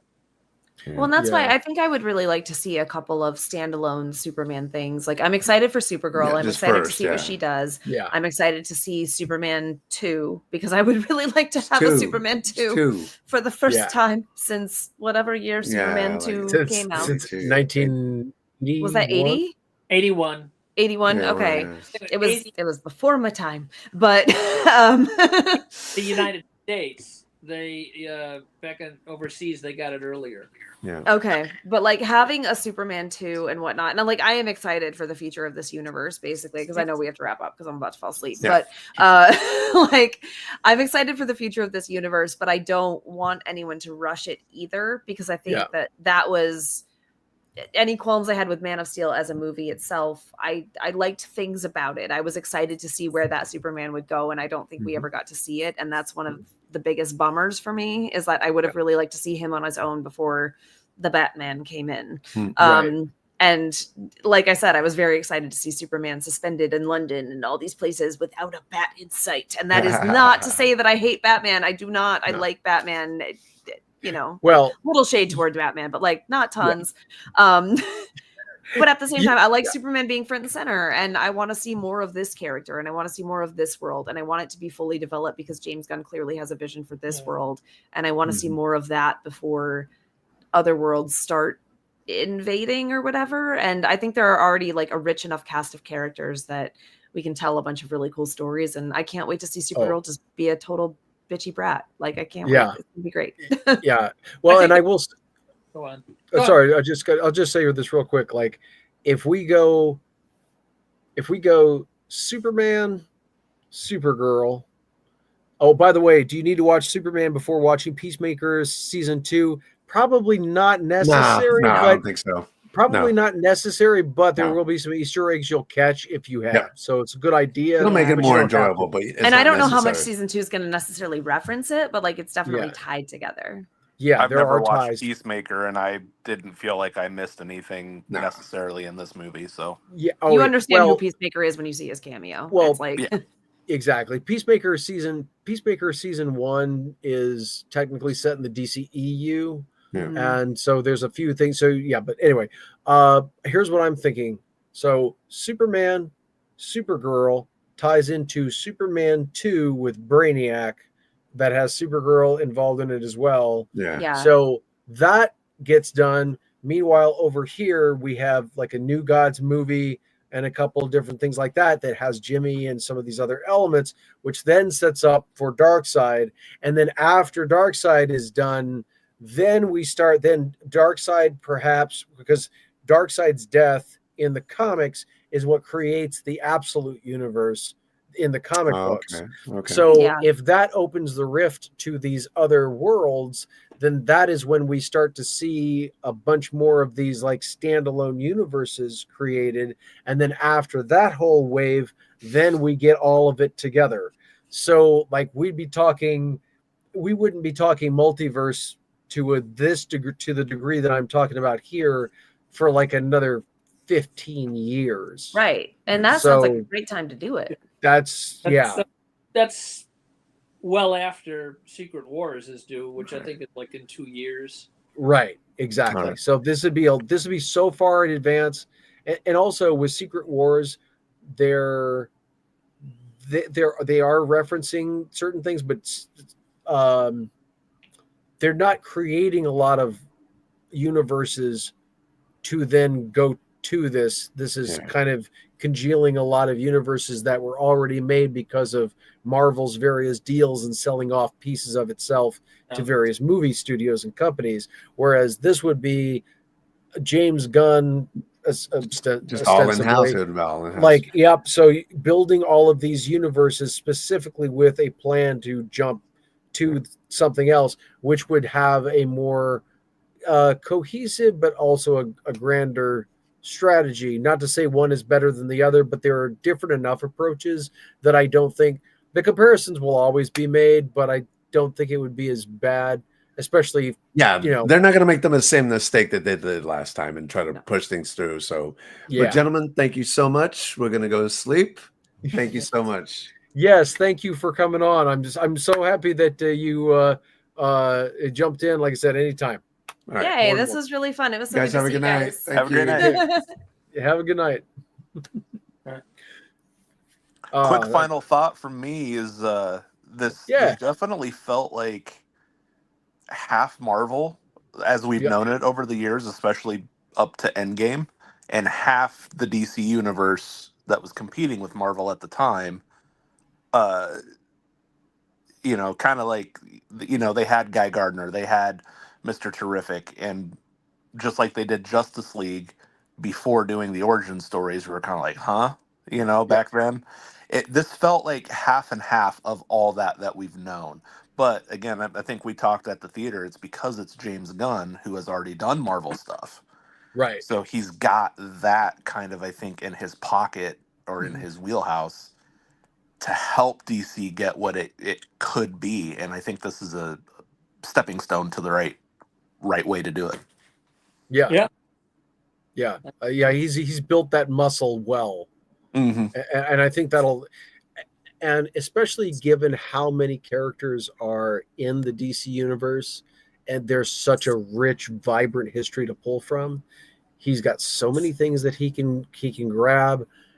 I really think that this is going to be a new era. This is a solid foundation to build a universe on, and thank God for that. Well, it's like, look what he did with Guardians. I had never heard of Guardians before the movies, and I love those, but that was my first introduction. So, but if he could take this unknown Marvel team and make people like it like he did, what's he going to do with main characters? Oh, absolutely. And now, to be fair, Marvel did that with from the very, like with Iron Man and some of that stuff, they took characters that were, they knew them a little bit. The toys were in stores and that kind of stuff, but it wasn't like to the degree that it was, with after Robert Downey Jr. and all that kind of stuff. So that like the precedent had been set that, you don't have to know these characters. I mean, but you're right. Like if the writing wasn't there, if it fell on its face or whatever, it would have a really hard time. And James has a knack for this in a similar fashion that Joss Whedon in his heyday did. Yeah. And having that knack for ensembles and groups of characters is going to serve in a universe that is very much more living and breathing in a space in its own is very much a living and breathing universe in its own right, which Oh, wait, Superwoman versus Mongol would be cool because he's never been. You know what? Mongol would be War World would be so okay. So Tom, just for a little bit of backstory, War World is Mongol is sort of like a diet Thanos in a sense, kind of. He's almost like, I guess you could also call him he's a diet Darkseid to a degree. He has this spaceship that's a planet called War World, and he sort of rules on it like a Roman emperor. And they have these games, and in it's almost like gladiator games, right? And so Superman initially found himself on War World because he was adrift in space and knocked out. And they decided, oh, well, Kryptonian, that'll be good for ratings, essentially.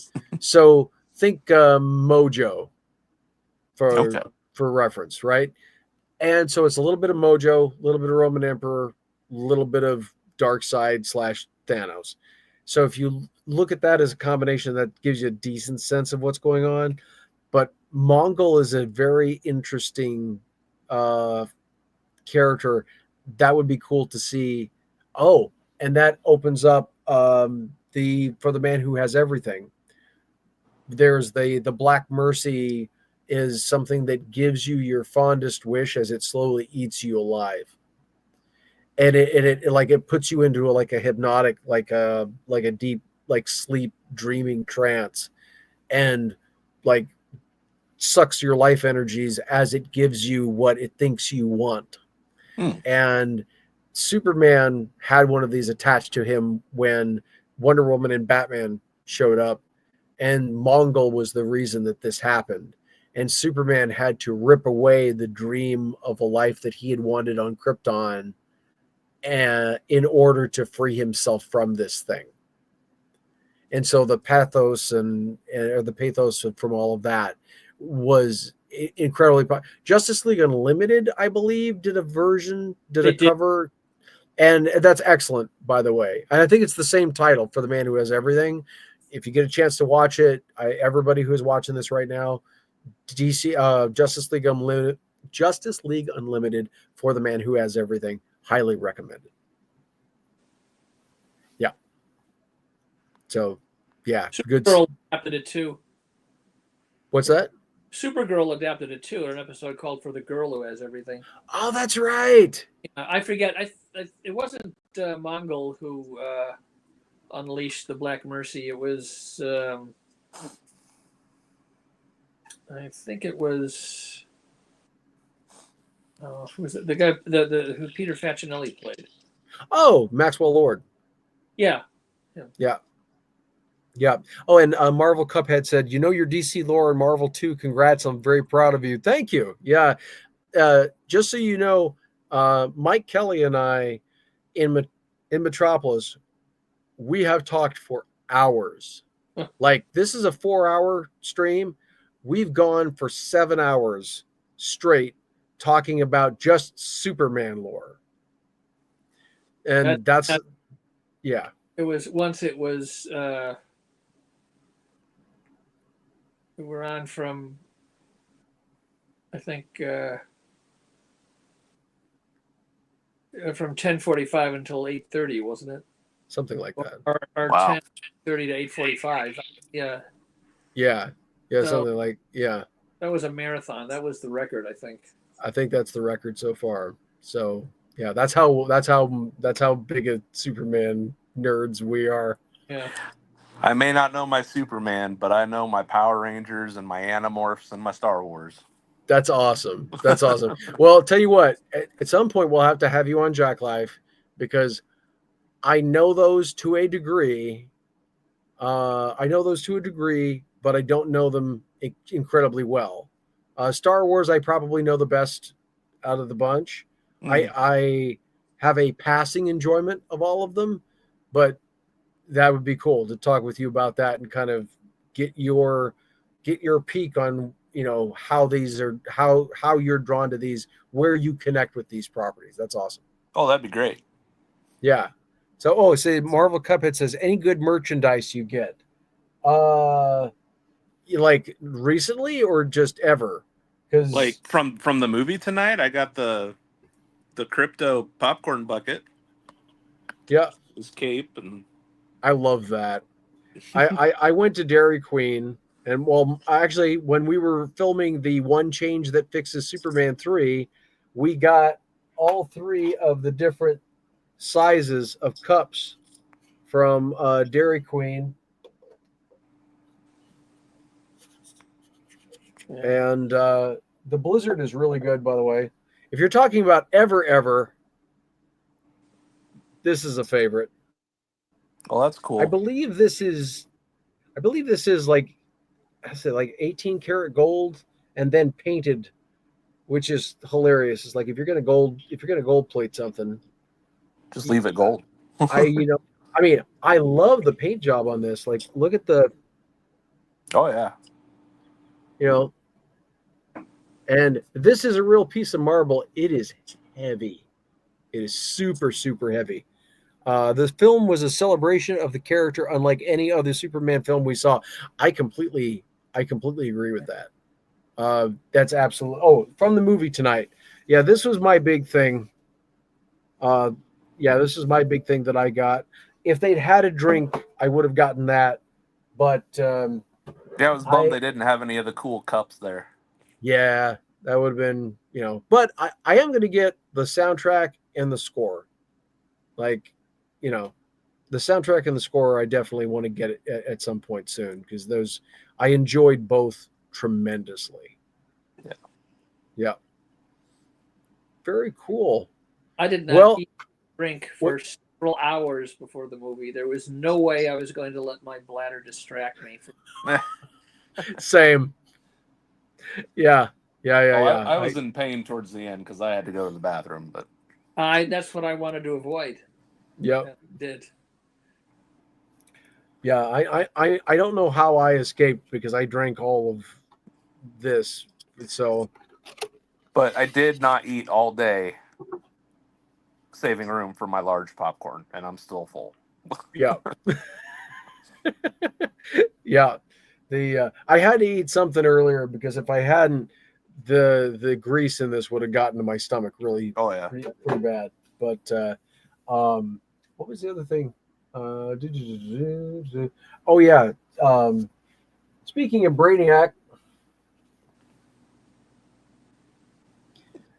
this is pretty cool. The Silver Age Omnibus Volume 1, and I'm hoping that if all of this with James Gunn makes a lot of the individual Silver Age stories and all of like the deep cut stuff more popular, that we'll see more omnibus things like this to show people, oh hey, here's the place to get more of the lore of the DCU. I think that would be. See, the Lex theme for this film was better than the BVS theme. I thought that was one of the stronger points of BVS. Yeah, I honestly, the music in all of this was phenomenal. Superman, are you going to own on 4K to watch over? Yes, I'm absolutely getting this in 4K. Like, there's no question at all. Like, my surround sound system is ready. Like, yeah, like that's going to be. I'm really looking forward to. I'm going to see this in the theater again, though. I'm definitely going to see this in the theater again because it was so good. Try to go see it again at a Cinemark and see what they have left over for their collectible concessions. Yeah. I'm going to be seeing it 2 more times just this week. I've already got tickets for Friday, and that's just the beginning. Nice. Yeah. Very cool. Yeah, we're going to go to the IMAX on Tuesday this coming a week from today. We're going to go to see it in IMAX in Waukee. So, yeah. The Man of Steel says absolute trash while it's closed.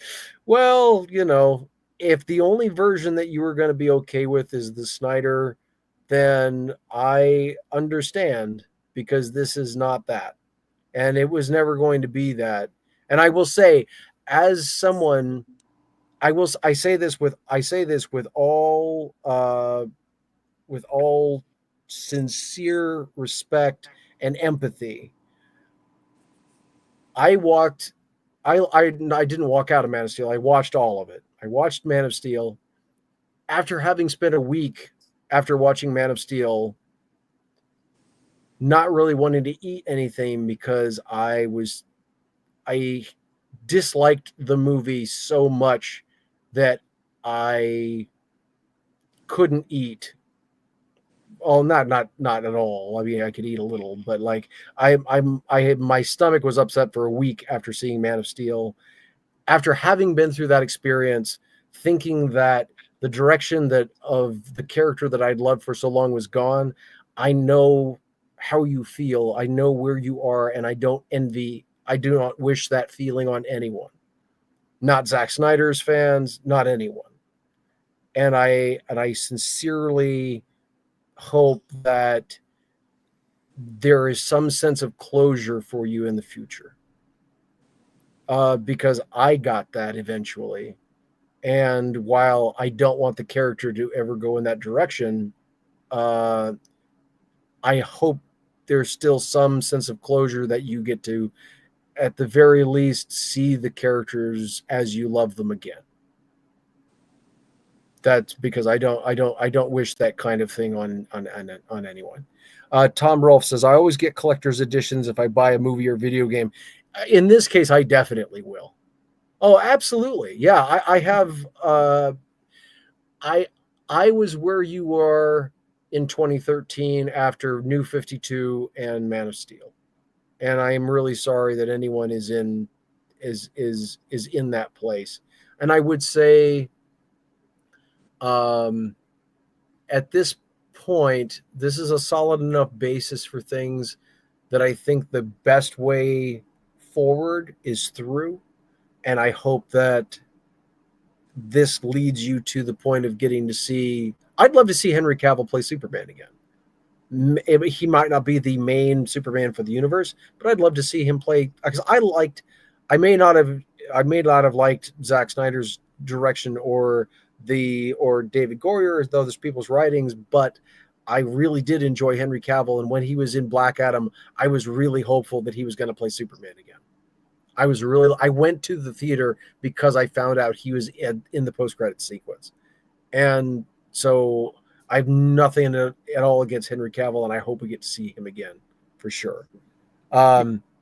Let's be real, fellas. After seeing this film, Pattinson is not DCU Batman. He's got to be closer to Batman Brave and the Bold animated series.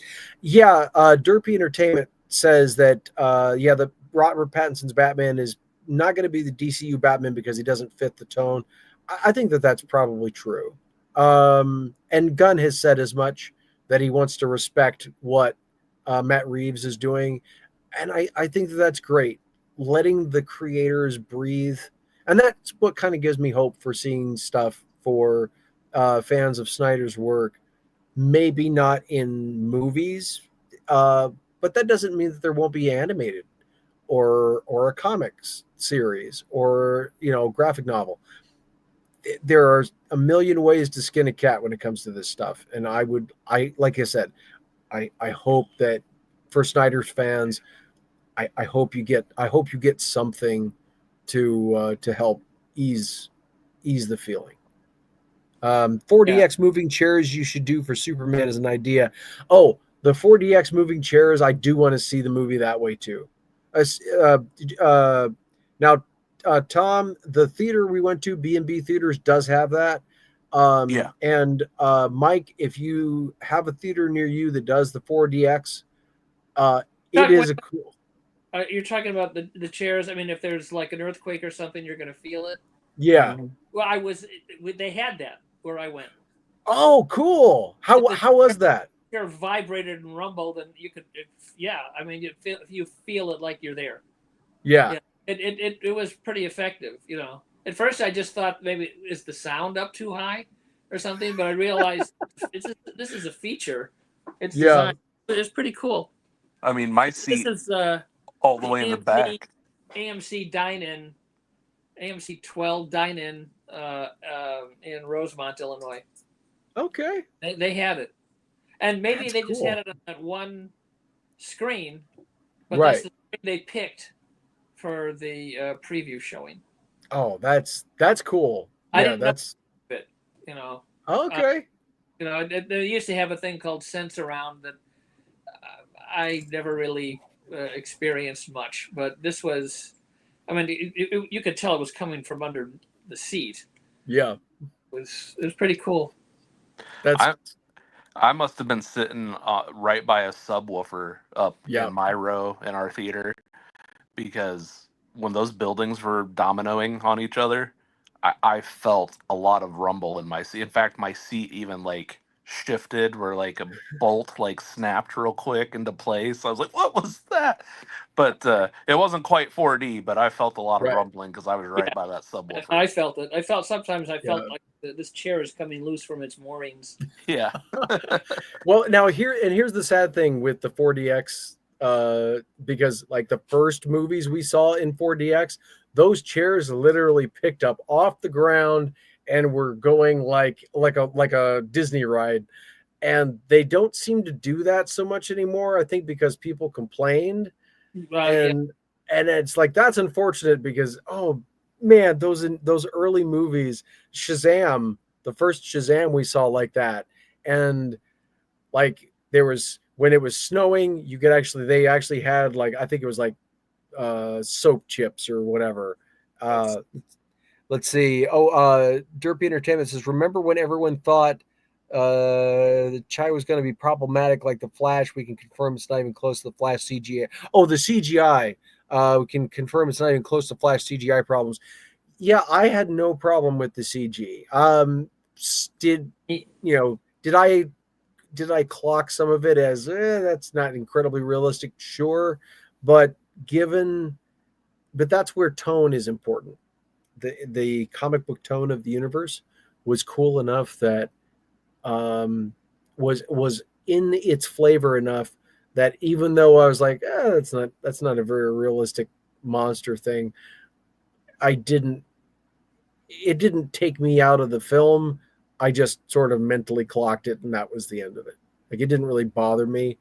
But then again, I didn't have a problem with the CG and She-Hulk either. So I'm easy to please. Neither did I in both cases. Yeah. What I thought was cool about the kaiju, and it might bug some other people, is that as we were talking earlier, this is a lived-in comic book world where things just happen. Things like this just happen.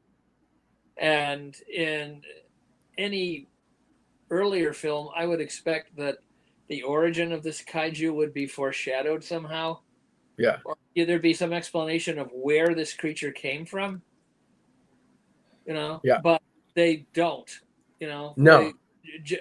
Lex just happens to have one in a cage somewhere, and he decides to use it, and they don't know. They don't give it a name. They call it anything. Right. They don't explain how. Apparently, it just. I guess it eats a lot and grows really fast, and but that's it. And it's another day in Metropolis. Pretty much. Yeah. Yep. And there is a comic book charm to that. There is. Yeah. There's because that happens all the time in the comics. They don't really go into, and if they do go into it, it won't be in that story. They do it later on or whatever. And like, there might it's not what we're used to, but it is what they do in comics. So it's I was fine with it for that reason. I could clock what they were going for tonally, and it was fine. Yeah, sure. I mean, they might follow up on it somewhere, but if they don't, they don't have to. Right. You know? Yeah. Yeah. I mean, it's just kind of they are what they are. It's kind of like a lot of other things. People know what it is, and at least the basic sense of what it is. And even though he didn't know what it was or what it was called or what it was doing there, Superman tried to save its life. Yep. Mm-hmm. So. Yep. And I think that's really cool. That's an aspect of Superman that I think, that it's a Superman that's good for the times, and I think that's awesome to see. It also one scene that really made him relatable, and it's probably there for no other reason, was the very last scene, the post-credit sequence. Mm-hmm. It's just him and Mr. Terrific talking. Yeah. And he just, he says the wrong thing and it ticks him off, and Terrific walks off kicking a can or a rock or something. Yeah. And Superman says, I really am a jerk sometimes. And he's the least jerk-like person in the movie. Right. But yeah, Clark Kent coming out. It bothers him that he annoyed this guy. So yeah, and that's the takeaway from it. Again, like he said earlier, I screw up all the time. I guess he did here too, a little bit socially. Right. Yeah. Well, it's the Midwest nice thing. Like he turns something goes wrong. He turns that inward to himself. Yeah. He was almost Iowa nice. Right? Yeah. Exactly. Well, so Derby Entertainment says, I think this is James Gunn's best project in film to date. I mean, I'm biased because it's Superman, but I would agree. Marvel Cuphead said, what's your main channel you live stream more on? We're going to do more streaming and things through this. There will be, I'm still kind of getting this set up. I've got another channel called the EAP Society that's all about like Elvis Presley history and all of this kind of stuff. We are building currently the resources to go looking, because we know where some of these things are. It's just a matter of getting it unreleased live recordings like from the 1950s and unreleased studio cuts and things that people haven't heard before. So we do Tuesdays and Fridays on that. But Jacklife, by the knock on wood, by the end of September, will have a more consistent output. And now, don't necessarily quote me, but I'm just going to tell you what I'm going to try to do is short videos about different subjects on different days of the week when I'm able. So like Twilight Tuesday, Turtle Tuesday, or Turtle Thursday, whatever. Super Sunday, Super Mario Saturday, whatever. Like Motu Monday, I'm a big He-Man. Oh, hold on. I'm a big He-Man fan. You have the power. I do have the power. This thing is lovely. So this is just fun to hold. I'm a giant 6-year-old holding this thing, but it'll be like short videos and things that they won't be live streams. They'll just be like talking about a product or a story or something, just kind of fun, because I've had a lot of interesting experiences. I have a prop from the I think it's the first Deadpool film. Yeah. That from the prop master from it's a bullet casing and the clip. And so that was from the weapons prop master for the film. And I've got like I've got some screen worn Twilight stuff. I've got a beautiful 1990 Donatello replica costume, all kinds of neat stuff. Let's see, what did you guys think of Ma and Pa? Honestly, I'm glad it didn't go Wizard of Oz and Tornado. Ma and Pa, this thing were perfect, and not the actors. It's the script and screenplay. Yeah. So I'll let you guys go after. I'll let you guys talk about this after this. Ma and Pa, we talked about this earlier in the live stream, but Ma and Pa were very relatable. They were very different from the iterations we're normally shown, but honestly, really like they felt very natural, even though they were different. They felt very natural, and it made what Pa said in that moment that much more impactful. And it was beautiful. Yeah, it was so well done. You guys give me your thoughts. I love seeing Pruitt Taylor Vince, who played Pa, or Jonathan Kent. I like that actor. He was in Constantine, and he's been in a ton of other things over the years. Yeah. Anytime he shows up, I know like at least his part's gonna be good. So, but I thought Ma's accent was a little much for being. It's supposed to be in Kansas, right? Like, right. Yeah, it was a little much for the Midwest, Kansas, northern region. Unless her backstory is she moved up here or something. But other than that, I mean, I liked it. They had that old timey couple relationship where the way they talk to each other fits for the Midwest region type thing perfectly. But yeah, no, I liked Pa a little more than I liked Ma as the characters on this one. I can see that for sure. Yeah, I do agree that at times it was a little thick, especially for Kansas. So, Mike, what about you? It was thick, but I bought it. They're making their own mark. They're distinct from other versions. It's perfectly reasonable for them to be. They seemed like salt of the earth people. They could have lived in my parents' hometown. Yeah. In rural Illinois. They could have been living right down the street from them. Sure. And I've enjoyed pretty much every iteration of Jonathan and Martha, on their own terms. And here Gunn was going for a very, naturalistic portrayal, not romanticized at all. They lived in a cracked house.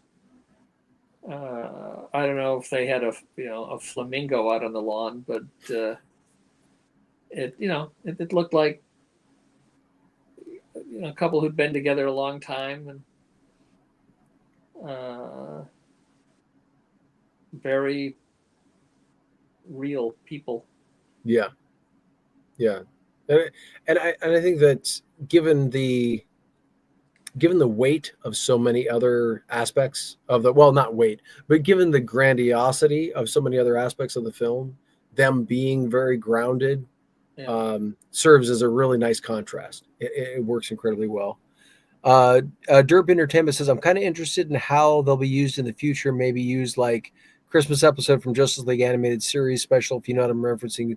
Yeah, that and like Metropolis mailbag from the comics.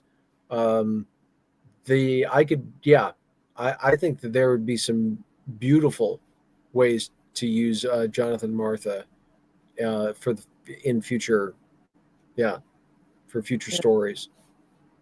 And then they could also pop up depending on what stories they want to reference or what they want to use.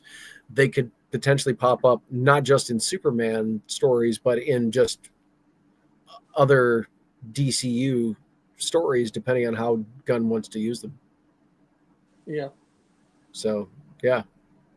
I mean, they could be in Supergirl, but don't have to be. I mean, in the modern version of Kara, she did spend some time living with them, instead of being just sent to an orphanage. Right. Yeah. Well, and it could also be that she ends up with them at the end of her movie. Yeah, maybe. That could be something that, I mean, not necessarily, but that could be something that they do. It'd be an interesting way to go. I did like at the end how casually Superman mentions that she likes to party in other solar systems. Yeah. She must have waited there. Yeah. I think it's sometimes it's a Midwest thing to, if you're not quite sure how to take something, you just kind of just sort of casually state it. If you're still kind of processing it, then maybe that's what they're going with. Well, he was 4. It was when Kara, just kind of barged in. Right. So, and I guess 4 didn't know this about her. Right. So. Yeah. Yeah, that's exploring more of that, of the interconnections between like the Fortress robots and Supergirl and Clark and Kara, and that would be, yeah. Let's see, Jacklife and everyone, take care. Have a good rest of your week and a good weekend. Thank you very much, Marvel Cuphead. Appreciate it. And if you all wouldn't mind, share the video around with some folks. Would love to have some more people see this, and we will do as I am able to. It'll be a few weeks yet, but as I'm able to, we'll do another live stream and probably talking about our video, The One Change That Fixes Superman 3, which, if all goes well, we'll see how long I sleep today, which, if all goes well, knock on wood, will come out on sometime on the 11th, but this weekend is the goal. And yeah, and Mike will play himself, and I will play Wade Wilson. It will be fun. So, yeah. See, one last one. Derpy Entertainment. I don't know. See, just saw a tweet. I don't know if you guys remember Drake and Josh, the episode with the roller coaster, and they got off it. That's the picture of, and it's me and the boys after seeing Superman. I am blanking on what you're referencing, but yeah, like getting up, like the Superman movie being like a good roller coaster. I like that. I like the analogy. I was too old to watch Drake and Josh, so I don't know the reference. Yeah, I'm older than I look, so. But all right, Will. Yeah, so I think we're just shy of 5 hours, so I suppose we should probably close there for now. And but everybody, just want to say thank you so much for checking out the live stream. This was an absolute joy. I would love to see 1,000 people watch this over the course of a year, because then that would give us 1,000 hours of watch time. And then if we build up the subscribers, we could get to monetization. But most important thing is to get the word out about everything and just have fun with everybody, because that's the meaning of life. Because if you can have fun and not in a way that doesn't hurt somebody, that's, the experience is the key to life. So, yeah. But yes, and I highly recommend the TLDR 5 hours in is it's a lot of fun. It's a good movie. Go in with an open mind and think like you're watching a comic book come to life and a Saturday morning cartoon made into a live action movie. If you go in with that expectation, you'll have a good time. If you're looking for something that's a little more like grounded, gritty realism, you're not going to have fun. So sometimes it's one of those things where if you like the taste of strawberries and you like the taste of peaches and you bite into a peach thinking you're going to taste strawberry, it throws you off and you don't enjoy the experience. So go in with the idea that it's a fun time, and you don't really have to shut your brain off or anything like that. It does engage with you, in my opinion, but just go in like it's a live action Saturday morning cartoon.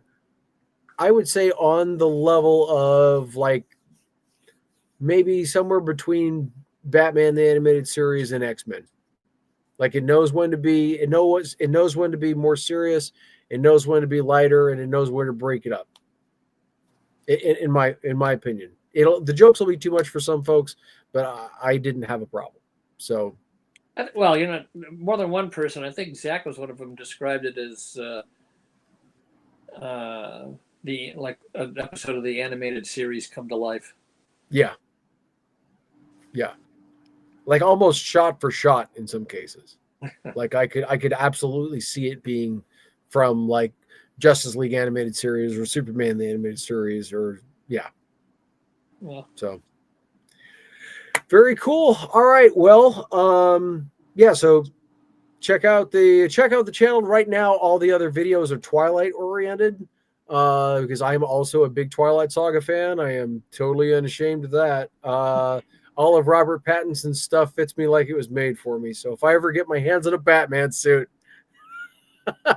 I am good to go.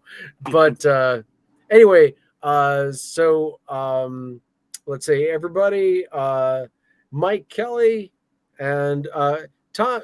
What is your last name pronunciation, man? Rolf. You had it right earlier. Oh, Rolf. Okay. Yep. Okay. So Mike Kelley, Tom Rolf, thank you for coming on and having fun. And everybody watching, love you all. And the motto of Jack Life, it's long but simple. Enjoy the enjoyment of others. Love what you love too. Be good to your neighbor and be good to you. That's living the Jack Life. So my name is Jamie Aaron Kelley.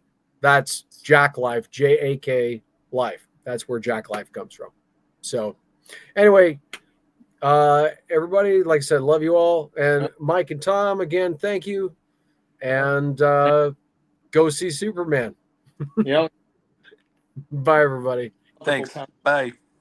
Good night.